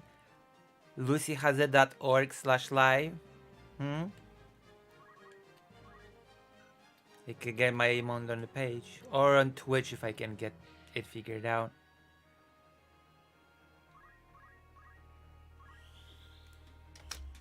habit. I do want Mistake number 5. Okay, chat. Do exercise. Make you feel better. It will. Maybe. Usually That's- it that's does okay. make you at least feel a Not bit getting better. involved. All the mindsets and habits I just shared exist to support the work. Sunday, you clearly don't work out enough. Look, okay, I would be in so much trouble right now if I didn't work out because I wouldn't have like this nice built barrel chest up top here. I'd just be kind of flabby and like a ball of ugh. Thank God I worked out. Oh my God. We do. I think that this final step of actually getting involved intimidates a lot of people. So they kind of cope and they say, oh, well, this or that organization, I don't line I hate that filter. up 100% Same. with them. I'm sorry, that doesn't make any sense. I think if you're a makes all beginner, the you sense. cannot afford to be selective. If you don't have the beginner. grit to show up at a freezing cold construction site at 8 a.m. in the morning What? to do free labor on a Saturday, then What? you are not in the position to demand an ideologically perfect organization. I am Okay. Let me gotta hear that one more time. to show You can't afford to be selective. So join your local Democrat organization where they're shitting on leftists. You can't afford to be selective, guys. Okay, that's how it True. works. That's how it works. up at a freezing be cold selective. construction Remember the HIIT, you wretch? What is the HIIT? site at 8 a.m. in the morning to do free labor on a Saturday, then you are not in the position to do What leftist organization is meeting up to do free labor on a Saturday in the freezing rain? What is he talking about? I don't know. What I don't know who he's referring to. What? That's not like any DSA meeting I've ever heard of. demand an ideologically perfect organization. I am sorry, my friend. I got my start I'm not just sorry. volunteering for charities, even though I understood that work was never gonna move the needle towards Black Hammer. He's working for Black Hammer. There you go. dismantling capitalism. Like, I'm sorry, nobody does that. Why would you do that? What work are they doing? No. Like, that matters? What are they doing? Like, free where are they doing this? Where are all the leftists providing Is free freezing construction rain work something to, and people to say in whom? English? Yes. Why? I treated it as a training exercise. I was This might be a plant, like a face plant maybe. practicing being action oriented. What you need See, what we need in the left are men of action. Men with scope Okay, it's not about rain being frozen. It's about the rain being very cold. So you're freezing in the rain. You're freezing because you're so cold. That's basically what it means. It's not about the rain being frozen itself. bodies. It's about the rain being very cold and making you very cold. Men who do not let their petty ideology deter them from giving their all for the Fuhrer. more than anything is to get some time and skills under your belt. That way, when you find an organization that better Okay, so here's your problem, buddy. This is the actual mistake you're making as a young leftist. You're not one. Well, that's a mistake. That's I your guess. problem. What you are is a right winger who gets a hard on for red coated fluff. You want to be a right winger, but you are too picky, so you can't be a right winger. So you're making a other right wing that has kind of a red bearded glazing over it. The red bearded. serves the movement, you could actually be an asset to them. I know how to frame a house. An asset to who, though? To me. Why? And if you disagree with the movement, why would you want to be an asset to them? Methinks you haven't read your Lenin very carefully. If you think that's... I'm sorry, hang on. Yes. Really? Really? Yeah, exactly. If you want to be a leftist, get groomed for a cult now. Now, so that's pretty cool. More than anything though, you cannot wait for the perfect chance to get involved. If you want all the stoplights to be green before you leave the house, you will die in the driveway. What? Okay, here's what you do. You'll Here's die. what you actually do. This in is the driveway. really stupid. This is really stupid. Talk to people. Stupid. Start being a positive force in other people's lives. Don't let your resentment govern how you treat the people around I you. do try to be a positive thing in people's lives. I do my best.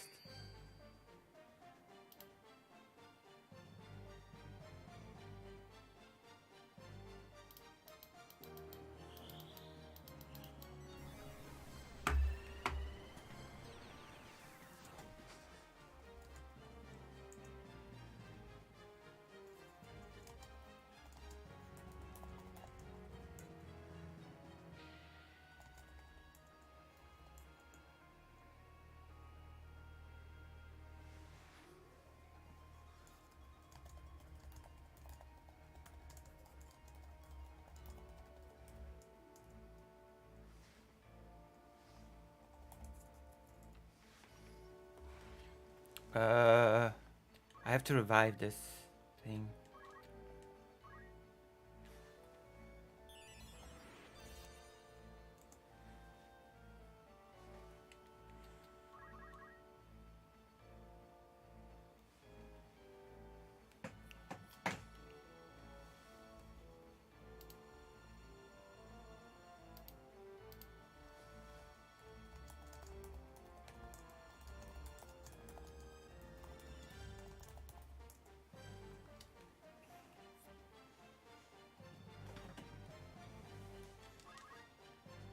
Uh,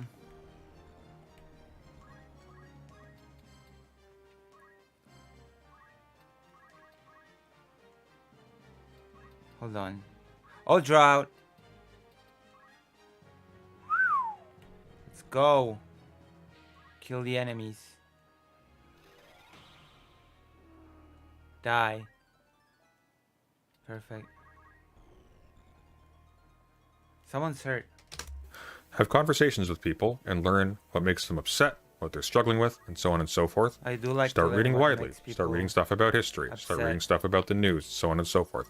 Slowly start submerging yourself in things that make you have more and more contact with the world around you so that you can speak to it and it can speak to you more efficiently. Read stuff that will help you do those things better, but also read stuff for the joy of it, for the interest of it, both for therapeutic reasons and also because you're going to be quietly in the background while you're reading, internalizing new ways of thinking, new ways of conceptualizing things, new images that will just plant themselves there and evoke new ways of thinking and new ideas about things later on down the line as they sort of ferment inside you and so on and so forth.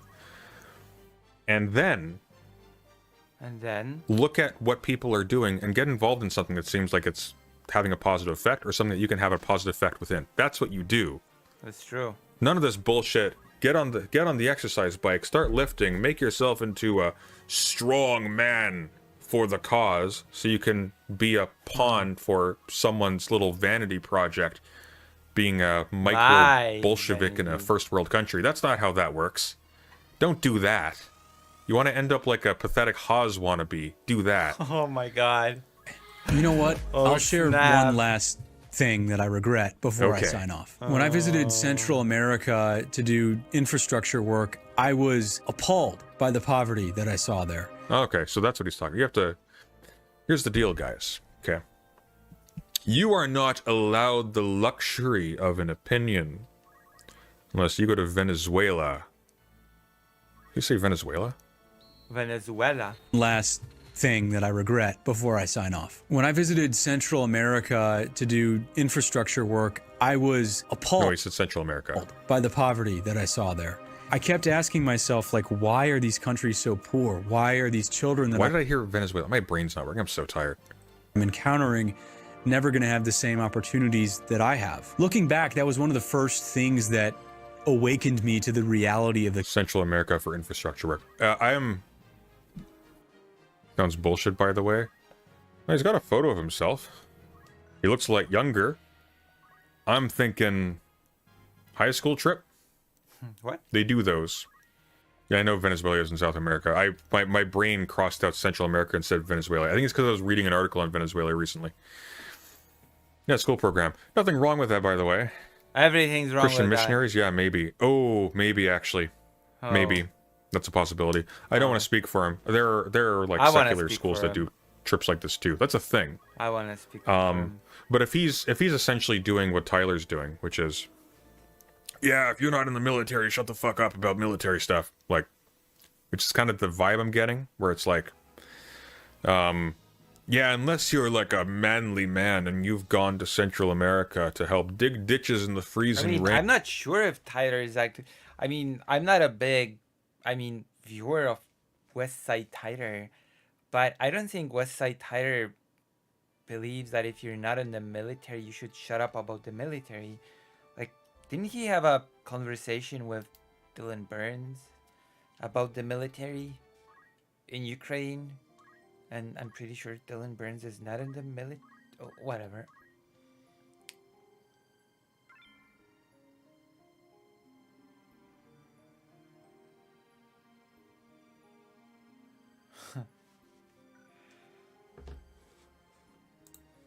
Maybe he is a tanky.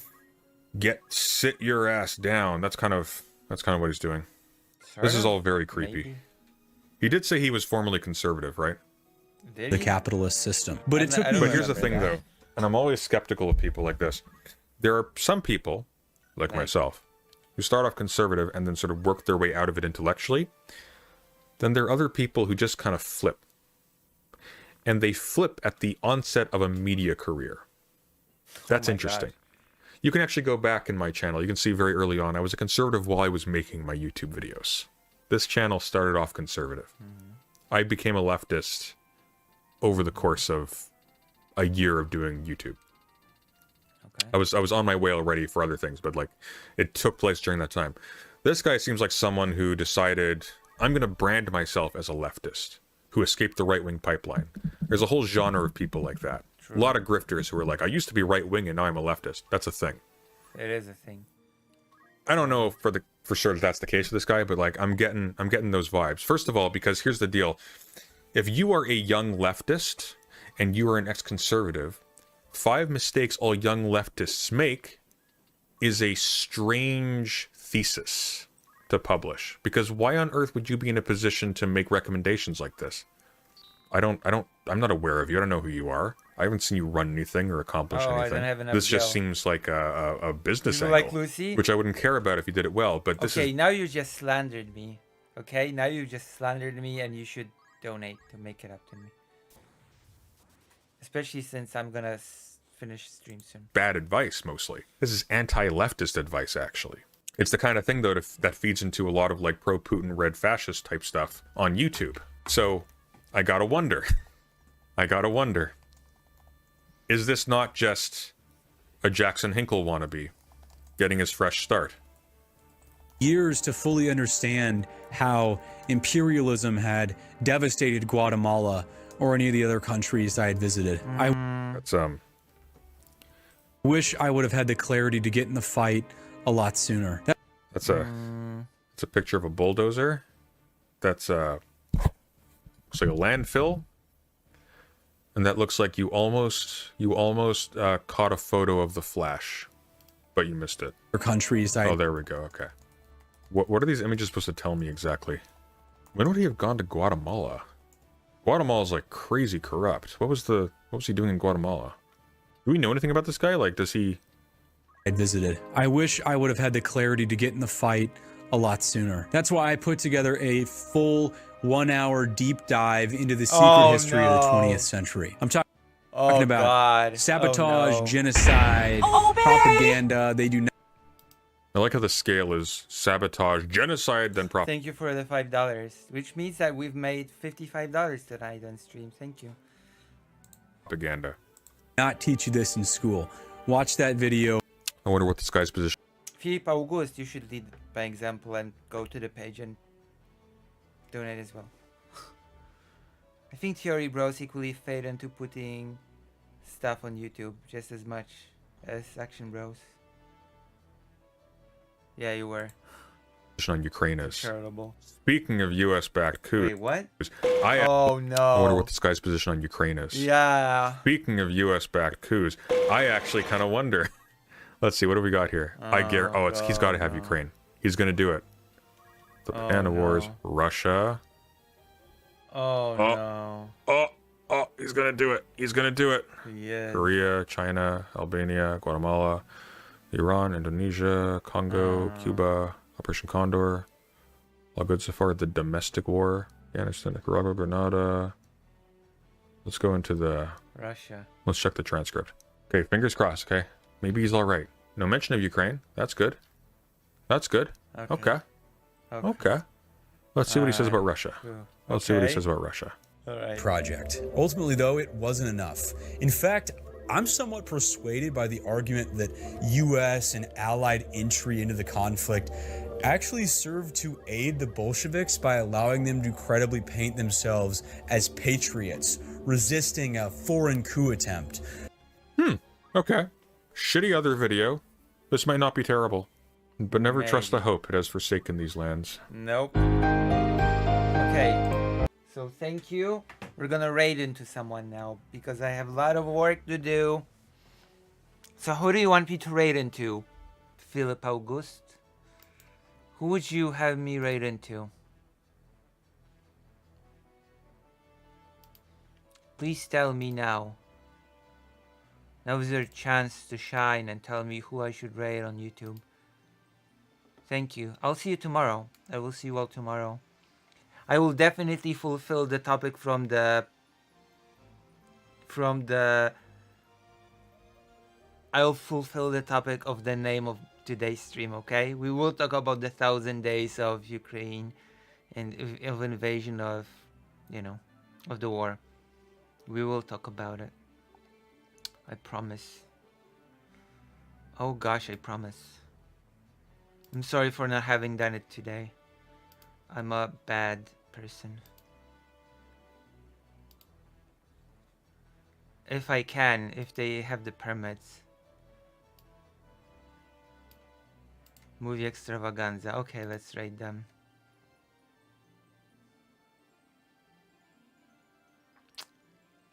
I will never listen. I will never raid no comment check. Okay. I'm just gonna say it straight up. I'm never raiding no comment check. No comment check is not good.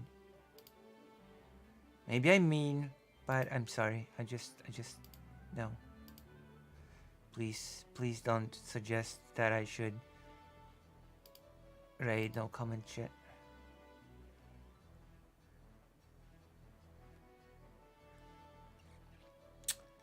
Because she had a weird dossier on all content creators.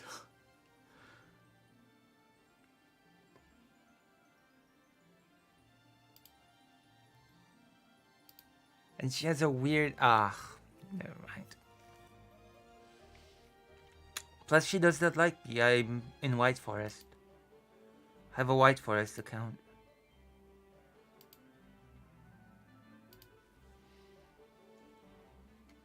There are better people to raid than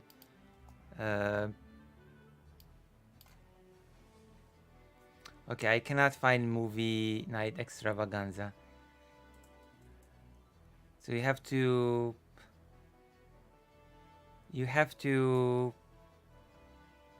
recommend someone else.